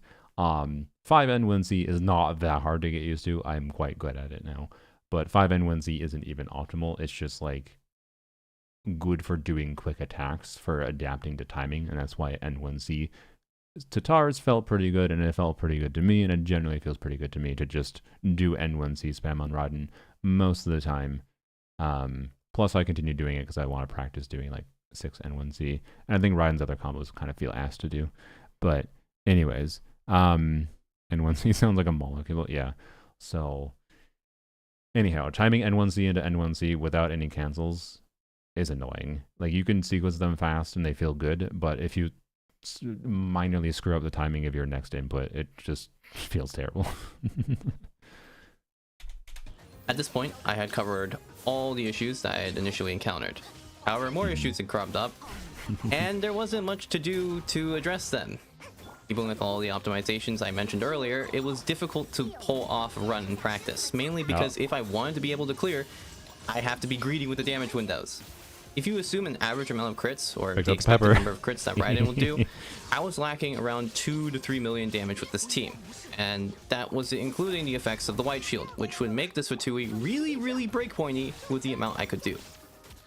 While multiple build improvements did happen over the course of my attempts, crit fishing was necessary. And it wasn't just the Raiden burst that had to crit, it was pretty much every attack. Outside of the White Shield phases, getting every strike to crit was imperative. Attempts that weren't able to do that were resets. There were so many different failure points for this run. I don't think Tar said this himself. He might say this. This was by far the most difficult thing I ever have tried to do in Genshin. Using this team against this enemy. By far. It is so damn difficult. I don't know that Tars would agree for sure, but I think there's a chance he might say that this was the most difficult thing he's attempted. Around a couple days in to this challenge, I could consistently get past a second White Shield phase. Yeah. But eliminating that last smidgen of HP was an insurmountable wall. So we're talking like days and like probably close to 10 hours at that point. Took him to the point of getting past the second shield consistently. And then it became the unfun part of dealing with minor nuances of the breakpoints. But there was one last thing I hadn't tried in earnest, which was plunging. Previously, I had tried the Dragon Strike, and it hadn't gone so well. I think I could maybe do it 10% of the time once, so getting consecutive and one charge plunges did not seem possible for me. So I went back to basics. Fun. Normally, I love her plunge animation. It's so good. Jumping off a higher ledge. But Her kit works with plunging. It fully works with plunging. For 2 out of the 3 possible arena variations, the entire ground is pretty much flat. However, the Fontaine Arena has these pedestals that are slightly elevated above the ground. And so I tested what I could do. God. And as you just saw, it's possible for me to do N1CP for N1C, which was markedly better than what I was doing before. Yeah. There was also the... One of the notable things is that theoretically one plunge and landing all her fucking crits enabled clearing the shield in one rotation, I believe. Or not necessarily one rotation, but I believe what it enabled is that I thought, I don't know if Tars agreed with me, to be clear, that I thought might be ideal, at least for the first rotation, is getting very close to breaking the shield, but not quite breaking the first shield with the first Raiden rotation, and then breaking the shield as you set up with Xiangling and transition to Raiden, so that the full burst damage from Raiden when you start the second rotation goes into the enemy's normal HP bar, not the white shield, right? That was, I believe, theoretically doable, but very inconsistent to try to pull off in practice. So he didn't end up optimizing around it because we had finite time, so it made more sense. It seemed to make a lot more sense to practice the more consistent strategies that you can control the factors of, rather than engage with the strategies that you couldn't control the factors of. But to be clear, there is a lot of still trying the different strategies therein, right? Added bonus to gain more Night Soul points for Eon-san due to her buff being based on movement. The main issue with this strategy is getting the Fatui to position close enough to the pedestal. It's not that doable outside of the first 30 seconds or so due to her tendency. Yeah, which is actually what he says in the subtitles right there. I didn't even realize he had the subtitles there, or sorry, not subtitles, the text on screen. Note that getting an extra plunge was not worth the amount of times I needed to reset for it. Exactly. That's what I was just saying. Or like, it's too inconsistent of a strategy to be worth doing relative to just improving overall, right? And we were out of time crunch. We had like a week. See him slowly walking backwards and Raiden's lunge effect when doing her first normal attack. It was even hard to get off to begin with. I couldn't manage to have her position towards the pedestals later in the fight due to her getting caught on arena borders and variable dash range. Yeah. Maybe at some point I'll try to actually learn Dragon Strike on Raiden. Maybe a future video? Wink wink. Let me know down below if that would interest all of you. Yeah, go comment on his video if you want Dragon Strike figuring Raiden. out these strats over time gave I do want to see him do a Dragon Strike Raiden video. To be clear, I think he probably will just end up playing Dragon Strike Raiden with like a combo that gives Raiden movement speed, because that should make it a lot more feasible to do. But I will be even with movement speed, it's a very hard combo to pull off, I believe. Like probably one of the hardest Dragon Strike things to do in the game. Cats are murdering each other. Here, let me give you war. Civil war is happening right in front of me.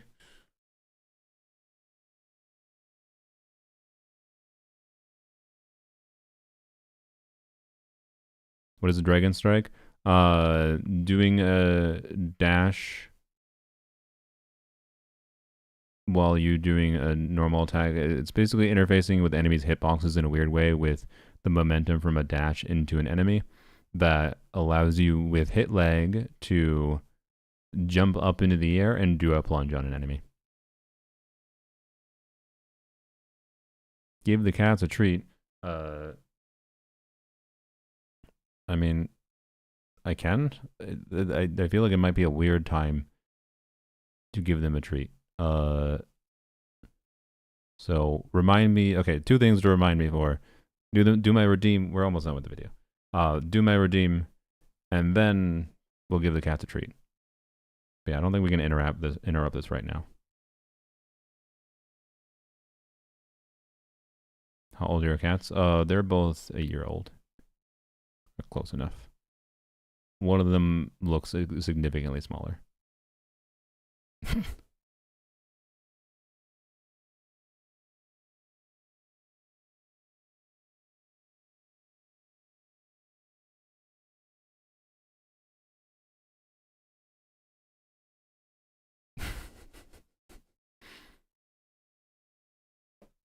Oh, bunk. My cats fight so much rougher. Yeah, no, they play not very rough.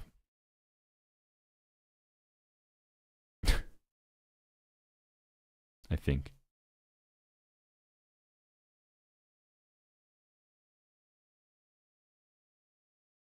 Anyways.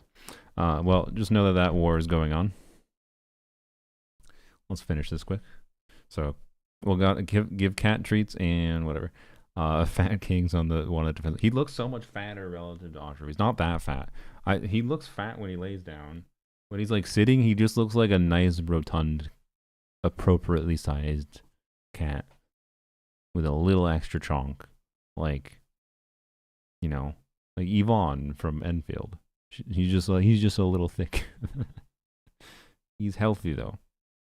For now, I've been trying to make sure he doesn't eat as much extra food now. But anyways, because I think he was eating some of Oshra's food before. Pretty good picture of what the necessary damage timeline was. So with my initial setup locked in from previously, I should be able to gather enough energy by the 140 mark, starting my first rotation. The war ended. Raiden's ult should be pressed by 134, and rotations will be about 20 seconds with plus or minus 1 second for swap timers and energy funneling. So I'll have about 5 rotations worth of damage output for the entire run. The Fatui shield should go down by the time the second Raiden ultimate burst slash comes out, which is around the 110 mark, depending on RNG crits. The shield will be back up by the time the timer is at the 51-second mark, and it's imperative that the third Raiden burst slash goes into the white shield and doesn't damage the Fatui instead, since getting down the shield is the main priority. Assuming Sorry, I just read the message in the YouTube chat. Showing the cat the war between Yerzy tried attacking the screen. That's amusing. My cats definitely don't really react to other cats on screens. They definitely react to mouse pointers on screens though, good lord. Doing proper play, the white shield will go down a second time before a rotation has passed. And, well, if all goes well, the next rotation should finish things.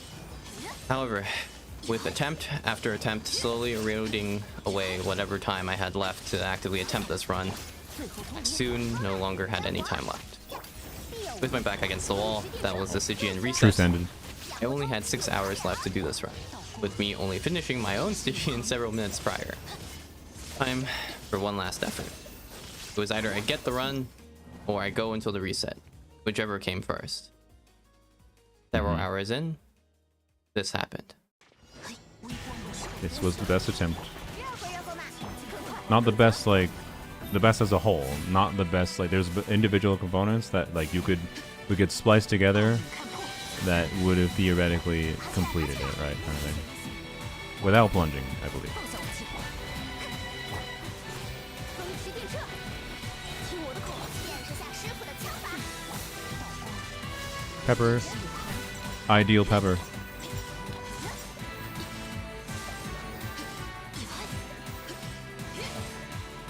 微光无视，神之一法，最后通牒。跟我。 So this, by the way, next, I don't know if it matters. I think Raiden doesn't crit here on her burst activation. Yeah, see, the shield didn't break. So the first hits of the like normal attack and maybe the charge attack didn't go into the red health. It was used to break the white shield, which is not ideal. So that's some extra damage that was missed. And that I think I did better here in this attempt. Because I don't think that would have changed the timing of the last shield that much. It just would have been extra damage. By the way, I think you got the pepper again, by the way. No, I said by the way twice, but the pepper is the funniest thing. Anyway. 风驰电掣，入贼。 Bam. Pepper. Got hit with cryo. That's quite bad. 微光无视，神之一法。 Like, that's, I think, functionally at least a missed charge attack probably from that cryo application. 调整呼吸，听我的口，讲不通就打扁了。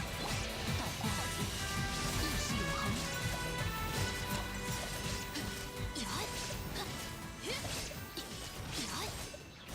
意识永恒。 Huh. It's so close. That was the closest I had gone to beating the Fatui that night. The rest of my attempts could get somewhat close, but with how crit reliant this run is, and with Raiden having 77% crit rate, all I could do was fight against the inevitable. I have a lot of mixed feelings about that run in particular overall. Oh, he does mark the no all crit. Yep. Figured. Yes, I definitely made mistakes that could have been prevented, leading to a clear, with most of them being painfully listed on screen. However, this Fatui also had some BS with its self-damage mechanics. Whenever it triggers... Yeah, so... Actually, first, before we do that... Yeah, so... Miss Pyro NATO ticks by being too close. Got hit only one Chevy instead of two.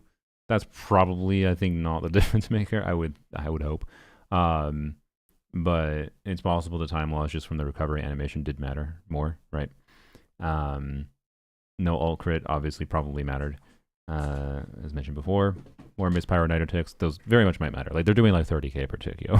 So like, that could be like 100k damage over the course of the attempt. And maybe more, I don't know. Didn't swap to Shungling in time to funnel. Technically fine since it got more energy from earlier rotation. Dodge instead of going for the hit. Only got 3 N1C and N3 instead of 5 N1C. Yeah. So there's actually 2 charge attacks that was missed, but gained a couple extra normal attacks, but definitely quite a lot worse than having the 2 charge attacks. And then not shield breaking here also caused me to not get the right pattern at the ending rotation. So, yep. However, this Fatui also had some BS with its self-damage This is the most Well, bullshit thing. Like, I think, like, because, so the Fatui has the self-drain HP mechanic where it takes about 5% of its total HP away when it generates its shield, except if its HP is really low, which is what the next Whenever one it is. triggers its white shield, the Fatui is supposed to take around 5% of its so total bullshit. HP, which you can see. Like, bruh, it should have killed itself. I would have liked, so the white shield mechanic, I complained a bunch about how, like, the white shield mechanic is what cooks this boss. The white shield mechanic could still exist if they hadn't done this shit, right? If they had made it so its white shield mechanic worked in a way where when it did its self-drain, it could kill itself, that would remove a lot of the breakpointy issue, right? Like, and it would also just be funny. It would just be funny if you could have attempts against this thing where it does its third shield and it just like charge up, right, and just dies. That would be so funny. It would have been funny. People would have made social media posts and shared like clips of that happening. And like it just like, and that would have been a poetic end to this. It's like, all right, you know what? You put in 60 hours of effort, collective 60 hours of effort with multiple people working on trying to figure this shit out, and then the end result is you do a run so good that the Fatui just kills herself. That perfect would have been perfect poetic end, but no. Instead, it loses a tiny micrometer of its HP when it does this shield, as if that matters, because it could literally, by the way, it could literally have 30. If you could get through the third shield, right? If you can get through the third shield, it could have like 30% more HP than this. Well, not 30%. I think it does like 25% of its HP. So it could have like triple the HP it currently has right now. And if you got through the white shield, it would kill it, right? So like anywhere from what it has right now to like 25% of its HP, total HP bar or whatever, is functionally the same HP at this point. So like you have to kill it before it gets to the third white shield, and that's part of what the attack pattern, the ideal attack pattern that was necessary, and why all the minor things of like being able to do a little bit of additional damage at different points earlier on really would have mattered. And like, do we want to rewind a little bit and see what one charge attack was doing? So like you can zoom in and see what one charge attack was doing there. I'm pretty sure 2 charge attacks. So remember, initial burst didn't crit at the first shield break. Initial burst didn't crit for the first shield break, which would have allowed an extra charge attack to go through. And then there was 2 charge attacks that were missed in exchange for 2 extra normal attacks that were missed at the end too. And the timing was wrong as well for the third phase. Or the third shield phase, I believe. So this is why I'm like, I don't think Tars said it in this video, but why I'm willing to draw the line of this was doable. It was possible, like, and I'm fine with this result, right? And like I think it's amazing that Tars managed to optimize this down, remove basically all the layers of RNG other than Raiden's fucking crit rate. And this didn't involve plunging whackness either. And yeah, it's sad that like he didn't have the skill, but I think he did have the skill, right? It wasn't a skill issue. It was a didn't have enough time issue. This was just Mihoyo said, fuck you didn't do it quick enough, right? And like in theory, I'm pretty sure there would be an extra 3 charge attacks of damage worth here that could have been dealt to it if minor things had gone slightly differently. And so yeah, it's unfortunate that he wasn't able to clear. It feels bad, but I don't know. I feel like Tars is so much more dejected than he should be because he did it enough that like I don't really give a shit about getting the reward. It would be nice to have the record there, sure. Like it would be nice, but the record is now here. He has made this video, and I appreciate him making this video for being like an outlining of why it is and how you can see for yourself if you go and analyze the footage and see what she does on the charge attack and see what went wrong in this run and realize, yep, it probably would be dead now. If you have to time until the third shield, not 120 seconds, correct, yes. It functionally is just less time than, like if you just divide the HP by 120 seconds, right? It's more like, you know, not 120 seconds. So it's just a really annoying breakpoint problem that was caused by this white shield, the third white shield timing. So which you can see when the first and second shield are triggered. I had gotten the Fatui's health down so low that the self damage didn't trigger the full amount, or well, didn't trigger. As far as I understand, by the way, it's not possible for it to kill itself at all. Like I'm curious what happens if you literally have it to 1 HP. Like it's possible to have it to 1 pixel left there, right? Can it kill itself at 1 pixel? Probably not. It seems to be the way this is implemented that it probably couldn't. But maybe if it's literally at 1 HP, if they set a minimum value for it, maybe it can actually kill itself. Triggered the second proc. Technically, the Fatui has 2 instances of HP drain, but that's neither here nor there. Overall, it left me with a cocktail of emotions. Disappointment at my own gameplay and ire towards who coded the self HP drain. Regardless, one thing was clear. I had failed in my goal of beating the Fatui. Sometimes that's how the cookie crumbles. I wasn't good enough.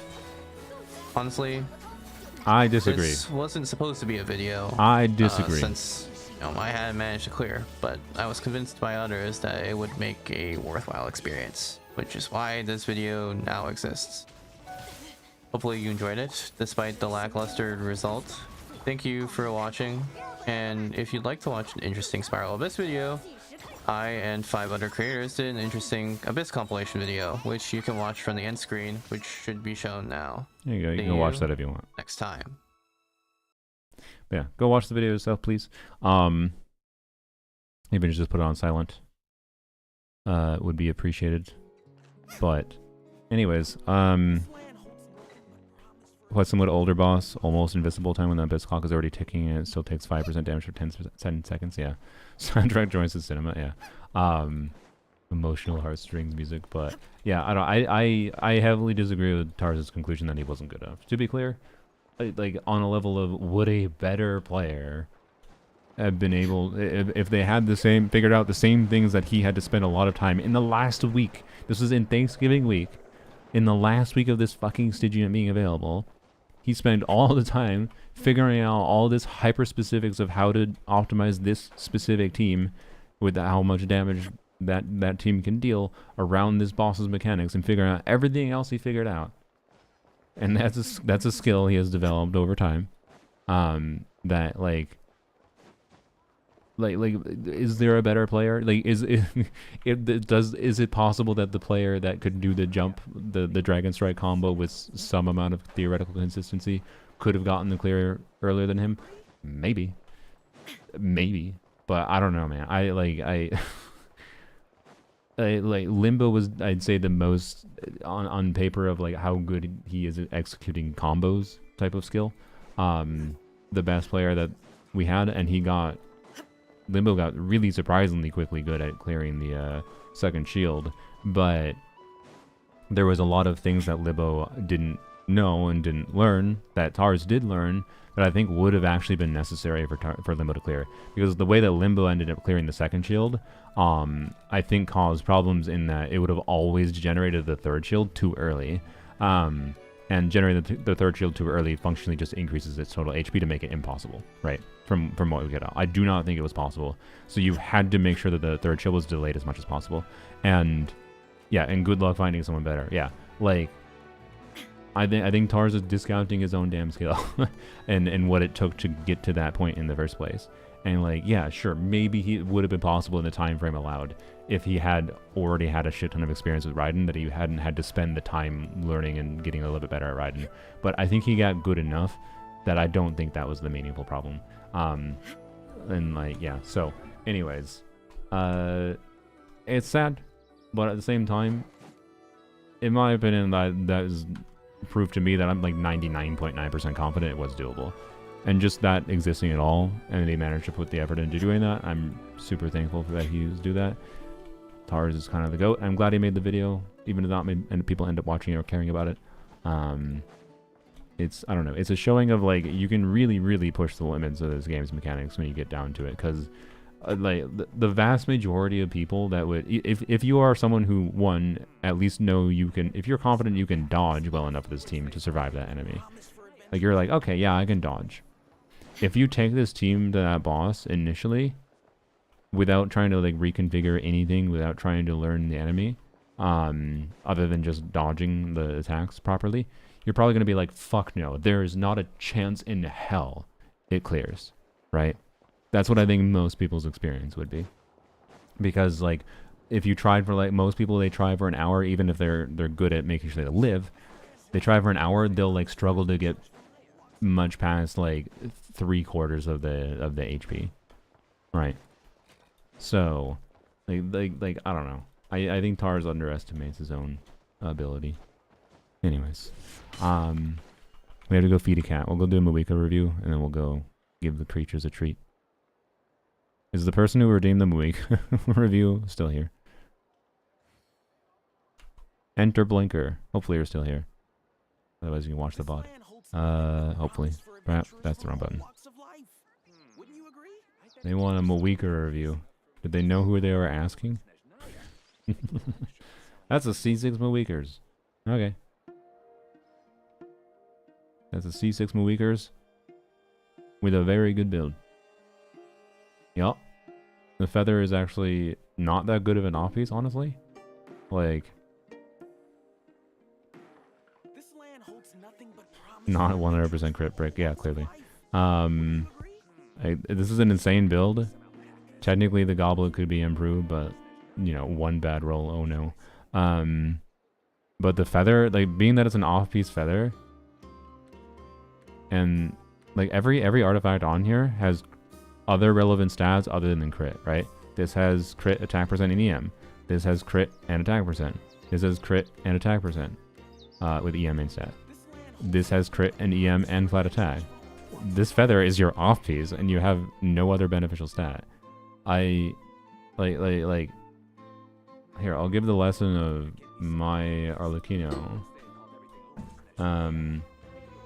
This feather has lower crit value than this piece over here. And this is calculating with Bennett and the team, like with same situation as Mawika. Like Bennett is lowering the functional value of attack percent stats. Despite that, this 15.7% attack percent makes that this piece has higher roll value than the piece that is higher CV and still has attack percent, by the way. Like, to be clear, it could be like just an EM roll diff, to be honest, 19 versus 16 roll EM. But the point is like, attack rolls are still really fucking good. And like, if you're having an off piece, if you're putting an off piece feather or flower on in particular, you generally speaking don't want it just to be with a really invested build, like like this invested of a build. You generally speaking want to have it be like, yeah, a 40 CV piece, but like a 40 CV piece plus attack percent, or a 35 CV piece plus a bunch of attack percent rolls like my Arlecchino build is going to be much better than just a 40 CV piece. Like sacrificing one crit damage roll to get three crit three attack percent rolls or EM rolls would be what you want to do. And because she gains value from EM or attack percent in the secondary stats there, I'm pretty sure there's a good chance this account as an AR60 account with this overall artifact quality, we might be able to find it on another character. I'm pretty sure this account probably has that theoretical feather. It almost was this one, but not quite. Like this one might be better, even with a minimum attack percent roll. Like 8.9, 24.1. Oh wait, no, they have a bunch of their crit rate from that. I guess that might be why they're using it. I didn't think about that. They might be using this heavy crit rate piece because it fixes their crit ratio. So I guess that might make sense. Yeah. Okay, that might be why they're using it then. I didn't think about that. Because it's a lot more to ask for having specifically a high crit rate and attack percent piece. That's a little bit more specific. And easily possible you don't have. So anyways, it's a very good build. Sorry. I was just yapping about like how you optimize a really min-max build. And it was a minor detail that makes more sense now with that kind of being needed for crit rate. So anyways, let's go give the cats a treat. They're still warring.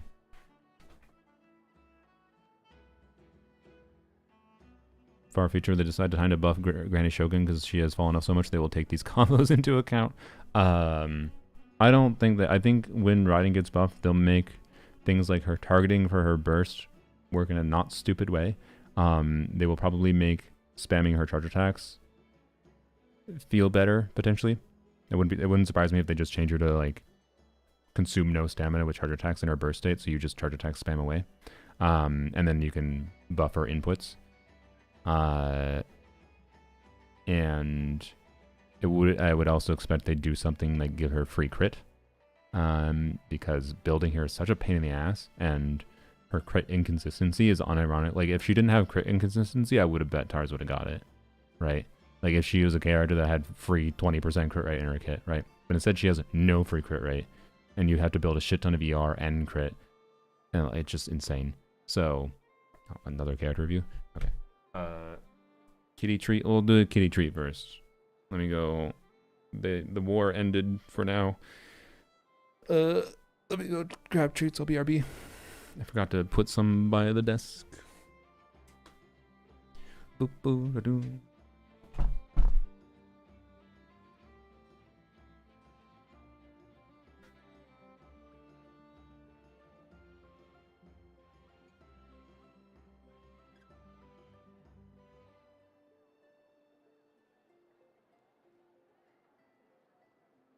Let's see. Creatures. Let's see if I can get him to jump in the chair. Oh, well, okay. I didn't even have to open it up for you. Oh boy.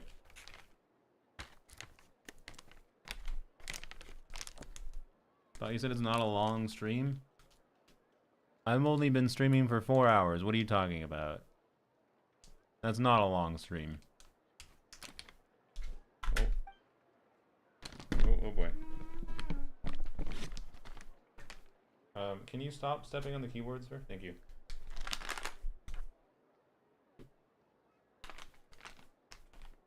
Okay.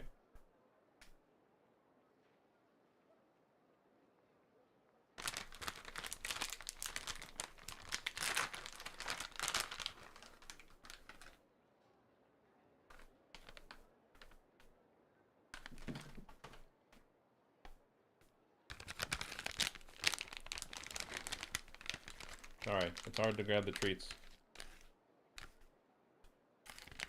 Yeah. Thank you, cat. Alright, there we go. Hello, creatures. Oh boy.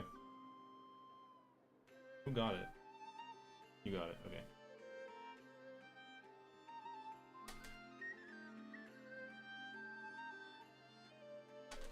Oh, okay, well.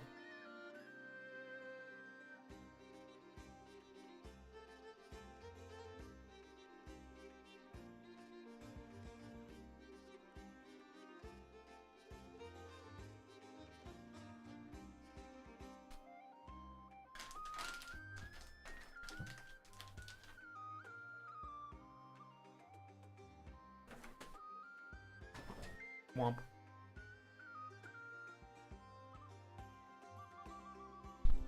Alright, there you go. Kitten treats. What chair do you have? How is it lumbar? This is a Steelcase Leap V2. It is pretty good for lumbar. I'm not gonna say it's the best one for lumbar support or anything. I am not a chair expert. I think the armrests are kind of not great on it, but it has a lot of other things that I quite like. I did reupholster it. I bought a used one for $200. It's like a $12 to $1,500 chair, brand new. I bought a used one for like $200, and it was definitely used. And then I paid about this is with like a Black Friday sale, like $150 to reupholster it. Which King Dedede has promptly tried to destroy. So yeah. And it's pretty good. I don't mind it. But also like I have that Flexi Spot chair I got for free, and that's pretty fine too. Like if you only want to buy a new chair, I don't think you have to spend $1,200. But spending in the premium like $500+ range, I know it seems expensive probably to a lot of people, but if you're at your desk a lot, I think it matters for your potential health long term to have a chair that just helps you have better posture.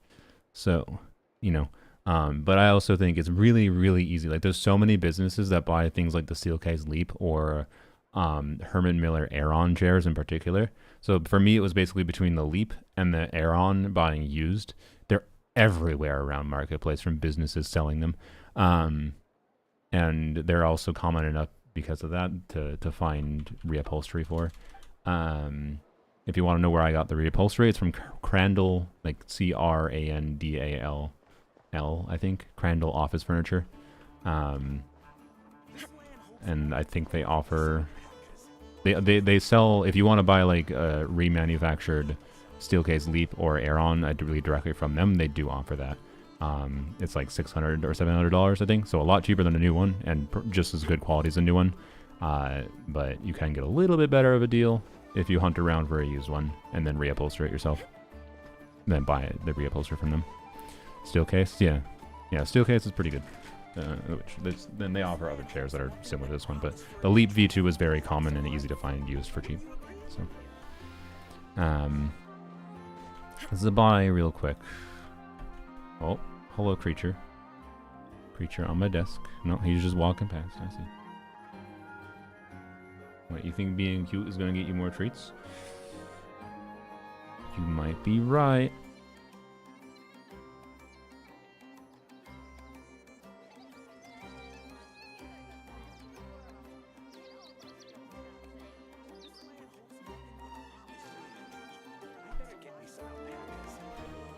Anyways, oh yeah, Arnolane's Zibai, right? That's turtle. Zibai, ooh, C6 Elua, C3 Zibai. Damn it. Okay. No, wait, sorry. I was like, I had to compute for a second. I was like, what's the base crit rate? So you're technically overcapped a little bit, aren't you? So I believe the ideal, because C6 Eat Lua gives, yeah, it gives 10% crit rate, 30% crit damage. So that means the ideal crit rate with Harbinger of Dawn is, I believe, 32. 100 minus 30 minus 28 from Harbinger minus 10 from Eat Lua is 32. You are overcapped by 5%. Easier problem to fix, not easy to fix. Also, not that big a deal to be overcapped a little bit, because maybe sometimes you'll play kind of badly, right? Maybe sometimes you'll play kind of badly and then, you know, you lose 28% crit rate, in which case your functional crit rate is then 36.9 plus 10 plus 30, and at least that still feels functional, right? And it'll feel a little bit more functional than if you didn't have any overcap. So, like, I wouldn't stress the overcap that much, to be clear, because improving, oops, I just realized it wasn't showing the pulley. Improving past this point would be like, yeah, try to remove the crit rate roll from your crit damage circlet into death percent or something, right? Like, don't reroll this goblet, please. That would hurt me. Rerolling the timepiece might just troll you and give you a bunch of crit rate rolls. The feather already has no crit rate, and then you could get a better flower, I guess, but still, this has 4 crit damage rolls plus 2 death rolls. It's going to be easier said than done to improve that too, right? So, like, I don't know. If you want to reroll if you're going to reroll any piece, rerolling the flower until you lose your sanity, just for the self-satisfaction of hitting 300 crit damage might be fun. That's the only thing that thing might be actually worth doing. I don't think it's worth risking the circlet, honestly, that much. Well, actually, 1, 2, 3. Was this 2 rolls at flat attack? Maybe it is worth rerolling the circlet, but I'd probably only reroll a circlet if you had a decree, or like a 3-stat guarantee or a 4-stat guarantee. A 3-stat guarantee is not even going to guarantee it's better. So maybe that's like what you say if you stay for a 4-stat guarantee. It's up to you what you want to use rerolls on, if you wanted to reroll or not, but I don't think the circlet is a high priority because it's too RNG. Again, it could troll you and roll 5 times into crit rate. And then that's just bad. Like, how painful would it be to reroll this and have it roll 5 times into crit rate, and then you're like, well, fuck, I can't not keep that, but it's also a useless stat, right? Whereas I think the flower right now, being that the ideal is it rolling into 2 other stats, as long as this wasn't an elixir piece where you chose to crit rate crit damage, you can choose to target crit damage and death percent, right? And if you manage to convert this one crit rate roll into a crit damage roll, then Monkey Brain is satisfied. You've pretty much fixed your overcap problem. You'll still technically be a tiny bit overcapped, I believe, technically, but not in a way that matters at all. And then you'll have over 300 crit damage, which makes Monkey Brain happy. But, like, this is very min-maxy territory of, like, why bother at this point? So, it's not elixir? Yeah, that's good. That's what I would do, personally. Because 1 feather cost to reroll this. I know it's one... Yeah, this is a 4-liner, isn't it? Yeah, this is a perfect 4-liner piece anyways, right? So why not? I say why not reroll it? I know it's like, it seems a little weird to reroll a piece that already essentially rolled perfect, but if you want to fix the overcap issue, and I mean, I'm assuming you like Zibai if you got her C2 and whatnot, so, yup. That is my assumption. So I think that might be worthwhile for you. Same shit I've done with, like, trying to reroll my Nefer pieces at some points, so, yeah. Anyways, I should farm the doctor on this account real quick. Let's go murder the doctor with Raiden. Raiden, let's go kill another Harbinger. I don't know how annoying. Oh, did I have energy? I think I know. Ooh, we'll see. I love Geo. Nice. What team are you playing, by the way? Shine down. With the marrow of the 3 moons in my hand, Ba-doo, the ba-doo. false moons fall. Oh, it gave me energy. Nice. Illusion shattered. You asked for it. Final warning. Control breathing. Try to go. Now you shall perish. That's more like it's good. Keep it up. Did you honestly think that? No, don't dodge my attack. God damn it. Hang in the input. There is no escape. Hands where I can see them. Stronger. Do you steal my energy? Such a simple No. attack. Get them. Bro, I forgot that he steals energy. That upsets me. How do I get my energy back? Shine down. I don't want to add into the rift. Don't make me. Illusion shattered. Oh my gosh.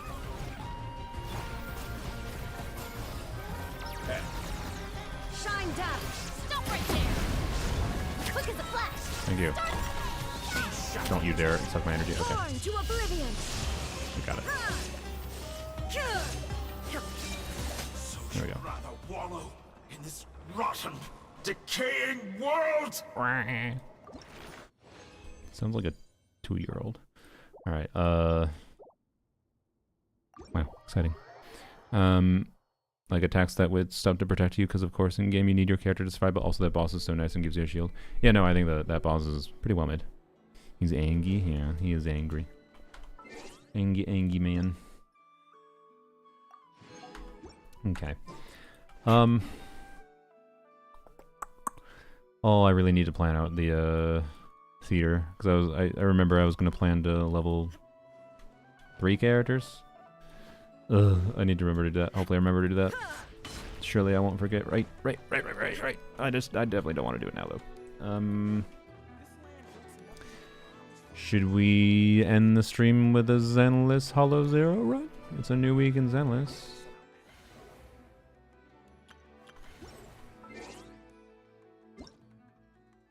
Yeah, I guess. I could also do Enfield, but I don't really want to. It might take me 30 minutes to explain. It's not logic, but explain the reasoning behind what I did in Enfield. I don't really want to explain right now. I may have gotten a couple extra copies of Gilberta. More than a couple. I didn't really think that it would happen, but it did. Anyways, I swear upon everything I didn't giggle whale. It kind of looks like I giggle whaled. Show.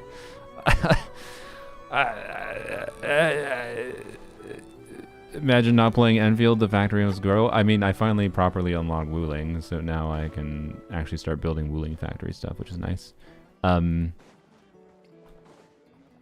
Also, Enfield is like lagging to hell when I have OBS open right now, which is a problem. I think I need to like lower the resolution. Okay, fine, I'll go into Enfield. Oh, reminding about my redeem. I think you just joined back after I yapped about it for like a good 5 minutes. Enter blinker. My overall yap was that it's a really, really good build. You can rewind if you want. Sorry, you're gonna have to check the VOD. It was like, what am I? I am 3 hours 59 minutes. So it's within. It was around like the 3 hour 40-minute mark, I think. But if you want my overall conclusion, if you don't want to go back to the VOD, it is a very, very good build, obviously. C6 Moika with pretty much a perfect build. I was slightly confused by the feather choice, because I figured you had a better off-piece feather that had like attack percent or EM, but then I realized because of the heavy crit rate, that's probably why you probably used it to fix the crit rate balance, which makes sense. But I gave an example of like my Arlecchino, where her onset feather had like 35 CV, but really high, like three high attack percent rolls, with an EM roll too. And compared to her flower, which was no attack percent rolls and EM, and still was 4-line, but it had like pretty much all crit rolls, like a really, really, really good flower. The feather was actually a higher stat value with attack percent rolls versus crit. So I was just pointing that out as an example of like, if you happen to have an off piece that makes sense with attack percent or EM rolls, that probably is better. But probably not if because you were kind of relying on that feather for a bunch of crit, right? So, anyways, also hi Taurus, by the way. Were you here? How long were you here for any of my watching your video? It took a while for me to go through because I had a lot of commentary over it, but pull on her banner for weapon pulls and gotcha.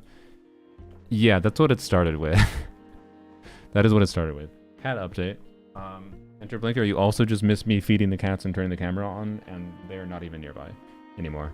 I gave them treats and they fucked off. That's the update. Cat update is they no longer care because I gave them the things they cared about it. Part of it, yeah? Okay, cool.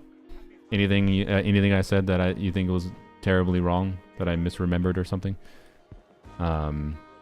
Anyways, let's go do this, hopefully quick. Hopefully quick Zenless run. And then sure, I'll Enfield. I have some energy. I'm done with the factory. I don't know how much I'll actually play today, but I'll at least explain the crime I committed. Like, I will say that I spent the equivalent of like slightly more than a top up, like a full top up clear out, in Genshin. A full top up clear out in Enfield is cheaper than it is in Genshin because they have like, it's like $70, $30, $20, whatever, right? So that's like, it's only like $100 and some to buy a top up clear out compared to $200 in Genshin. But then I did buy extra on top of that because of what happened. Was it falling to gamble temptation? Yes, it was a sequence of like, okay, I'm surprised that happened, but now I fuck it, continue, and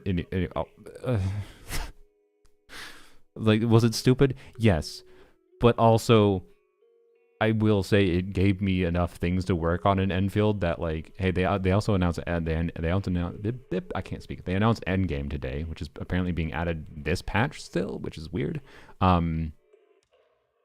But I have like 4 compelling teams to work on in Enfield. I may have crashed your stock market in Enfield. That's fine. I'm sure I have crashed other people's. Does people selling to me crash? Does that actually have an influence? Is that why certain people... Oh, whoop. Why is this not... Oh, it's because it's set to Enfield. Yep. There we go. Maybe? Hello? Oh, there we go. Hello. Okay. Claim that. Oh yeah, the new Threshold simulation was pretty great. I quite liked it. Mostly because I just like the new boss a lot, to be clear. Okay, do daily things real quick. But yeah, anyways, the answer to that question is yes, yeah. Next face reveal? I mean, the next time I show my face in the reflection of my monitor again. I don't know. Did I get all 6 stars? No, I don't have every 6 star. There is some standard banner 6 stars I don't have.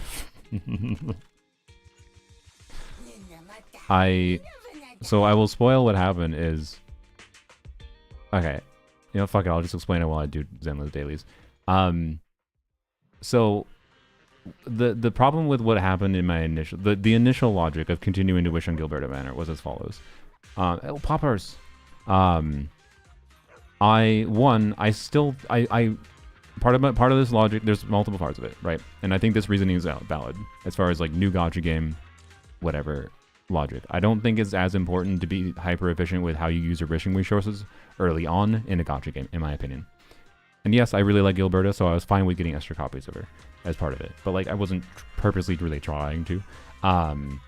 It was more the Gilberta weapon banner pulls. What I was kind of planning on and hinging around was I wasn't planning specifically, but what I really wanted to have happen was get like at least one beneficial weapon for one of the characters, like a beneficial 6-star weapon for one of the characters I was using in either my physical team or my electric team.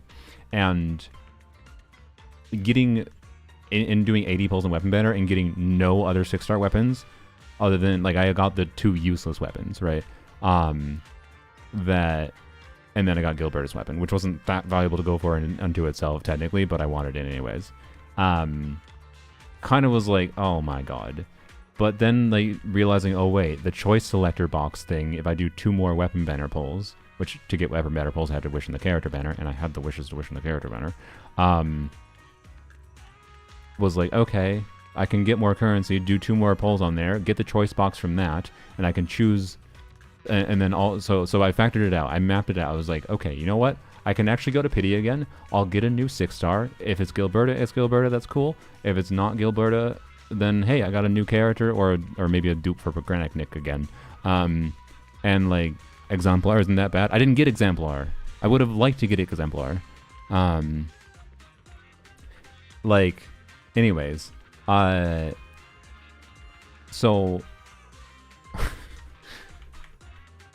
I was like, okay, I go to pity. I had enough to go to pity, right? I had enough wishes to go to another pity, like not the 120 guarantee pity, to be clear, the like normal 5-star pity, 50-50 pity, and that would give me enough weapon currency to both get the guaranteed box thing for the choice box, so I could choose Thermite Cutter or Exemplar or one other weapon that was relevant there. I think I chose Thermite Cutter, by the way, because I did do this. And then I would also at the same time get enough weapon banner currency to get Valiant, which was just purchasable for like slightly more than 110 pull in the weapon banner directly this week. And Valiant is Li Feng's second best in slot. The only better weapon for him is his weapon that requires wishing on like the standard banner weapon banner equivalent thing, right?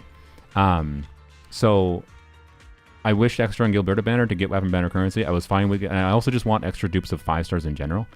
And anyways, I went to pity, got another copy of Gilberta. Okay, cool.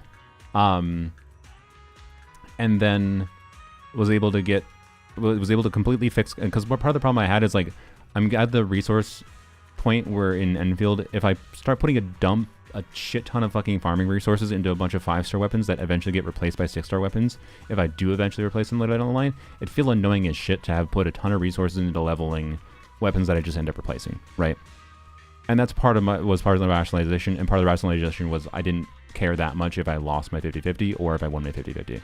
Even though Gilberta like dupe copies weren't that valuable, I don't know, like maybe I will really want, to be clear, maybe I will end up regretting this on the level of if I end up really liking a character released next patch and I'm still playing Enfield every day next patch, then I maybe regret it. But I'm kind of in the vibe right now where like I think Enfield will transition to a pretty casual game for me. So I kind of just said fuck it with my resources. I don't think I'm going to meaningfully save that many resources in the long term anyways. Just throw it into the banner. Got another copy of Gilberta. Okay. And then I was like, okay, you know what? I also want, and this was where the gambling rationalization bullshit came in, to be clear. And this I fully admit. I wanted some gambling dopamine, quite frankly. And I was like, you know what? Fuck it. I'm gonna do it. I'm gonna make a short, which I haven't made yet, because sequencing of different things that happened. I made a short. I was gonna make a short, and this is like particularly to like gauge for an edited video how if my audience would have interest in me making an Enfield video, a non-sponsored Enfield video. So I was gonna make a short, basically being like, so Lanyon's VA is a character in Enfield, right? And just buying the $70 top-up thing that gives you 60 pulls, and then when I bought that, by the way, I think at 15 pity I got another copy of Gilberta early. So I got C2 Gilberta like just immediately. And then I still had like 60 pulls, basically 50-60 pulls remaining. Factoring in, so the rest of the paid pulls that I had there from the $170 top up, plus refund pulls that I had from previous banner and the current banner wishing, got me to another pity and got me Leviathan. So that's another whole ass team build around character, right? And also like, hey, oh wait, perfect opportunity to use the battle pass weapon for her when I eventually use her. Cool. All right. And then I realized, wait a minute. The free token thing for the do 240 pulls to get the free token for a dupe copy of Gilberta was one more pity away. Right? It was one more pity away.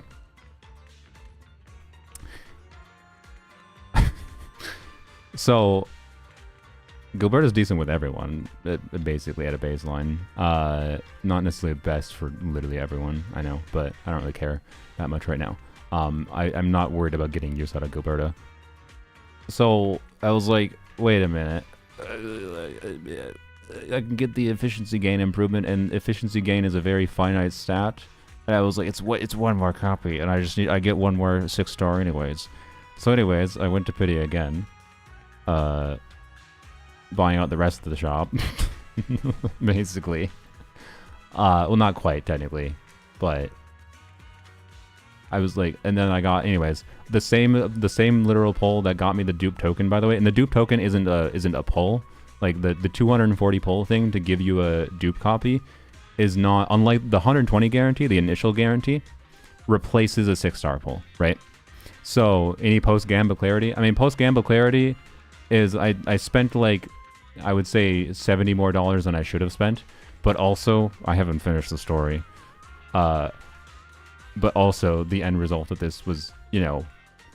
So anyways, the dupe token, I didn't even know this until after it happened. I thought I was only going to guarantee getting C3 when it happened. But because I thought based on the 120 guarantee thing, where when you get the 120, it replaces a 6-star pull. So if you have like 40 pity or whatever, well, that 6-star that you get guaranteed 120 counts as your pity, right? And it resets your pity, I believe. What happened with that was the literal same pull where I got my pity. I was in soft pity, so the same pull was that, and so this is what I thought. I thought this was a bad thing that happened, and it was not a bad thing, in fact.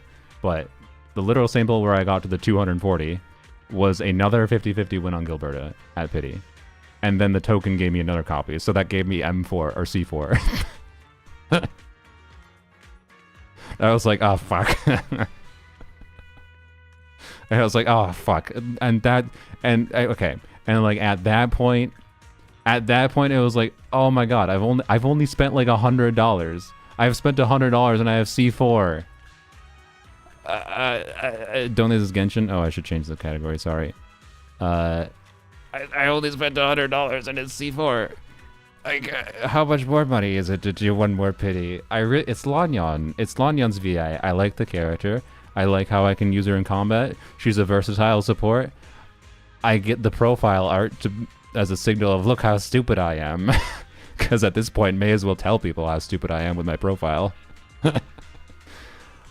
So I kind of just said, fuck it. I can just add this into the short video. Or at this point, it might just turn into a full edited video of, so I made some mistakes in Enfield. And Gilberta's the Yelan. No, okay, Yelan was like I made a stupid bet. This was like the most weird instance of, I got lucky and now I have C4 and I'm kind of in a fucking mood of like, what if I win one more 50-50 and get C5? C5, by the way, is max dupes in Enfield. And you get the special art, and then for her, it's just a damage increase and reduces her cooldowns, which might be strong, might not. It's probably not that good. But I get the profile art and whatever unlocked. And then I can be like, yep, I only got this in like 200 pulls or less than 300 pulls somehow by winning. My first Gilberta was a 50-50 loss on Leviathan banner, which is what I wanted. And then 3 50-50 wins, and then theoretically a fourth 50-50 win. I did not win the fourth 50-50. I lost to Yvonne. So I literally have all the limited units to build around right now. I have 4 team archetypes to build around right now. I have a really good electric team that I've built. I have a physical team. I have Leviathan. I have Yvonne. And I have Wedge for Yvonne that I got like on my literal first like weapon banner pull from the free weapon banner pull it gives you early on in the game. I've only lost my 50-50. I've won my 50-50s for Gilberta, and then I've only lost to limited units. So, like, yes, I spent money. It was the equivalent of doing, like, one top-up clear-out in... Oh, yeah, this happens in Zenless. I don't know why. I guess goodbye, Fox. I have no way to fix it. I don't know why it happens. Unless I can put it in the foreground, but I believe as long as as soon as it goes in the background, it starts to freeze. So it might work temporarily again. Nope. See, it's frozen. What if I do... Can I... No, if I shrink it, it causes problems. Like, it only unfreezes when I don't know why this only happens with Zenless. It's weird. Since when do I play Zenless? I've played since day one, yo. So, you know what? Oh, no, it doesn't even... Yeah, no, as soon as I alt-tab into Zenless, it freezes. Even if I have it in my foreground in my secondary monitor. So... I have only 2 teams at level 80. I mean, I have 1 team not full level 80 yet. Like, I have 1 team not level 80 yet, and I have 2 new fucking characters to build full ass teams around. Like, okay, I'm pretty sure I can play Enfield for 6 months and not have the resources for these teams to max them out. So, anyways, like, did spending $200 make sense? No. I haven't even bought the fucking daily login pass, by the way. I haven't bought the daily login pass because it seemed relatively low value, and I didn't want to have a pressure to daily login if I didn't want to. And at this point, you know what? I'm fine with giving the Griffline team a little bit of money because I think they made a good game and I hope they continue improving it. Okay? I'm fine with it. That's more money than I intended to spend. I was definitely fine giving them $100. Spending the extra 100 was definitely a fuck it moment because I already had C4. And now I'm caught between, do I continue wishing for C5? I don't fucking know. Like, probably not. It's probably because the problem with I mentioned this in the recording that I did. The problem with getting C5 having C4, even though I got really lucky getting C4, I could just lose my 50. Like, it takes when I started doing it, when I went to pity again after getting C4, it resets the token thing where it takes another 240 pulls to get a guaranteed copy. Every other copy is a 50-50. So like, I could go to pity fucking 3 or 4 times. I could get 4 or 5 stars or 4 6 stars, and they could all be 50-50 losses, and I'd have to do 240 fucking pulls to get C5, right? I could easily have to do more fucking pulls than it took to get 4 copies to get 1 last copy. Like, I think I should just stop. Like, that's the post Gamba clarity, is I should just stop at this point. Like, I should not continue wishing. But like, yeah, I know it's mental gymnastics. Like, I'm not just anything past the M. Like, look, the M2 Gilberta was like content justification, but anything past the M1 Gilberta was mostly just Gamba and me wanting to spend a little bit of money to get some resources, because so I could focus on things that I wanted to focus on and not keep on thinking about the Gamba. And that succeeded on some level. And then the sequence of events happened in a way that continued making my brain make stupid. That's how the gambling game works, you know. So oopsies, but it's fine. I no longer really want to spend any more money. Like, to be clear, I don't really want to spend more money because, like, I gave them enough money, yo. I paid for like 4 people to play this game for free to play, in my opinion. That's how much money I spent. I think spending $200 is justification for 4 other people to be completely free to play. But I don't know. So, anyways, I don't need to touch the Yvonne banner. Well, I have the dossier 10 pull, so I'll probably still throw that 10 pull on the banner. It'd be very funny.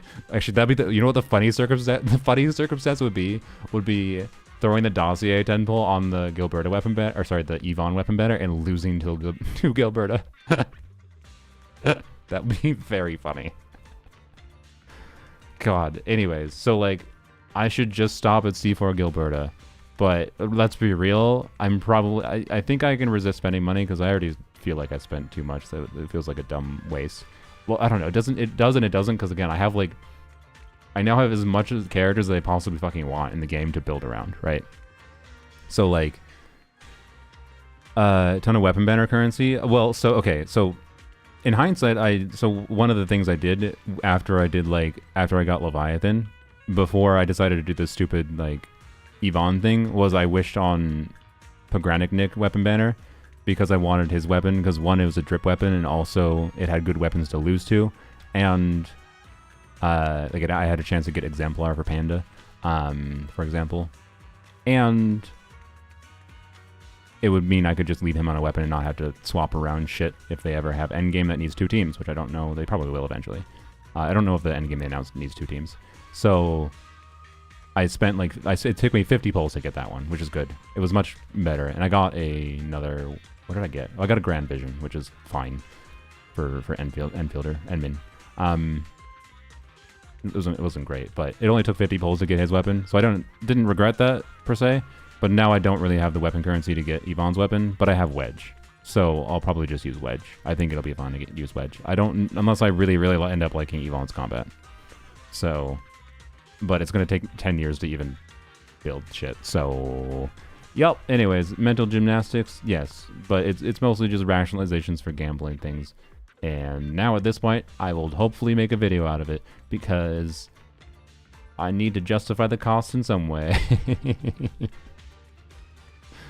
Yup. Anyways, I don't get why this program just freezes when I... It's so weird.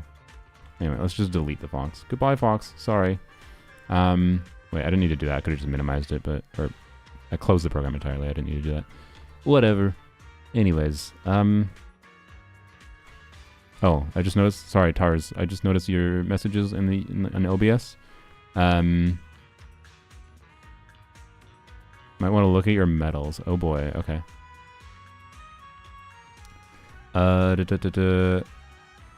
Yeah, sorry, Tars. The YouTube chat was not refreshing on my end, in my chat screen. I thought people just weren't chatting. My bad. But yeah, I definitely did gaslight myself to spend in the game. So look at... Okay, when we go into Enfield, we'll look at Tars's medals, I guess. Let's go spend our crap.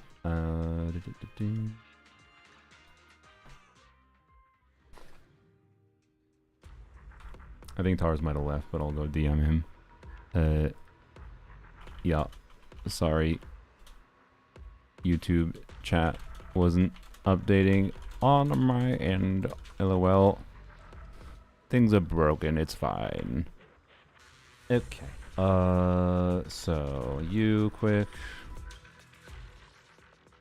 After all that, we deserve a full Enfield vid. I mean, yeah. I just need to make an Enfield vid. I was already considering making one to, like, what is the video title? Enfield, but it's not sponsored. That's what I'm currently tempted to make a video on, where it's just like my thoughts on Enfield, and it'll include some Gamba and yap about the Gamba, but then more about the game in general. And the joke of Enfield, but I'm not sponsored, is just that every other gacha creator got sponsored. Maybe I'll do that. And so, yeah. I've yet to see a non-sponsor vid. Yeah, exactly, right? Like, every fucking gacha creator is only making sponsor videos. And I look, I double-checked my email, yo. I don't have, look, I have emails from, like, oh, are you interested in making a sponsor video from upcoming anime RPG game? Maybe that was Enfield. I have responded to some of those emails being like, what game? And then they don't answer me. I'm like, what game? Tell me about the actual thing. But sorry, my audio's loud because I set it to loud because the boss fight is great. What am I doing? Why am I not just holding? Jamie did a video. Oh, was Jamie not sponsored? Nice, that's good. Go check out Jamie's non-sponsored Enfield video. I know he's enjoying Enfield quite a lot. So, wait, is there a reality where full attack? There probably is a reality where there's gonna be some weird ass fucking anomaly unit. You build them attack percent slot for instead of anomaly slot for. And maybe if this rolls entirely AP, I'll try it. Why not?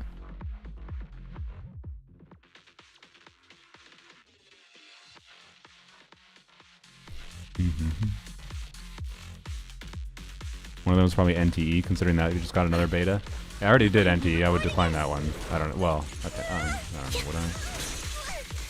Okay, if they were... So, before, they didn't pay for anything. They were just like, hey, would you like to try the beta? And I was like, sure. Because it was an interesting enough concept for the game. And then it was just kind of bad, in my opinion. It was like... It had potential, to be clear. I do not think NTE is a very good game. I think Enfield is a pretty damn good game. But Police Chase scene was so funny. Yeah, it was fun to do it. Like, it was fun as a one-off stream. But yeah. Arya is supposed to be an anomaly. It's more like an attacker. Are you supposed to be able to attack Sloth Forerunner? I don't know. I'm not planning on pulling Arya, to be clear. But that would be funny if she is the example I was thinking of. Recalibrating. Should have done Orby first. Actually, I don't even need to try that one thing. I'm farming content, bro. Don't need to set up buffs that well. With speed clear. I didn't apply anything to you. Oh, that was weird. Suffers from being gacha a bit. Yeah, it also seemed like they didn't want to fully lean into the GTA that much. Obviously we'll try this. Wait, I meant to, oh fuck, I meant to farm the physical set. I just realized. Oh well, I guess we're farming this now. I'm too lazy to go out. Actually, do I care about 2-piece attack percent combos for anomaly units at this point? No. I think if they're not 4-line pieces, I'm fine. Most of the time on my for two pieces on my anomaly units, I do. Well, like Alice only does 2-piece AM because of her kit. And then good, take them both. That's a nice look into the camera there.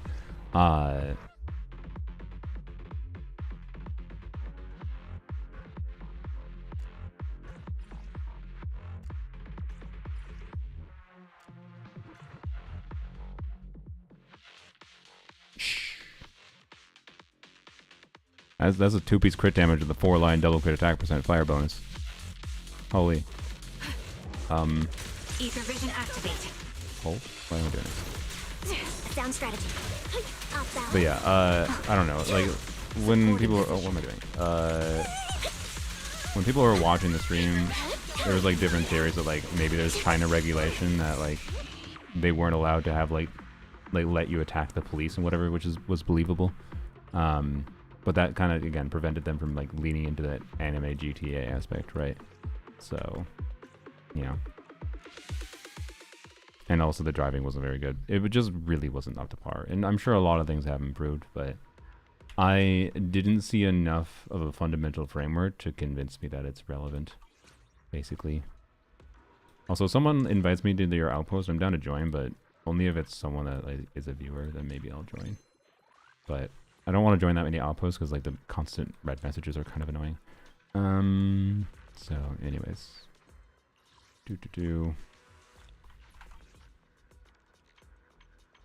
Okay. I'd rather do a quick run in Hollow Zero. Well, I haven't unlocked full difficulty yet, so it should be quick. Okay. Claim. Flap. Okay. I still need to do those. I did that. Okay. Okay. I have 3 pulls. Sick. I am trying to get this engine for Yuzuha. And it has not been kind to me giving me earlies. Oh well. Alright. Cool. Game doesn't want to let me get out of this banner cheaply. Alright. It's fine. Fun game to play for a few hours in a VC with friends and then delete. Yeah. But I don't know what's changed, so I can't comment on it that much. There's something new in standard? This still refreshes? Interesting. Okay. Huh. Okay. That's good. I don't think it's a bad thing. Yeah, I can only put 3 effects on. Okay. And this thing is fire resistant. What's the fastest team I can use? Let's just use... I can use Sana as a trial. That's interesting. You might say the Fox. And that might be true. I'm just going... At this difficulty level, I think this is going to be better. And then just throw in Nicole here, because Nicole, I think, is broken as hell. Actually, I might have too much depth shred here. No, it should be fine. I shouldn't be capped out.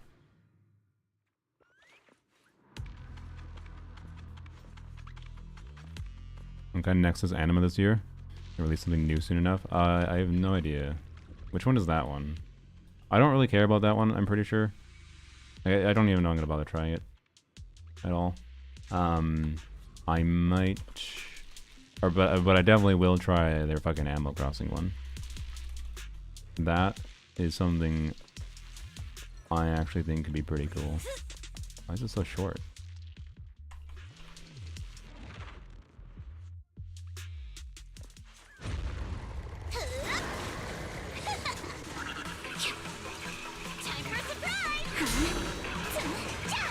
Alright, is this even gonna live more than 2 hits?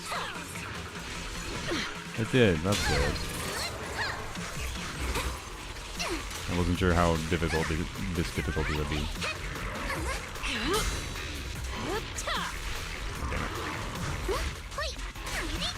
Adjust your breathing. Good. Need my help? Behold, the most symmetrical swordplay. I didn't buffer my input there because I was a little confident it would actually work properly. Well, I knew the buffer would work. I wasn't confident I would have the points for Alice. I see your weakness. Yeah. And kill with assault. Nice. Crit rates, damage dealt. Deal 50, just this. Okay.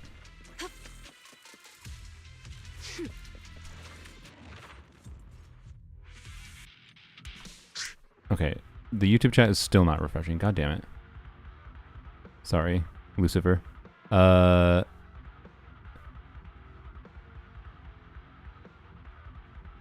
know what? Fine. I was hoping it was going to start refreshing itself, and my intent is like to end the stream in less than 3 hours. But I should have just done this a while ago. Oops, that's copy new Chrome window. Paste the chat there into Chrome. All right, there we go. I should be able to see now. Hello, Tars. I didn't realize you're still here. Already past midnight. I'm gonna sleep. Oh, sorry, that was Lucifer, not Tars. Yeah, because it's a new mood, getting my #1 crown just to abandon it. Well, sorry, sorry. Normally I like to say have a good sleeps to peoples, but I didn't, because I didn't see the message. I'm sorry. All right, there we go. Now YouTube will actually refresh for the one YouTube viewer that is actively chatting. Why is it so loud? Now, you're the prey. Also, this is a brutal first boss. Right, that's not quite right.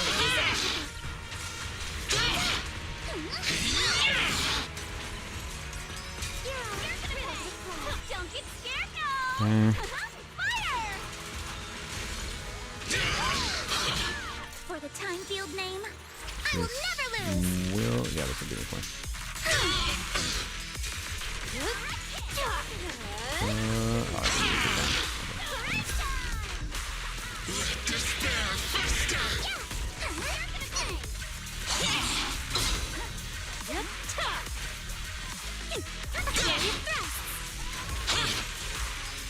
No escape. Nice. Time for a surprise. Oh, I forgot about this, by the way. Totally forgot I had that. I see your weakness. Adjust your breathing. A little gift for ya. Here's a taste of the abyss. There's gonna be a bunch of free chains here. If I had remembered Nicole was a thing, I probably would have killed it. My bad. To settle this. Why is Nicole there? It's New Hollow Zero. You get like support agents as like castable abilities.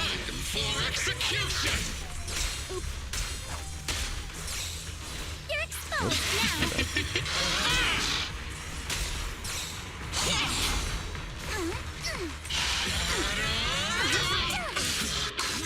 Good. Freaking noisy ass enemy. Alright, off-field agents can get HP and damage effects. Die, please. Go away. Alright. What is going on? Wait, that was a normal level. What the fuck? What's going on? Let's make this quick. Ow. Okay, sorry. Okay. You know what, I'm gonna turn up the music. Turn it down if you need. Orphe's good too, she gives death threat and attack, yeah. Maybe should have just done Orphe. A chance to score. Focus on the target.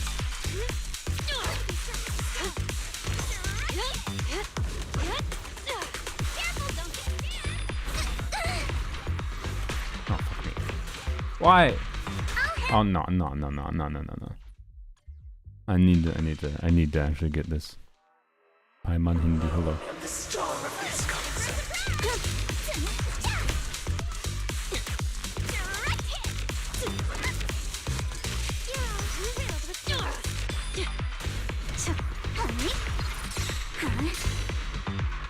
Yep. There we go. Okay, I can do it.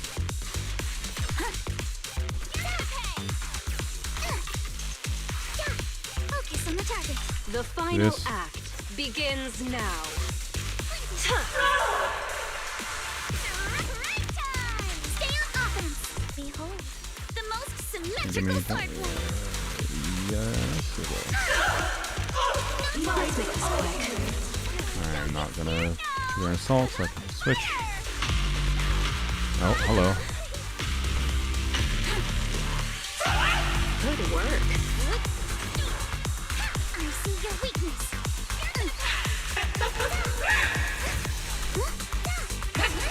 Clear your mind.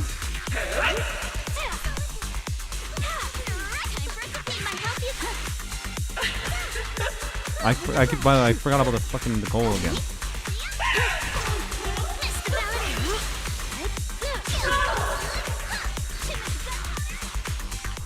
Bye-bye, suckers.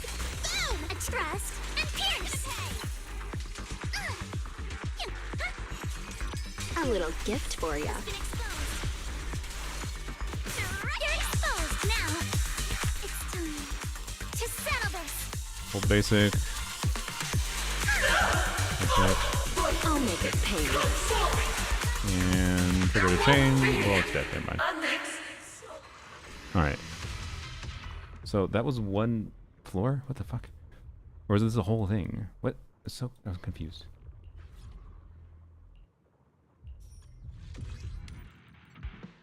Okay, weird.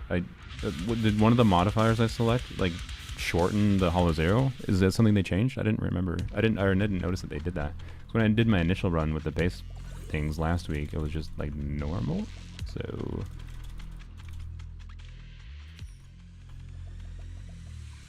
weird. Okay. This is just an RNG thing. I have no idea. Pretty sure this is one of the modifiers. Okay, interesting. I'm assuming they just did that to make it quicker, which is fair. We're just fighting a bunch of bosses instead. That's actually, it's more fun in a lot of ways. It's been a freaking while since I bought this thing. I forgot its name even. Time for a surprise. Stay on offense. For Let's do the this. time field name, I will never lose. Yeah, I can give me that. Okay. Let me give you a little treat, like this. Oh, that might fuck up. Oh, it canceled Alice. Whoops. Strike in an instant. The pressure's on. Normally, you don't make this cancel Alice. You can't swap back to Alice if you swap off of her. You're exposed now. Like normally, but that wasn't a normal swap off. That was a weird trigger. No time to do it. Once in Careful, don't get scared. A chance to score. I remember fighting this thing with 1 HP Soldier 11 when I like first started playing, and it being the hardest thing I've probably still done in this game. That was extremely easy comparatively. Alright, that was definitely a modified version. AM by 60 is incredible. Okay.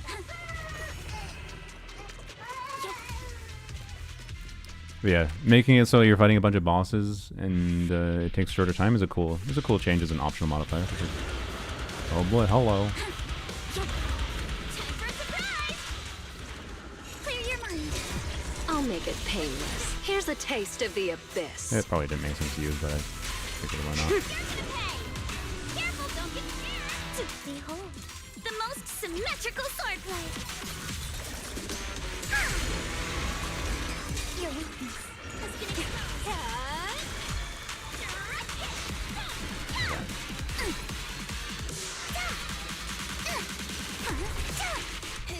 Wanna run? Get it! Thrust and pierce. Adjust your breathing. A little gift for you. Don't freak out. This Nicole giving chains is really You're fun. exposed now. Move with the book of flurry of thrust. No! Come on, you were almost dead. That was really bad.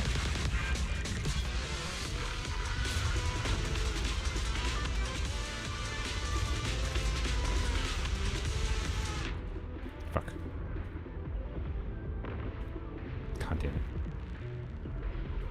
Not that I'm doing any damage, but it's just annoying. Oh, now I took damage. Careful, don't get scared.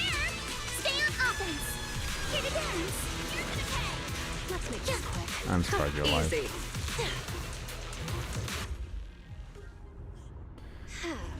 Alright. ZZZ and my Genshin stream. Yup. We're also doing Enfield, actually.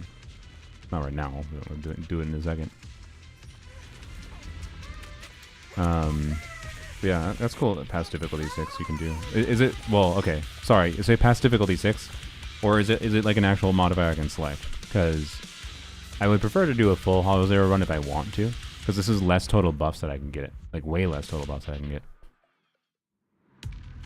Which makes, like, if the final boss is balanced the same way, that makes it a lot harder, in theory.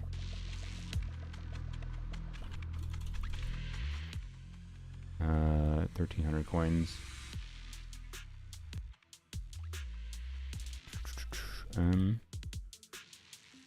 Guess energy is just fine.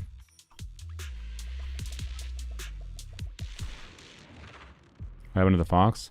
It works out in Zenless. Hello? Okay. I don't know what I expected, but it wasn't this.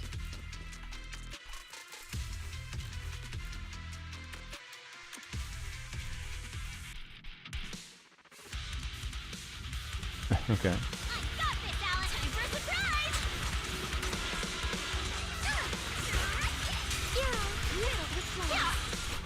Bye-bye, suckers. Boom! The pressure's on. Careful, don't thrust and pierce. Focus on the How do I target. get match A point? little gift for ya. How about this? Do this, why not? Your luck's run out. Go, come on! A chance to score. Did the robot? No, the robot not dead. Okay. You're perfectly Probably set up. confused the robot was dead. Right time. It's time Okay. to settle this. Let's make this quick. Oh, I ran out of moves. My bad. Oops. Stay on offense. I see your weakness. Get out of the sky. Oh, there we go. Somehow poked it through the legs. Where are all the chains coming from? Nicole. I believe it's from Nicole. Or some other event I have going on. Alright, and that's all the run was? That was the final boss? Oh, okay. Weird. Like... You must complete battle in boss room, attacks from... Okay. This was only difficulty 3 though, and it still had all bosses. Huh. Weird.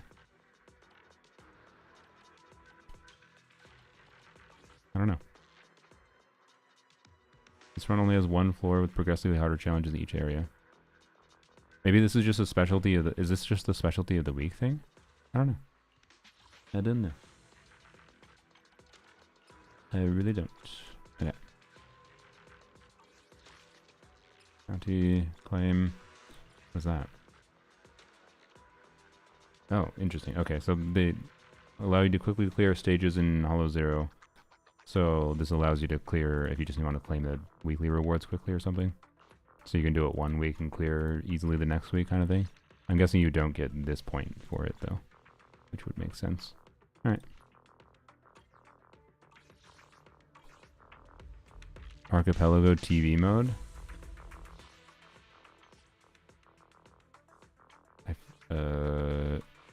Bro, I forgot where you go for it. Oh, can I clear this?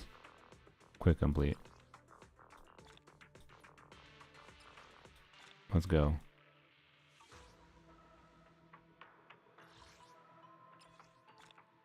Sick.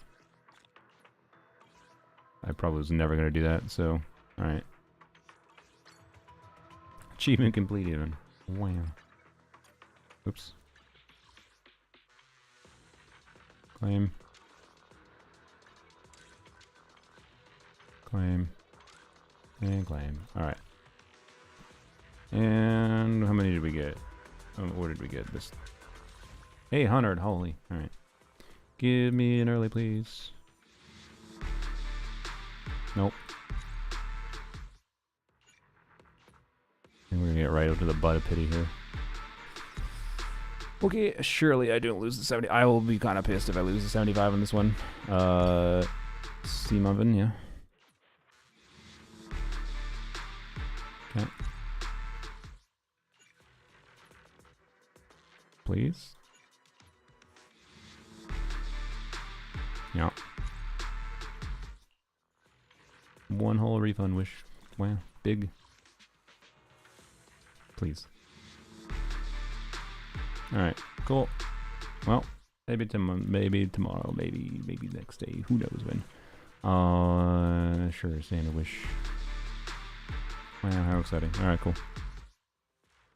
Well, yep. I will probably get to pity tomorrow. Not as I get it, but get to pity. Get in the range. And then I'll make a very annoyed Discord post if I lose the 75. Particularly because I lost the 75-25 for Rabbit engine and the fucking YSG engine. So one of them I got an early for. To be clear, after the YSG engine, I got it early at like 20 pity, I think. So it wasn't that bad. And then the Rabbit engine was terrible, except the one I lost to was Brimstone. It was a P5 Brimstone. So like, you know, it was kind of fine. It's kind of fine. But anyways, let's go Enfield. That's enough. Zenless.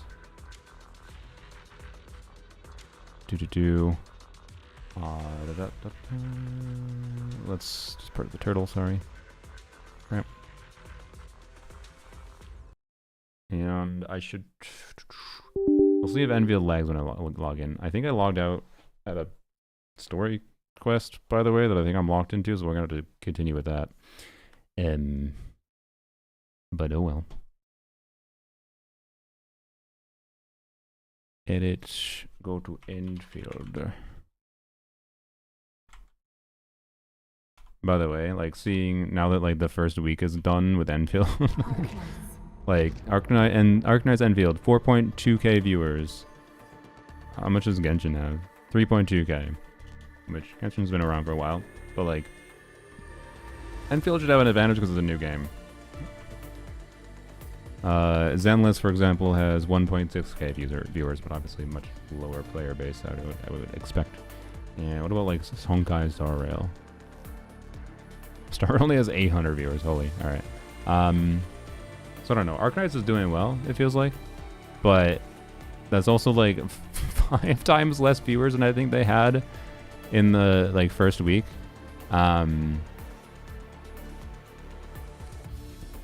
Which is like, that tells me a lot of bigger streamers were probably just doing it because they were doing sponsored streams.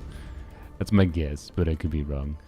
Anyways, or just people tried the game the first week and stopped playing too. That could be it as well. I don't know. But viewers is different from like people playing the game, right? So, anyways, I gotta get the game to actually capture it. Right? Yep. Okay. Other games. Enfield? Yeah, it worked. And I get a free weapon XP, more valuable than the wishes. Oh yeah, I didn't even realize. Yep, I am indeed stuck here. So let's do this quick. Didn't even realize I forgot that I get extra wishes if I just waited a couple days too. So probably should have waited a couple days. I forgot about those. Whatever. But yeah, looking at Essence artificing stuff. I haven't much because like it's too many. I have like spending resin, whatever sanity, sorry, on freaking essences when I still need a shite ton of resources to level characters. Like, why bother? And weapons. I feel like that's gonna be like 2 weeks away. Stream VOD yesterday, I just unlisted it because I rage quit the YouTube stream. I just unlisted it. You can watch the full one if you want the rest of the lantern requests on Twitch. You can still access the YouTube link unlisted through Discord though. There was a stream. I just got annoyed. My mood suddenly started turning very negative, and I wanted to end the stream. But then I decided to restart the Twitch stream because I decided I still wanted to finish the Liyue quest.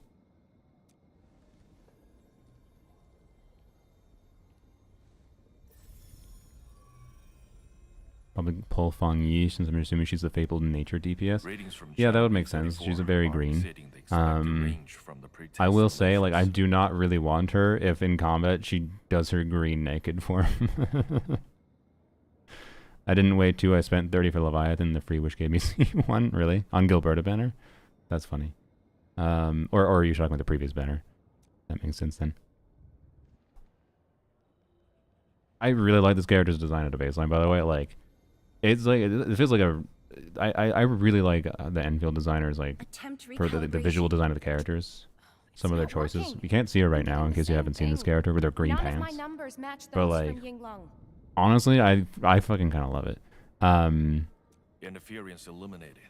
Okay, I am more engaged with the Wuling story as I was with the original storyline right now. Chanti's wrong. Data adjustments for.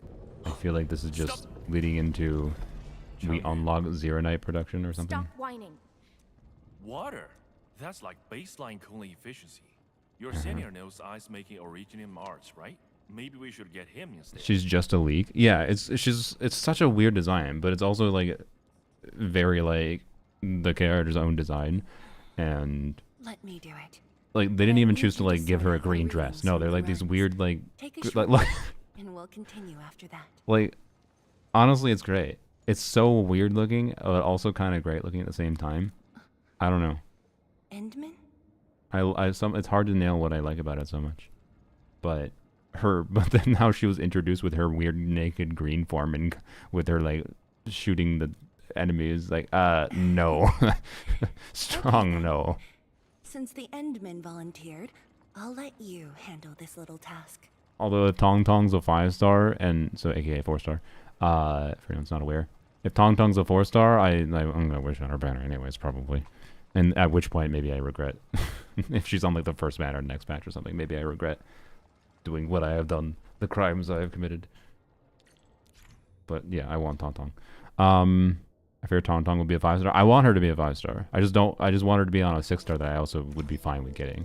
But I'm also I will just wish for her if she's a 5-star. Although they aren't doing rate up 5-stars right now. So like, you know,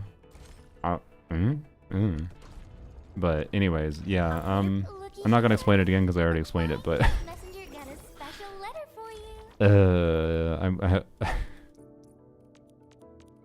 I'm one away. Same VA as Astra. Yeah, the leak lady. Like something. Oh, by the way, in doing this, this is kind of a troll, I think. Every single one of my 5-stars is full dupe now, except that's a 6-star. Except here, you're full dupe, you're full dupe, you're full dupe, you're full dupe. Just barely got you full dupe. Obviously, Enmin is not. Well, Enmin's not a 5-star technically. Except for no, wait, Arclight I did. Sorry, except for Aviwenna and Perlica, 2 of the characters I'm playing the most actively. Game trolled the shit out of me, quite frankly, by having 2 of the characters I play the most and not giving me full dupes of. I don't think they matter that much, to be clear. I'm sure I'll get it eventually. I haven't done that many. Oh, thank you. I haven't done that many wishes and managed to get, you know, decent bit. Another ore barrel 2 in one day. What world? I mean, we're talking. We got 1/10 of a wish there, to be clear, but still. Let's see how Tars said he ruined my stock market. Actually, wait, sorry. We should check Tars's medals. He said. He said it with like some LOL tonality. I have too many friends on my friends list. Tar, that's not a T. Hello? T? There we go. View profile. I can't click on them?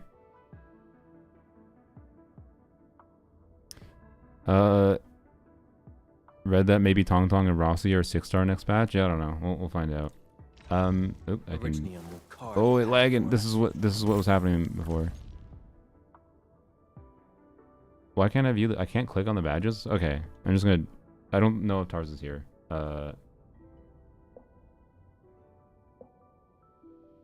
I can't actually view the badges. Like, I see them, but don't know what they are. Oh, you are here. Hello. Sorry.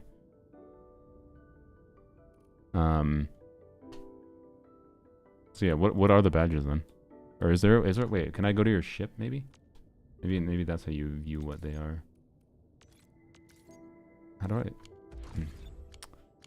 do I have to go through here? Wait, I should probably finish this quick. Also, you know what? Okay, sorry. One thing at a time. I'm going to put the game in windowed mode because it's lagging to hell when with OBS open. It doesn't do this when I don't have OBS open.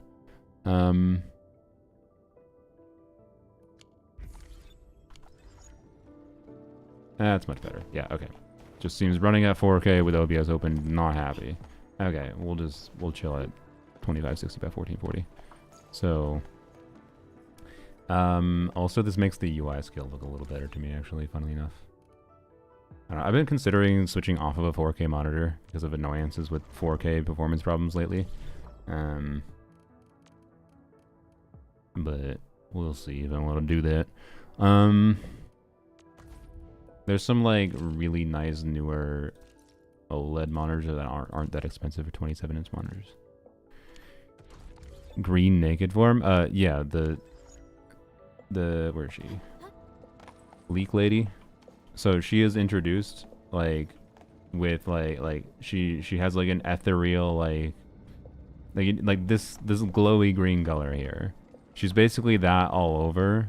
And there's no like nipples or anything, so whatever. But it's just she's just like naked body, green glowy form, like Super Saiyan but green kind of thing was the vibe, I guess. But it just looked kind of dumb, and also just a little bit too gacha, not great in my opinion.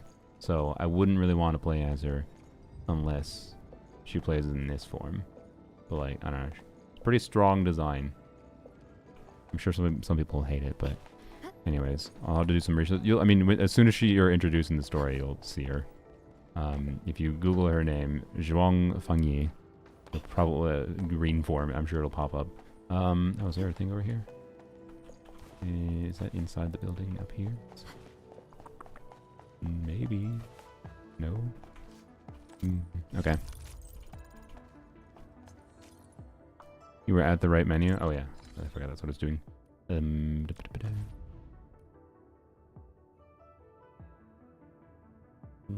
I just search. TARS. Oh, there's this button. Yep.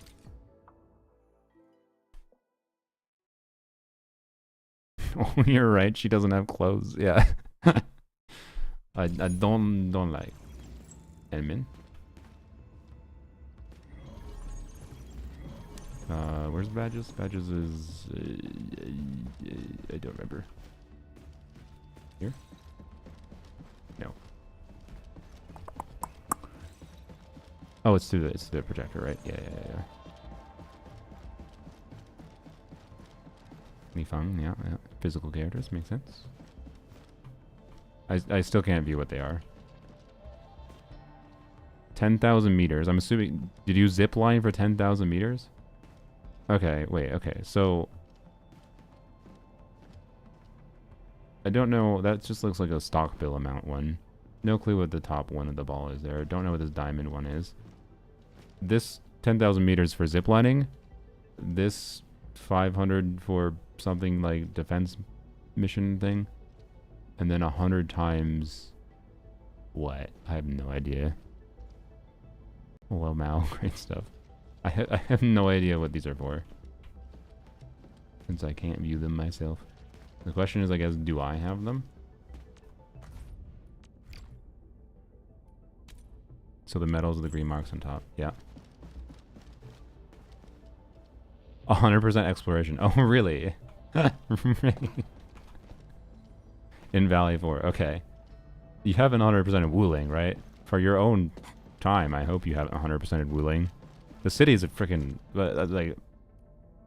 It's crazy to me how much better of an impression Wuling gives on every level. Just in, yeah, I assume you just did Valley 4. Okay. Well, I definitely don't have those then. All right, that's funny. Tar's being the 100% explorer that he is. Very nice. That's much better of a thing to do than spending money because of weird Gamba situation that happens in getting 4 copies of Gilberta. Oh god, I don't even understand how it happened. Like you can easily take people hundreds of dollars, hundreds and hundreds and hundreds of dollars to get that many dupes of 6 stars in this game. Like, it's so hard to like actually purposely get dupes.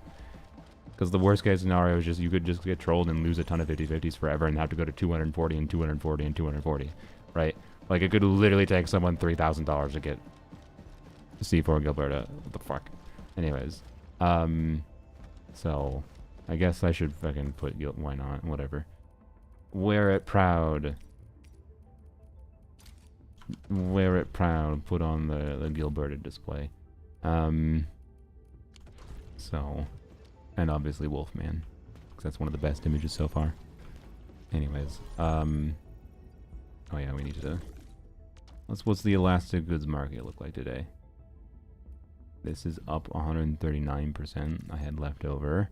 Plus 42%. Okay, I am not selling those today. Down 63%. Everything's weird. Okay, they're all minorly up, but I can buy 320 of these.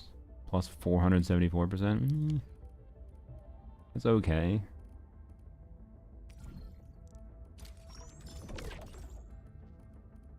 It's okay, but I don't need them right now. Alright,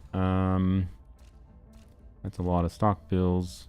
How many things do I have? 22,000? Alright. So, like, that many. And that would buy out you, but I don't want to do that many. Alright, there we go. Plus 3 mil, sure. Also, don't they refresh some shit? Yeah, these ones. Just buy those. Yeah, fuck it. I'll need them anyways. I didn't buy out these last week because I technically could have, but it would have cost all my bills, and I didn't feel like it made sense right now since I haven't been doing anything with essences. So, yeah. All right. Okay. For simplicity, let's just go to the daily task. What the hell is this one? Alright. And then we'll go do a little bit of stuff. Oh, I haven't messed around with Yvonne's kit at all. I have no idea what she feels like to play. I think if I... Let's see. Let's see how I like the character that I got. Operator guide. Yvonne. So, where are we having fun today, Endmit?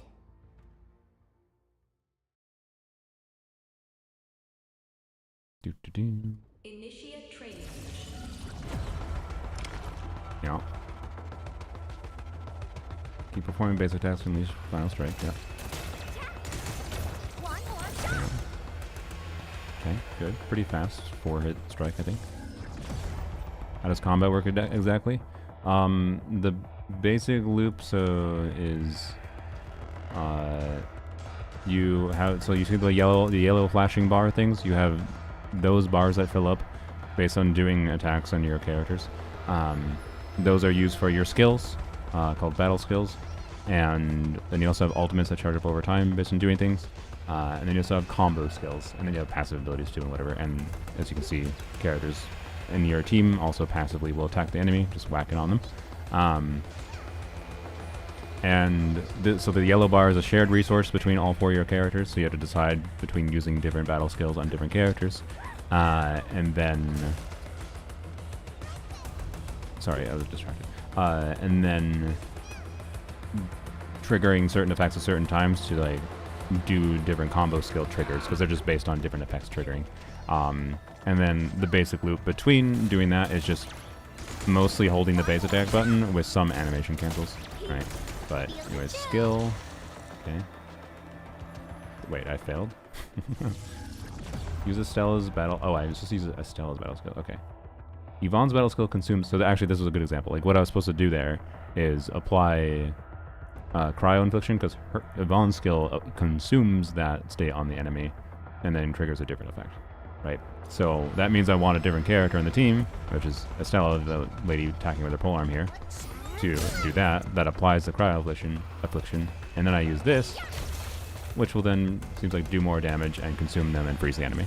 Right. And so like understanding how you want to sequence things like that is pretty damn important. Talent barrage of technology when Yvonne's battle skill triggers solidification. Her next skill will be a final strike inside. Ooh, that's interesting. Okay. The final strike is where you get a lot of stagger built up. There is stun things and whatever. So anyways, we do this, we do this, and then you immediately chain into that. Nice. Okay. Cool.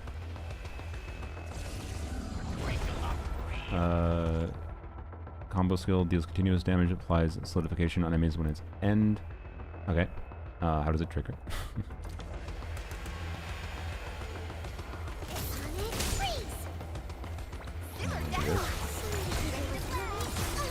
Just based on solidification happening? Okay, so always.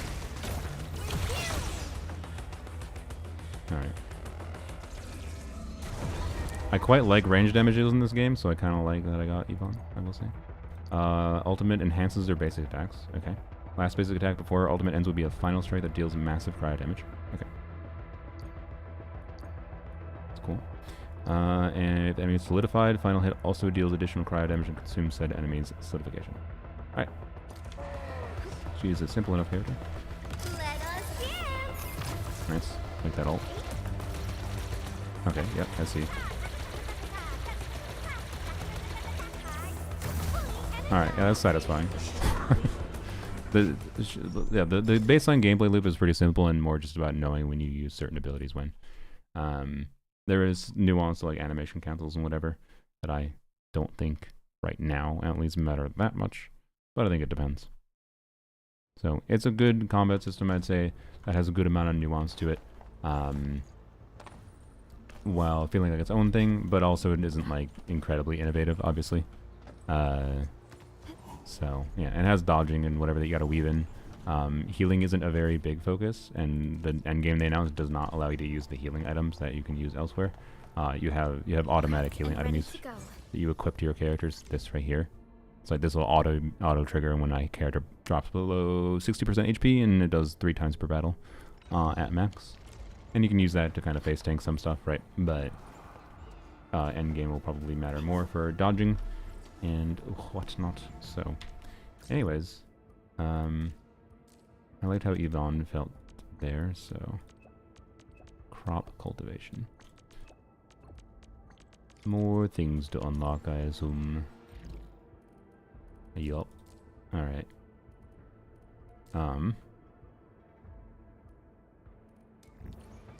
So yeah. Anyways, oh yeah, I was gonna do the daily.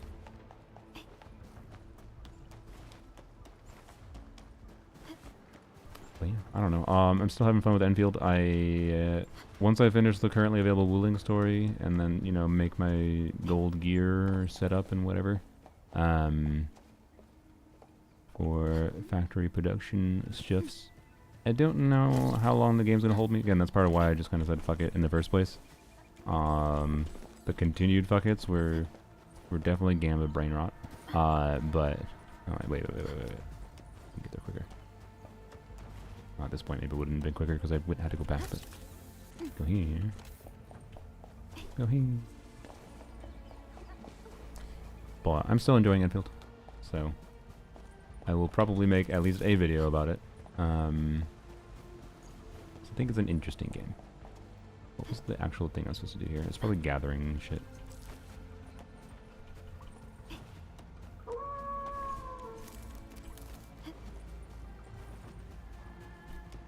Am I done?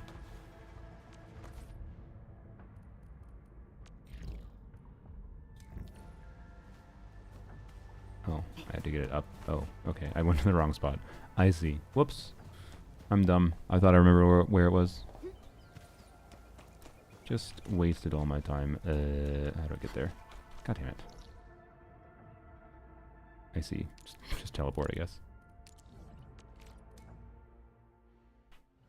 Mm-hmm.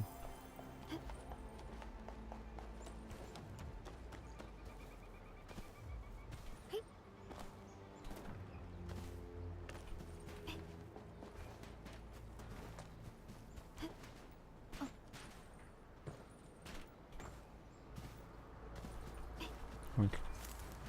Oink. The first step is always the hardest. Suck. And I will cozy up with gravity! Perfect.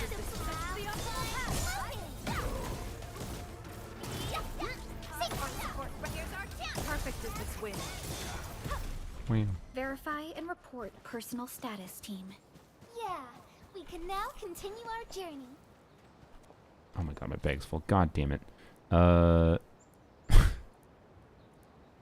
Whatever. Fuck that item.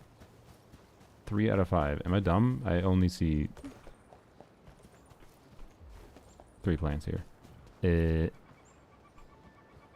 Apparently this is the most annoying daily in the game.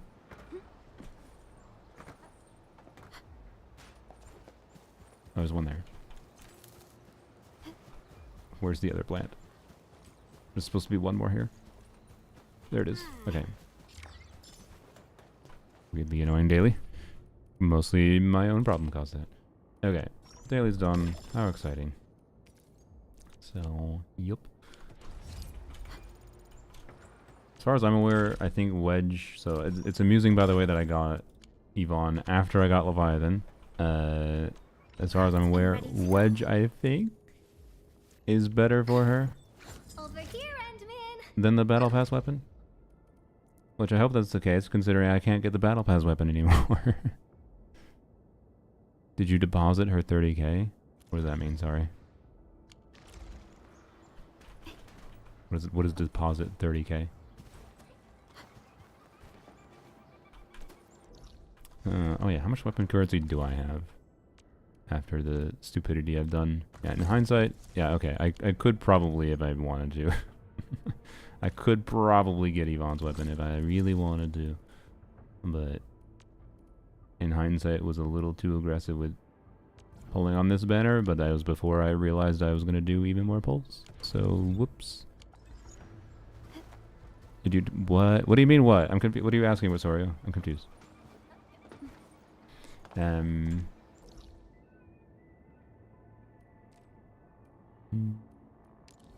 I need this shit? No, I don't think I do. Wait, do I have the currency to... Nah, I don't think I do. Okay, what the hell do I want to do at this point? Like, I have now a problem with, like, what fucking characters do I focus on? Like, I have so goddamn many to work on. Oh, I'm bringing quite a few things. Get a new assignment. And she I needs... offer today's dialogue and I think I contemplation would to level you up her. in reverence. Wanna come snowboarding with me, Endman? Come on. I don't know. I have to look. I had to look into things. What characters do what? Perfect weather for snowboarding. You do cryo infliction.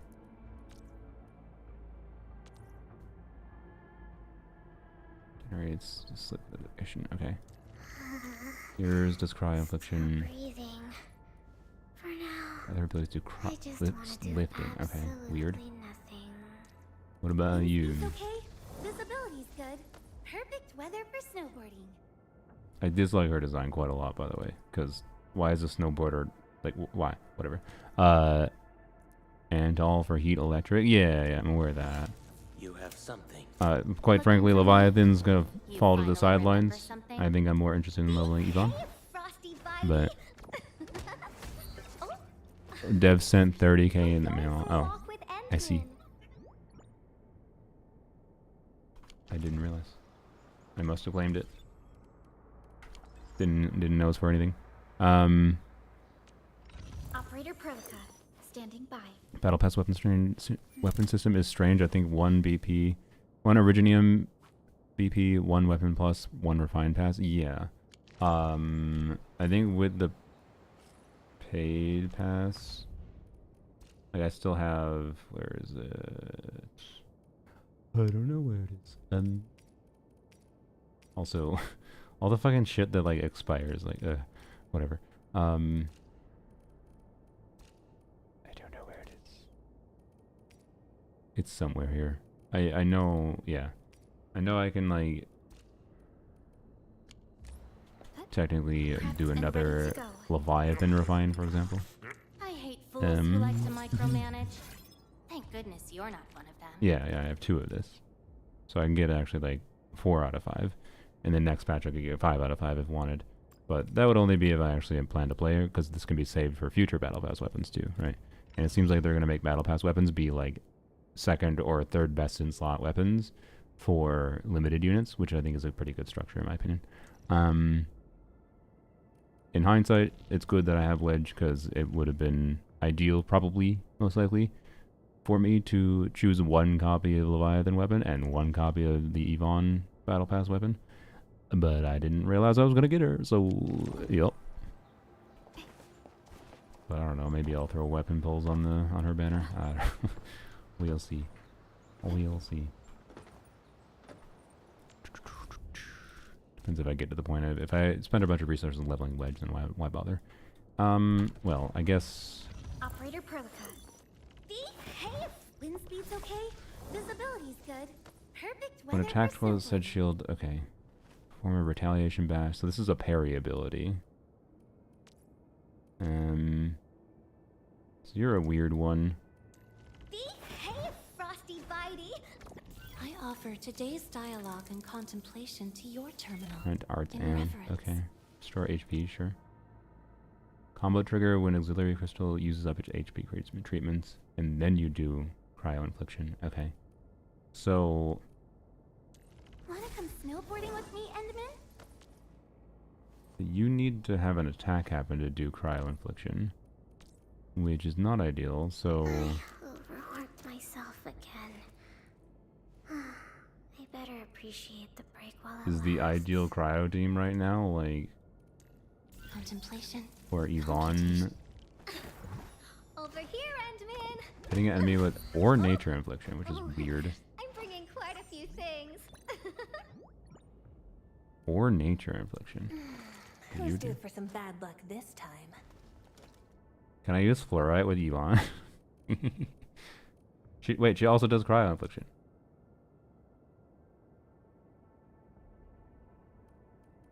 Can I do like fluorite? I offer today's dialogue and contemplation. I wouldn't have any to skill your point terminal generation, would I? in reverence. Is there a skill point generator for? Still breathing. For I do kind of want to have an excuse to use fluorite. Also, you exist. I forgot. Oh, you are a skill point recovery. Okay. Story of my life. Fluorite, Zahihi. Yeah. Computation, utterance, abandonment. Okay. So, I think my priority choices. So, how long does this take? Controlled operator performs a final strike. Auxiliary crystal will restore the set operator's HP. Can trigger 2 times. Considering that she has shortcutting to doing extra final strikes quicker, Computation, she theoretically can trigger this sooner. abandonment. And then that should trigger her combo skill to do cryo infliction. Okay. Yeah, so Zaihi, Yvonne. Empty wallet. If I feel like I need skill point regeneration, him. Story of my life. Oh, but he consumes cryo infliction, which seems bad. Because I want to consume cryo infliction on Yvonne. I mean, you could just not use his skill, to be clear. And just use his alt, which is... I mean, his alt is what regenerates SP, I guess. So, he's just an alt bot.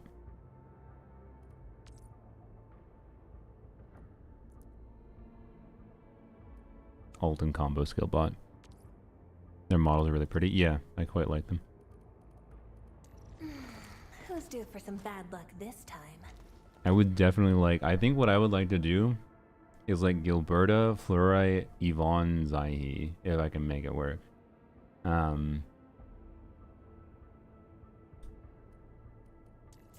offer to...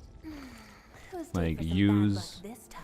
Use your battle skill. It does nature infliction. I can then use your skill, Over here, Enderman. right? Also, Look Gilberta. here.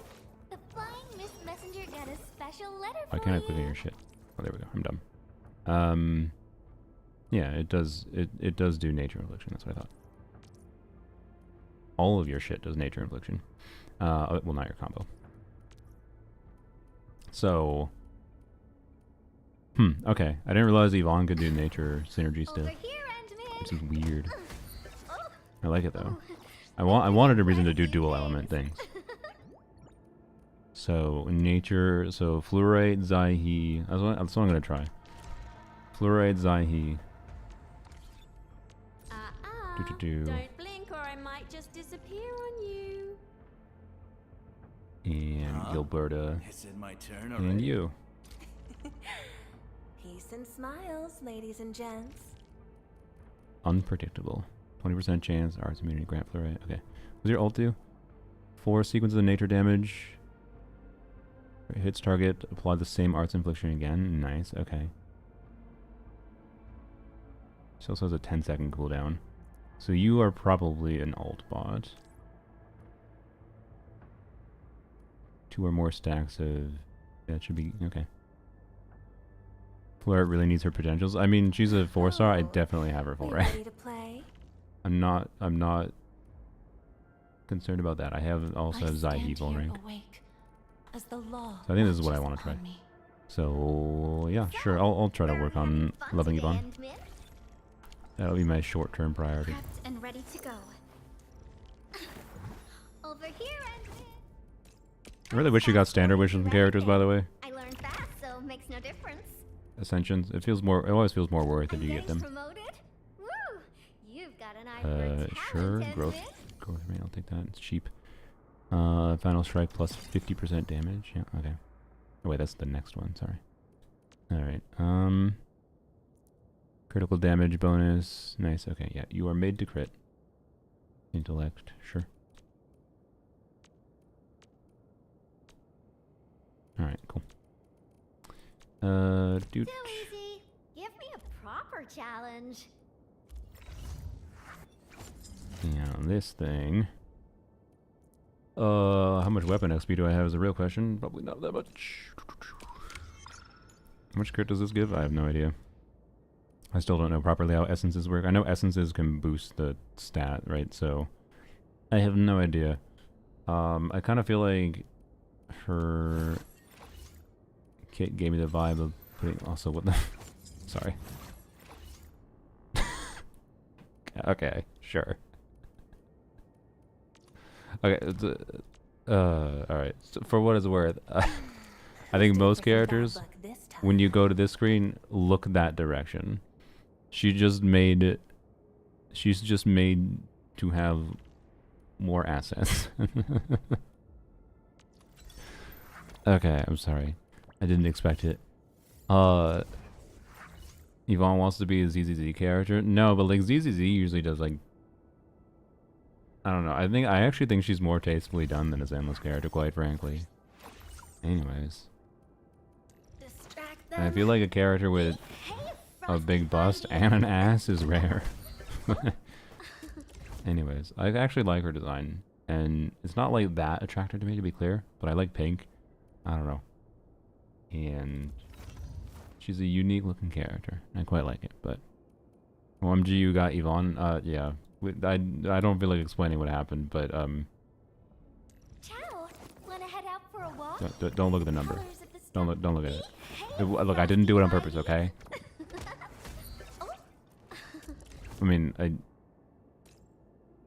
don't worry about it. Fast forwarding through everything. Don't worry I about it. learned fast, so makes no difference. So, does this promotion mean I can get a bigger lab? Yeah. Alright. Mood drop for growth chamber, sure. Too easy. Give me a proper Okay, challenge. and can't get any more mushrooms. Well, maybe I can if I go collect things, but for now, no. So you stay level 40, or level 60? Yeah, I can barely level 60 you. Let's go. Fast forwarding through everything. Yay I for learned doing a fast, bunch of so makes exploration no yesterday. difference. What am I doing? I don't have any of this. Okay, I guess we'll go get some weapon tuning materials. The wind never stops.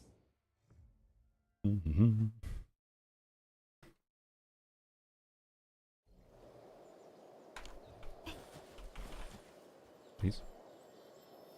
I'm in the flow. Let's show 'em what we got.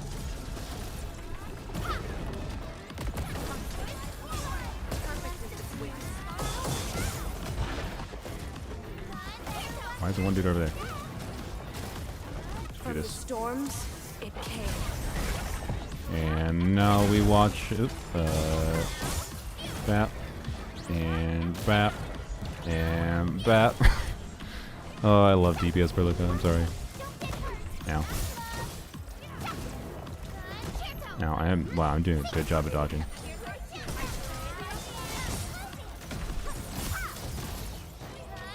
I'll stagger it, please. Here, do this. Oh, frick. Oh, I got it. Okay. And bat. Do this. Do this. Didn't crit. Oh wait, was that a crit? I couldn't tell.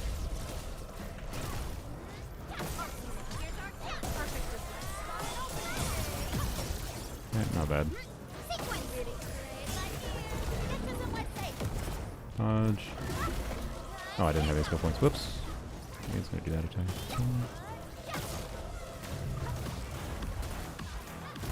Let's do this. Stun it, maybe. Oh, well, okay, that was a waste. You can't escape this. Metro Gilbert, yeah. I quite like how this team feels to play. I didn't need to do that, that was dumb. Here we go. Bap. Oh, didn't crit, sad. But this didn't crit, damn. I think I have like 30% crit rate on my Perlica. I don't have gold gear or anything, so it's fine. Or essences in the weapon. Check all injuries. Do I need multiple? I probably need multiple. Just spend double. Why not? Okay, that's probably more than I need, but actually no, it's probably not more than I need because I'll fucking need shit for the supports and whatever. So, yep. But yeah, combat feels good and like being a maestro, yeah. I quite like, yeah, that's why I know I quite like range damage, and I'll probably like Yvonne based on how I like to think. I don't think I'll dislike Leviathan or anything, to be clear, but I feel like it's more of a, since so much of the combat feels like, you know, just paying attention to what the enemies are doing and then using skills at certain times, it's more like a, yes, I'm just doing things in the background while I'm managing my resources, and it allows me more freedom of not having to stress out about every single attack the enemy is doing. So I quite like it, and I don't know. She feels she's felt a heck of a lot. To be clear, now my investment on Perlica, like she is my one maxed out character right now for where my progression is. And well, Gilberta is like pretty much maxed too, because why would I not max out Gilberta? Okay. Aviwena until like yesterday was the same investment though, essentially, other than a little bit lower these levels. Now I need more of these, and she just like doesn't make sense to on-field. Like, I don't know, I still, as far as I can tell, the only value to on-fielding her versus Perlica is a little bit better stagger.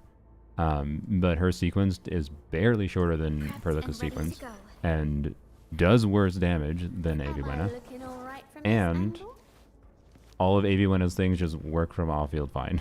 And I feel like Aviwena is also more punishing to play on-field, because if you're not hugging the enemy, even when she's off-field, and she can sometimes just fucking miss when you activate her skill. But I don't know. One thing I also want to try, I want to try Antal in place of Aviwena, but I really like Aviwena. I also did choose to get this from the selector thingy for her, so that's a part of why I'm playing this team, is I like Aviwena. But maybe I'll try just full-on buffing Perlic as much as possible. So all your bad Genshin luck is inverted towards Enfield. Yeah. Gilberta also a fox. This is true. This is part of why I liked her. Anyways.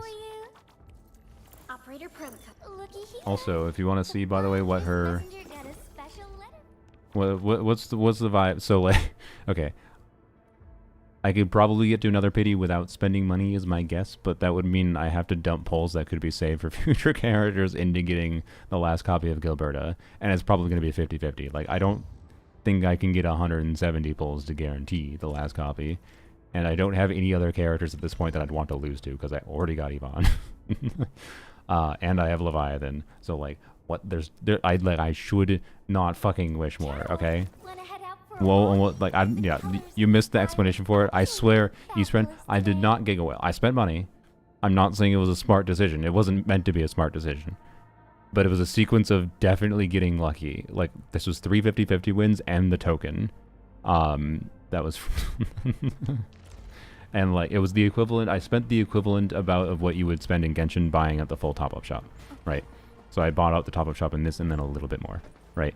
And like I got Leviathan, Yvonne, and 4 copies of Gilberta, and I got my first copy of Gilberta was was from the Leviathan banner. So I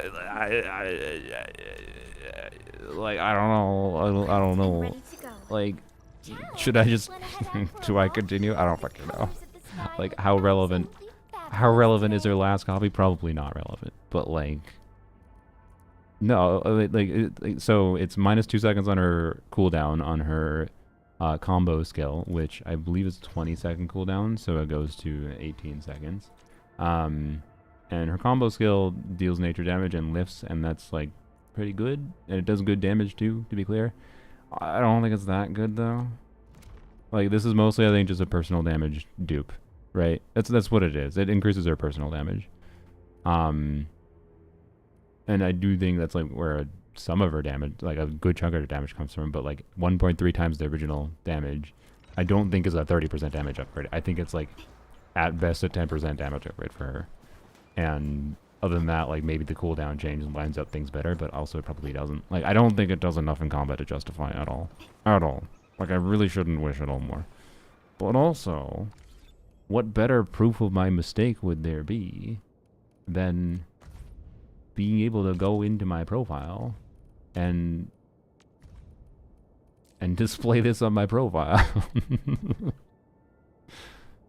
It's just one more copy. No, anyways, I don't want to spend any more money though. I spent enough money and I got way more than enough value out of that for like things to do in the game for the next fucking months if I want, I'm pretty sure. So like, no, I should just stop. But also, you understand the gotcha nig of like, it's so close, but so far. Flexing? Look, it's not really flexing when I spend money, in my opinion. It'd be flexing if somehow I got, to be clear, I basically didn't spend any money to get M2, or C2, whatever you call it.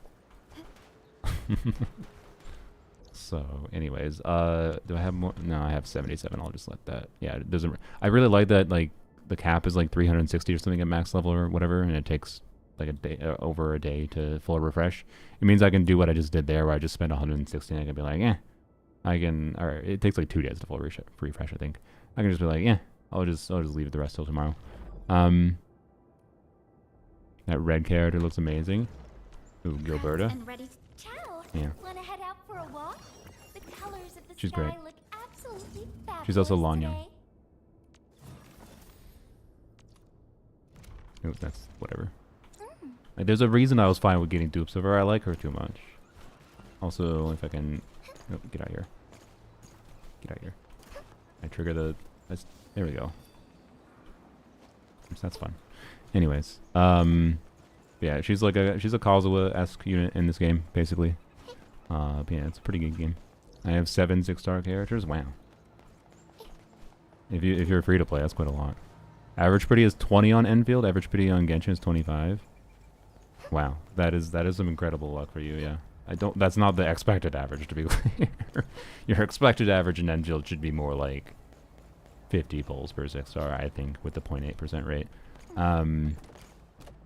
So, anyways,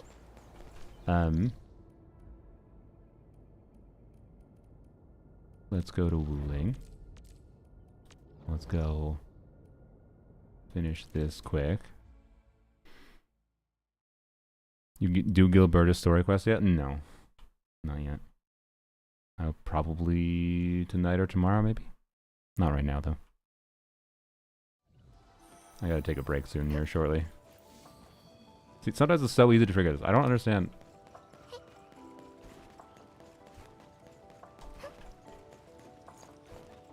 How do I trigger it? I want to know how to trigger it more often. Oh, there we go. Like, that time I triggered it before that one, though, when I would just walk up the stairs. I triggered it with 1 click. Anyways. Let us know your thoughts when you do. Yeah. Based on what I know of her character so far, I'm probably gonna like her. Anyways, where the hell am I?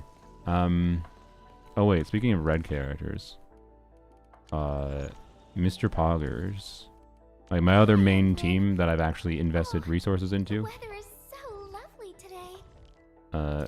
is of course Mr. Pogger's team. And Li Feng's already got good animations too, by the way, but like bro. This dude's Arlecchino. Or this dude's Arlecchino. This is this game's Arlecchino as far as I'm concerned, as far as animations go.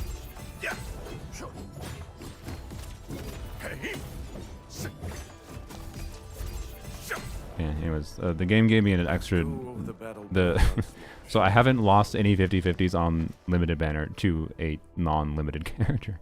But I got first dupe of Mr. Pog, or first copy, not first dupe, first copy of Mr. Pog from beginner banner, and then I got a dupe at pity on standard banner. So game wanted me to get Mr. Poggers, which was fine. And then I chose Li Feng from the free copy character thing. So yeah, only 2 characters in the game I don't have then I believe are Last Rite and Ember. Right? Yeah. Sardelli is free. Double dash, yeah, double dash is not what triggers it for some reason. Like it does, like it did there. And like I assume it has a cooldown to it. So like what if we're at full stamina? Can we trigger it again? No. There we go. Okay. Maybe it's just something weird with double dash, because like okay, you know what? I know what the problem is. There is a cooldown on being able to do the like 2 dashes in a row. Like if I double click, sometimes I wasn't consuming Santa for the second click at all. I just had to I have to delay my second click a little bit.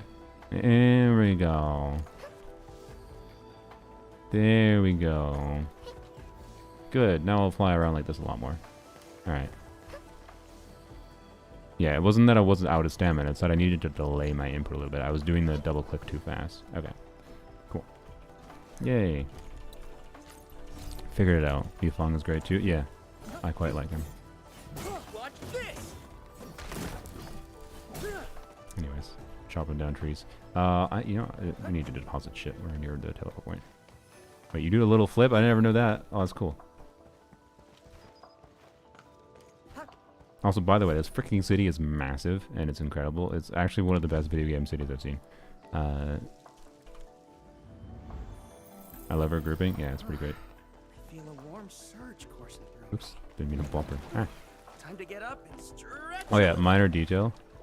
I quite like how like slowly characters walk through water. It gives a vibe, and he's like staring up people there. Like, don't mind me just walking through the water. Also, I like that characters in this game tend to just actually wear shoes. Like crazy. Look. Oh, what are you wearing? Are you wearing heels? Okay, you're wearing heels. But Ciao. Wanna head I out do for a believe walk? there are actually a non-zero amount of women that wear sneakers. Let's go back to my whatever team. My laces are untied. Oh, wait, Annan's coming. Attention. Yes, heels or sneakers. Look, Yvonne's wearing sneakers, even better. All right.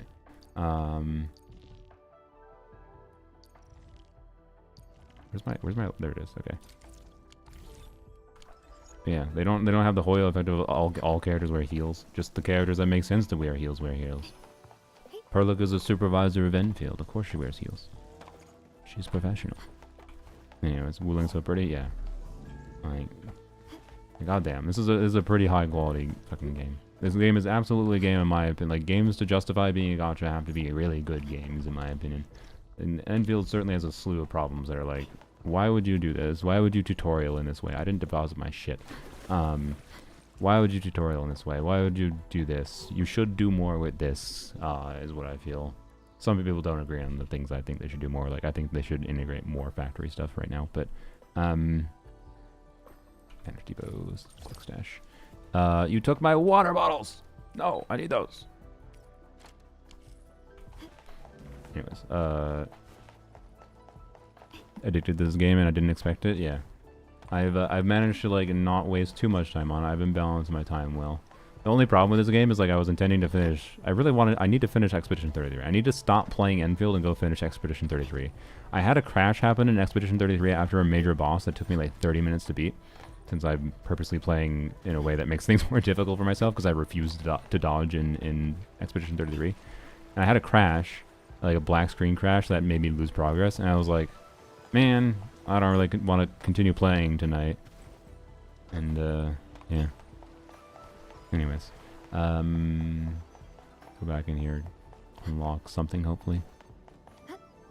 I didn't progress through the story because I was optimizing my factory. I progressed through the story because I needed to unlock shit to optimize the factory. Stabilizing rod. Get its energy level within the range of equilibrium. That'll help control its temperature. Did you activate this drone, Endman? Its art What are we doing? unit Why are we seems just to be spinning this? quite enhanced. There's supposed to be... What am I looking at? No, is it that? Oh wait, I think I was shooting the wrong thing. Wait, was I? I'm pressing the wrong buttons. Don't worry. Oh, I see. Yep.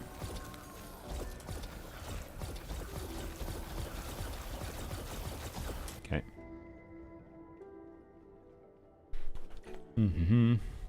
Stick to what you vibe with. Yeah, I just really wanted. Expedition 33 is a really good game. That one crash isn't like, oh, it's not worth playing the game Is it anymore. working? It's just one of those crashes that just like takes the wind out of your sails of like your motivation to play for a little bit, and then Enfield happened at the wrong timing to go back to Expedition 33 is all. Then eugenics is tomorrow. Oh dear. Please, Oh dear. this has to succeed. Also, I need to end the stream because I need to go order food. I have like no food. I'm not like not order delivery, like eating out, but just I need like normal eating food, groceries. That was the word I was looking for. I should put autoplay on. Stop playing Code Vein 2 at the first story boss. That shit is annoying AF. Yeah.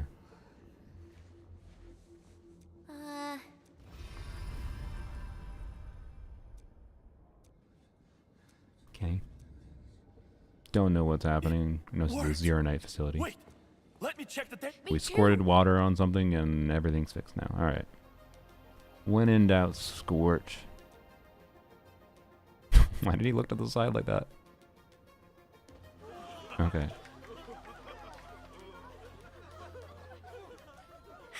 I don't know what they were doing exactly. Endman. I don't remember what the initial dialogue was when I walked in here because that was last night. I forgot. Also, this game does have the fucking writing problem of like Though it's just a first step. the traveler is speaking, except for they're not actually speaking. Like, god damn it. Looking for a set of suitable parameters. They'll ensure the Shironite production facilities are PAC compatible. With the success of our first step, we can start designing the blueprints of said facilities. Impressive. And Oh, faster minor than problem I expected. have. This Perlica can doesn't only show be up on the achieved damn thanks ship to the Tian ship. to give her gifts so I can increase her trust to get her free Indeed. stats. We should Because you really give them gifts to some characters to time increase their rest. trust a little bit, and then you can get, and then there's an upgrade path for their free stats. Mei Feng Yi, I like her design. Me? Ultimately, whether or not I actually want to play her just is a Thank big ol', you, it depends. I'm I have alright. too many characters at this point, so if she comes out first half next patch, I'm probably not getting her. Without a break. You can invite her? How? Wait, really? Our research How do I summon them? center has just received data Perlica from the Tian hides. ship. However, it'll take a while. I've just been like trying to assign them to certain areas, because if you assign them to like whatever area, they appear in that area working on the things. She's not coming next patch. I kind of figured not. She kind of seemed like an Archon coming 3 patches later kind of thing. While we wait, perhaps I can take the Endman on a tour of the At this central point, I want Tong laboratory. Tong. That's my desire. I like her character. She might have a fun kit. I don't know. We'll see. Operator contact handle panel things center on my ring. own. Alright. I'll do that in a second. Why don't Me? Qianshu Zhuang has our Enman covered. I can't add much. Since Chun just returned, Yeah. Okay, Chen wants to explore. then I'm And oh, don't tell me we're going on a dating quest with the fucking Archon character. Well, suddenly, how do they make me dislike the character? Surely not. Okay. Okay, I don't want to teleport away and walk back here a data 17th room time. is upstairs from here. You should have full access to all the files. Okay, you gonna leave, please? Don't do the gotcha bullshit thing of dating quest. Fuck. Shit. The area upstairs is the administrative. However, I believe you'll be more interested. Don't play in the Gilberta data Quest. room. Oh, god damn it. Some of your Okay. old files and documents. I mean, are depending on stored it, should be there. clear. Same thing I said last stream, where with the lantern right thing, with the Zavai dating thing, like it's an execution thing. I thought it was fine with Seat Lolly. I thought it was fine with Columbina and the whatever thing, the festival. It can be done well. Okay, let's. This way, please. We'll see. It'd be funny to get 5 copies of Gilberta and they'd be like, no, I don't like All her character reports and anymore because of data generated because since of the dating founding quests. of the science station Oh, are no. stored in this place. Draw, just at the right time. I really was like the about to characters' give accents you in this game, by the way. data reports. And related to that, my friend said this as well. Oh, I the enemies. like, you know, like the accent in this character, great, 10 out of 10, With the honestly. Endmen, we're And then looking for Zhuang information Fengyi from is the like, past. I'm with the Endmen. Like normal, like wispy, You should like have it's not like told it's me bad that. to be clear. I It's the can Astra easily VA, retrieve them for you. but It's all right. it's like I not know as good what as it the would have been if records she are. was just like had an accent, in my opinion. As for these Right? reports, please deliver them to Supervisor Perlica. But if there's an explanation of like she's not actually from this area, then maybe that's fine, I guess. All right, girl. I'll do as you say. Let's go, Endmen. They should be over here. Anyways, the Fengyi's characterization so far is kind of whatever. Gilbert is the weakest quest of all the operators. Okay, sad. Well, there are moments when memories fail. Italian Wolf guy is great, Let's yeah. look for it to get. Okay. A library. Aren't you like okay? Also, writing problem with like dating quests or whatever, and this is a minor thing, is not whatever. But like, sorry, scanning through things. Okay, interesting. I assume this is from 10 years ago. Your last departure was so abrupt. Not even a proper goodbye. The city might have just been a pause for you. But we're not letting go of what you started here. I like Gilberta's quest? Okay. Well, hopefully I will too. What is this saying? There was writing of like before we came to this area, someone was like on a call with her and basically talking about how there's passing mention of how fucking busy she was spending time, trying to protect the city and whatever. And it's like, okay, but now you're just like casually spending time. Like, I know the end minister is an important person and whatever, and they're here to help fix shit. But like, someone else could have showed administrator the fucking books Fengyi, or logs once or we whatever. completely fill up the rift, maybe they'll build a brand new city there. If that day comes, I hope there's gonna If be she's a really busy and 24/7 important, doing dessert important things, store. right? How about you? So it's Don't a tell me you're nitpick gonna on a ask writing for level. a How is she brand busy new at the same? research She's building. really busy doing There everything are magic enough perfect labs leader already. while I also think we having the can use a time to do this. mascot. That's what's weird. We That's should it's a place it nitpick. It's somewhere fine. really It's fine. conspicuous.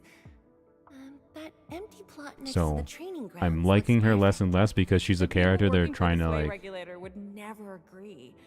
In fact, they keep Okay. complaining. You It- once said that when the city was complete, you'd sprint from the east to west in one breath. But with all these stairs now, in Might one take a bit, breath yeah. might be asking too much. So anyways, I get like these characters know each other and Min doesn't have and that whole plot line going. I get it. But also, it feels like they're trying too hard. I like her design a lot, but it feels like they're trying too hard to set her up as like the waifu character everyone pulls for. And also, I can't go to my normal screen. I already have Gilbert. Fall short of expectations. Okay. We had an intense discussion to name the Shiranite Nexus. Debate turned physical. The debate Okay. actually turned physical, thankfully. I should tell Edmund about the past in the first place. Mentor won in the I mean, end, they or clarified that call it- plot point a little bit after the first major story quest, if you missed it, Can't bring myself with to the say it. when Perlica had a conversation with M2. I forgot what the specific detail was, but it was one that was acceptable to me. It's one that should have been said, I think, or implied earlier on than it was. But at this point, like, they are purposely trying to let memories come back naturally because something about how the Endman goes into sleep mode and resuscitates themselves, and like they're basically worried that eventually whatever the fuck the Endman actually is, their existence will kind of fall apart. They will become brain mush, right? Their brain will turn to mush if they recover all their memories together, kind of thing was the kind of implication, right? And that's fine, right? I think that's an acceptable explanation. Yeah, it was somewhat directly said, but also implied in the conversation in the interim quest between the first major quest being finished when you're on the ship, and after like after whatever, during whatever, right before, I don't remember exactly, the meeting quest before you come to Wuling, right? And Perlica was talking to M2, and M2 went and fucked off somewhere else. That being said, Brain smoothie, yeah. I was busy showing you around the place. I didn't even ask you how you felt about the city. This is leading into more dating quests, isn't it? Pretty rude of me. It's gonna be, would you like to see the rest of the city? Entman, what do you think about this place? It's a very vague question. I mean, it's a library, isn't it? Or a private library. I mean, this is in the locked facility, I guess. Do you think you'll like this place? Was she asking about the city in general or this specific spot? But me from the past probably did. That's a very non-answer. I like it so far.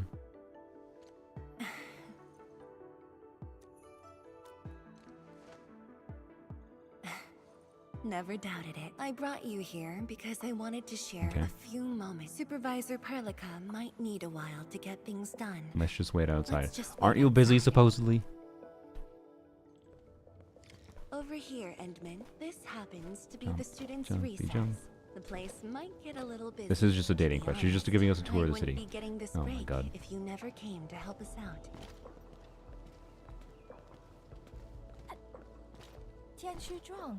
You want to move to here? My house, maybe? Yeah. This is the administrator of Enfield Industries. The administrator? I'm glad we can jump here. It's a lot better than like Genshin where we're just like forced slow walking and you can't do anything. At least we can just idly do something. Never met you before. Hearsays and written records. For a day quest where they can just lead you around, go missing when you catch up. They're just like, oh, I was bored and sent you addresses of interest. That'd be great, yeah. Like you fucked off from the date and they're just like, oh, I guess they weren't interested in doing this with me. That's fine. You just have some passing dialogue, minorly change some lines in the future because you rejected them. Absolutely agree. Absolutely agree. That would be a better date quest where I could just fuck off. And then sometimes you fuck off by accident because you could just get distracted and you feel bad. And they can use the in-game texting function to be like, where'd you go?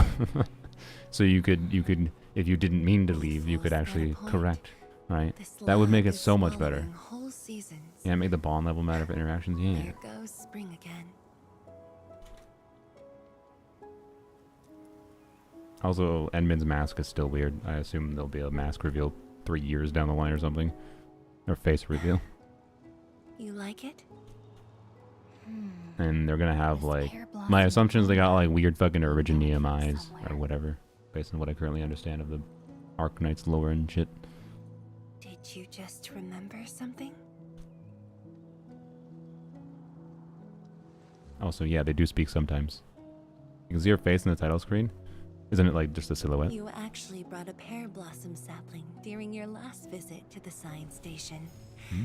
You even said a day will come when you'll raise a blooming blue eyes. Oh, okay. That's not Originium, I guess. A blooming orchard. That must have been rather difficult in a place overrun by This is the most dialogue we've had from this character. Indeed. Preserving beautiful flowers like these is never easy, especially in those difficult times.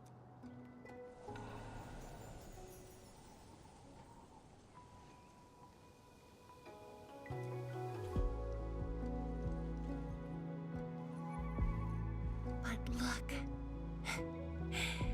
I have succeeded. That moment sold pretty well, honestly. Since it's meant to be like a moment of, you know, Bad news. she put a lot of effort into creating the city, essentially. That was a good moment. Done well. Good job. And then go on. Like she's not boasting. She's just like proud of that she did what she wanted to do. But the signal went out above Fangxing Avenue. Happened to the Fox, Gilberta? She's not here right now. Avenue. I believe she's a messenger that works for Enfield in general. I could be wrong. I know she's a messenger.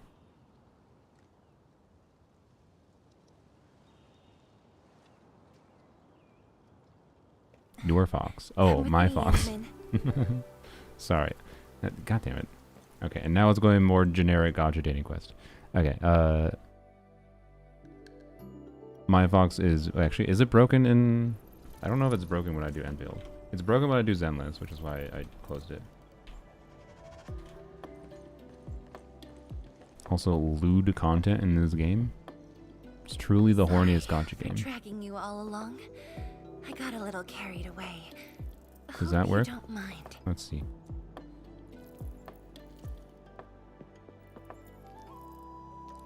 I think it works. It works better. I should probably move the chat.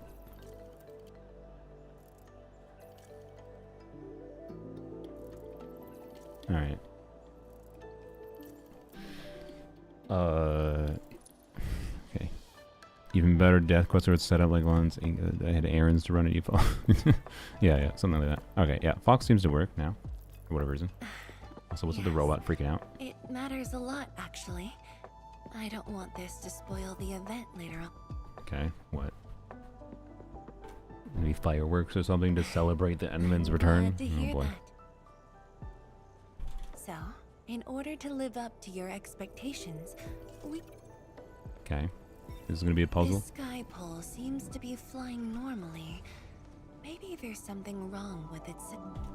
This is a lot of dialogue for introducing what might be just be a puzzle mechanic. Death, I meant date. I kind of figured.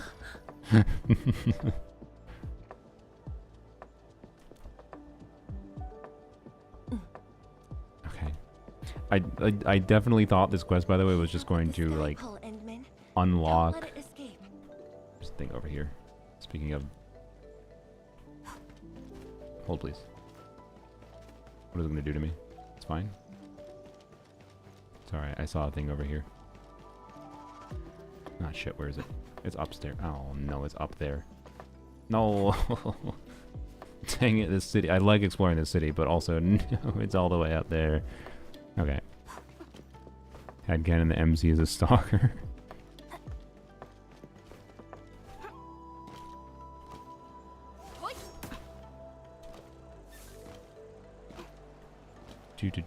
Oh, that's a nice touch. Wait, rainbow. I hear a child crying. I can't just ignore this. Okay. A child lost a balloon.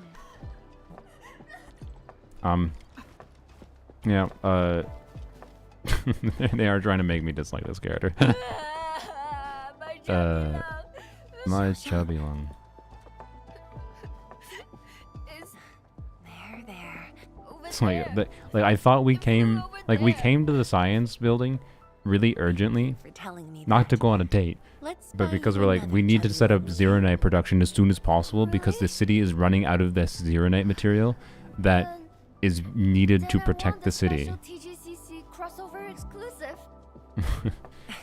And so like the fact that we're just fucking off and going on a date, it's just like what the I know like it was like, oh, Perlica was working on shit and like getting stuff ready and whatever, and that, so you have time to go and take a break. I know, but like it must have been hit by the sky. Anyways,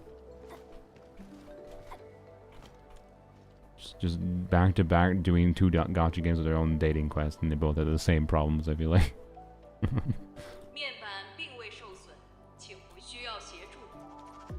Did I just say I can't do anything about this after trying one thing? Yeah. I tried the only thing I know. It's impossible. The truck looks alright. We'll move it out of the way. I do like her pants now. Yeah, I like it quite a lot too. Got anything else I can help you with? Yeah, crying kid's like, oh, you gotta know, just in case you didn't think so already. She's a really good lady. What a wonderful girl. Thank you. Surround this thing. They almost had me for a minute with the one moment with the her looking out over the thing. Thank you, everyone. She looks like a. It looks like a vegetable. Yeah, no. Endman. You're going nowhere. Ha! This one's slippery. I'll block that side. Okay. Oi! Quit Yeah, the moving. accents help a lot. Yeah. Bloody machine. Shall we continue the chase? Apparently. I'm curious if a lot of the voice actors for these characters are the same voice actor in other languages that just they can speak English, and that's why they have an accent. If that's how they chose to do it, that's a really well done way to do it, I would say. It's such a rarity, I feel like, for games to do that at all. Sorry, folks. Like, it's just up ahead. Expedition 33 did it a little, obviously. What the? Apparently, yes. Okay, that's a good approach, yeah. Wolfguard is in the IT dub next. About to start. How am I supposed to serve anyone with this Oh, hello. mess? Yeah. Panda Man. Great. Robot in the soup. Or whatever that is. Deepest apologies, engineer. Oh, Tenshur Juan. Can't believe you're personal running this errand. Hey, Admin. You here as well? Ponton, same VA in English in China. Nice. That's just a smart, easy way to do it, right? Boring that. It's just a cheap soup. It's just harder to make sure you find VAs that can actually do that. They have to be able to speak English, obviously. But it's fine if they speak English a little poorly, right? Because it's part of the point, right? It's frequency rating at Like Tong Tong's character is sold more to me, but the fact that she doesn't seem to speak English very well. Oh, jeez. Ah, my shirt! It's hot. Okay. Ah! Chili oil! My eyes Oh, burning! rip that dude. Terribly sorry, people. Similar cost, one VA doing double time. Yeah, that's true. It's probably not even that different cost-wise. Great. Rip robot. Why are these robots so hard to grab onto? And the one dude have it in his hand and it slipped out? What? Because they have like some kind of propulsion technology.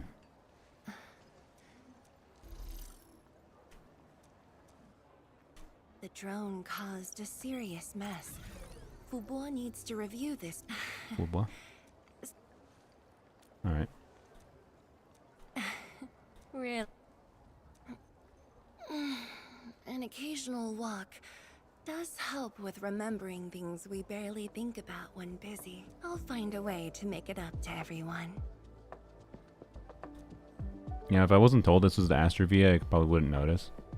Like, so far, like, I know the Astra VA can do really good stuff, because I know Astra. But, like, I don't know, my favorite Astra line is still the stupid-ass noodles, like... what I forgot, what is the fucking Astra line? Try to look it up. Astra noodles voice line.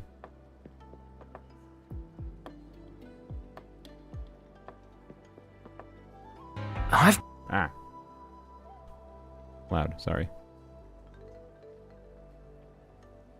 I've got an idea. If you want to eat noodles whenever you like, you could bring some home with you. That's what Belle and I do. I get what you're saying. So the next time I want to eat noodles, all I have to do is grab some chopsticks and come to your video store. I'll sit down and shout, "I'm hungry, give me noodles." And then... Like, I need that. I need that from this VA in this game. It feels like she's been directed to be like generic, wispy anime girl, and it's kind of like it feels like they're wasting the talent of the VA a little bit right now. It's not as bad. I just this one, like, overall, I think the voice direction's pretty good. I think their choices for how they chose to make this character be characterized are a little boring so far. And this little thing. But maybe we'll get interesting stuff later. Important performers we have for today. Ah, it's gonna be a drone light show. I see. The world world-changing missions of Enfield may call. But if you become blind to those who support you, that would be a shame. Memory might have faded for you, but never for the city that waited.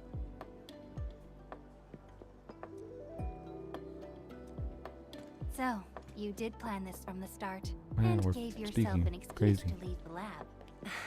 My original plan involved a proper tour of Wuling with a rather detailed itinerary. She's clearly not actually that busy. When I saw That was that just a lie. malfunctioning sky pole darting about without a goal in mind, I suddenly wanted you to walk the streets of Wuling, not as a strategist. But I was as a doing that leader. better when you weren't here, to be fair, but that's Yeah. fine. Very sudden indeed. I feel like a better way to do this would have been just like, you know what, Edmund, what do you want to This do? unexpected Lead me to reception. where you want to go in the city, and then you can just like do Curate normal Wuling's exploration, but then she's along with you. And then you can have the character as you walk by chance different she's buildings wrong. point out Here like, to watch the hey, performance. that's this building. New bamboo dew milk tea. Second cup. I don't know. They could have done this a better way. One for That's my point. solitary joy. Two to unlock happiness. Okay. I like the animals a lot that are on the city, by the way, the tortoises and the Finally sold them all. raccoon, Time to cat, call fox, and dog shift. creatures, Bye. and the cow creatures. And you can abandon her and send her your GPS locations later. Intimate. Exactly. Tell me, what is the Wuling you see? A friendly city, a prosperous city, a gentle city. I would say right now, I mean, it comes off as prosperous considering it's the only city I've seen on this planet. But I have nothing to compare it to, so I'm going to say gentle city.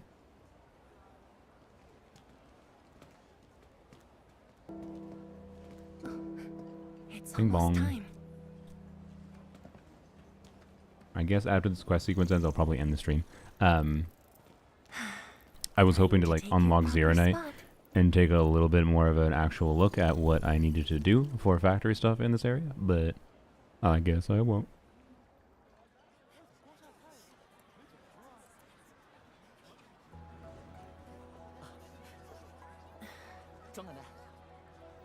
You know what, I should ask my LB shop rep when they're... I know right now they only support like login for Arknights pop-ups. What the hell is happening?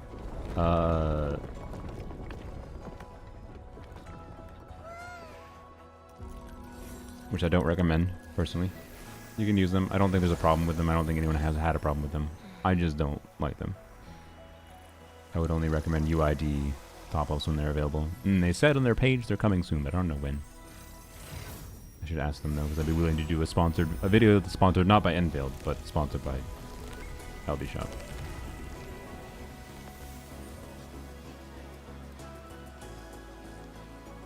That's pretty. They're still trying really hard to be like, this is the waifu you gotta get excited for in 4 patches.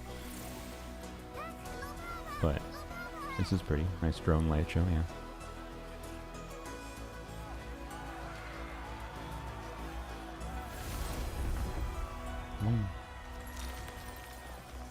And then disaster. No, not disaster? Okay. I thought there was gonna be like monsters that come out of nowhere. A noble helper. That was better, to be clear. Land remains, but people fade. Ba-da-da-dum.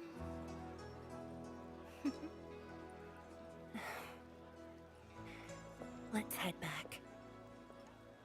It was also the most characterization we've gotten from the good parts about this little quest line. We got more characterization from the end bin than we got anywhere else in this game so far. So there's that.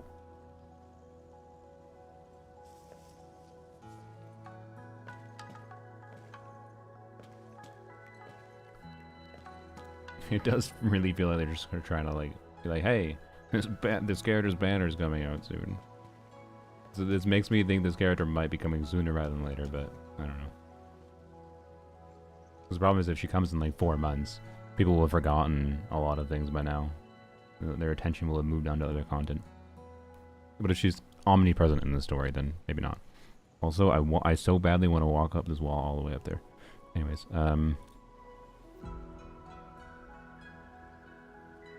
Enfield Brief Lantern event, yeah.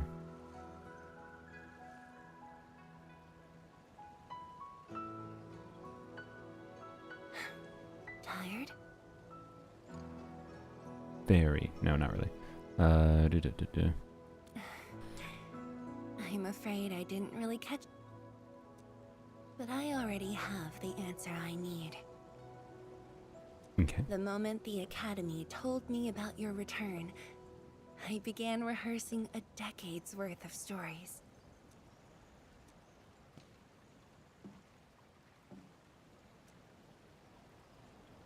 Mm-hmm.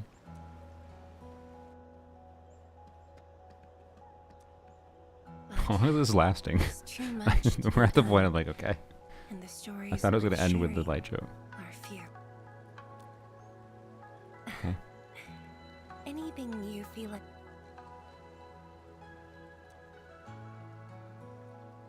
Wuling's past, your past. The dating option or the lore option? I mean, in lore, in world, I assume this is supposed to be a dating quest, and therefore the more correct choice is technically number 1. I'm assuming this is a gacha game, and both answers will be the same thing. That's something I need to think about. 20 years ago, Ooh, cutscene. we worked with Enfield to prepare our 4th scientific survey for expansion. Mm-hmm. Years later, I volunteered for the science expedition and left the growing cities within the Hongshan crater for the first time. My observations of the rift left me memories far clearer than the others I made at Hongshan. After a lengthy debate, my mentor finally named the science station Okay. Wuling. Wu, the pacifying force of martial might. Ling, the riparian ridge denying the blight. See? The Hongshan Academy of Sciences and its greatest allies committed every resource to create Shiranite. By combining our knowledge of Originium and the Farron Matsui, we forged the first milestone of Wuling Science Station. The Shiranite reversed the blight and isolated the rift. Clean water cascaded from the Shiranite Dam. We finally conquered the rift. At least, that was The what accident? I believed until the accident. Gasp. Parting lasts an eternity. And Wuling is the final mark they left behind. How could I ever forget? In the blink of an eye, the science station had birthed a city. The people of Wuling found a way to thrive upon the harshest lands. Are these lands that harsh? To shelter the citizens, to fend off threats. There's not normally that many monsters, and it's pretty is fertile. nothing without its people. Oh.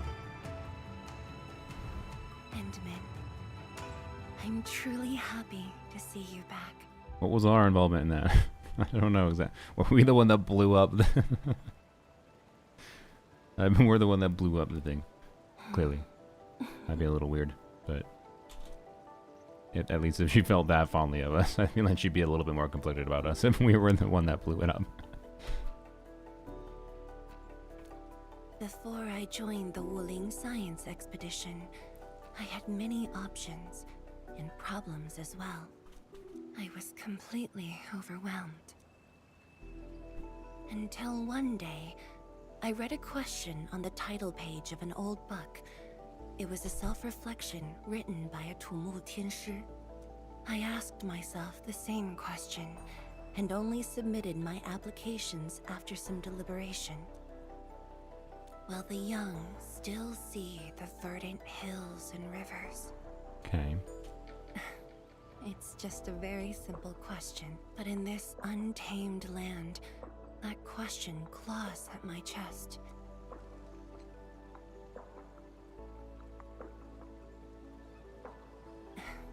One day, time will write that reply for us. Will it? At this moment, Because the young is ever the looming changing. threat is what matters most. Tianshizhuang, Endman, the Okay, blueprints yep. for the Sheer production facilities are ready. Yay. We can now progress to the next phase of our— I'm all ready. Good. I've notified Chen to make her— Great. Thank you, but no. I've already taken my break. That seemed like the so whole it's ass time day. to get myself But I back don't think to the it actually Institute was. of Materials Science. Nevertheless, Alright, do have fun. allow me an Dating quest eternity over. past, yet now hopes to. Yeah, it was okay. It wasn't terrible. We got a good story plot at the end. A character was actually allowed to tell the Endman of things that happened in the past. And Perlica finished her work and is like, let's get back to work. Yep. Which is what I generally wanted to do in the first place. Shit. I didn't realize that. Oh, god damn it. I spent all my things. I didn't realize I had to, okay. Research construct forges of the sky. Yeah. Is there an, yeah, okay. Forge of the sky. Only a limited number can be placed. Research to place more. Research, you can, one more. Okay. Well, depot bus sections, yeah, I kind of need that. God damn it, I would have not gotten a couple of these things. Like, I don't think I actually needed this if I had realized. That's fine though, I only need to get 3 more little things. Forge of the Sky? Oh, I heard about this thing before. But I think that's it was okay. mentioned in some ancient legend of Great Yan. that Worst date ever, she was only talking about herself or bragging about her work. awaits 5 Earthborn medals. I mean, to be fair, Tian's wish for their the other person on the date didn't have any memories, okay? So... Also, I feel like sometimes the correct date format is to, you know, let one person have their I'm more down with one person drags you around to the things that they like or are passionate about, whatever, share their passions, and then you can drag them around to share your passions, vice versa. Each have your own day. Obviously, having some amount of mutual enjoyment for things is good too, but you know, that's just introvert core, I guess. Yeah,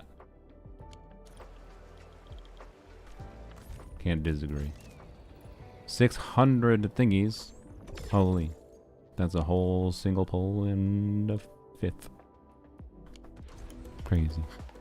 BF called me for almost 2.5 hours opening hid Pokemon? What's hid Pokemon?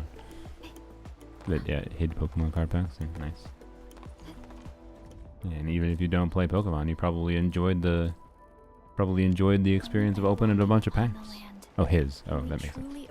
I did not. My brain didn't catch the typo. That makes sense. I know there's one there that I don't think I can actually get. Because there's Blight blocking the way, and I don't think I can make this a bridge yet. Oh shit, I should go try to get up there.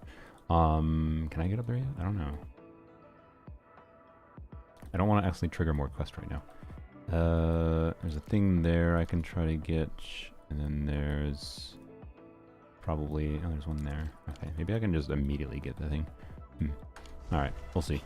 I'll probably play more Enfield today, but I do need to actually see if I can record a video quick to get out tomorrow.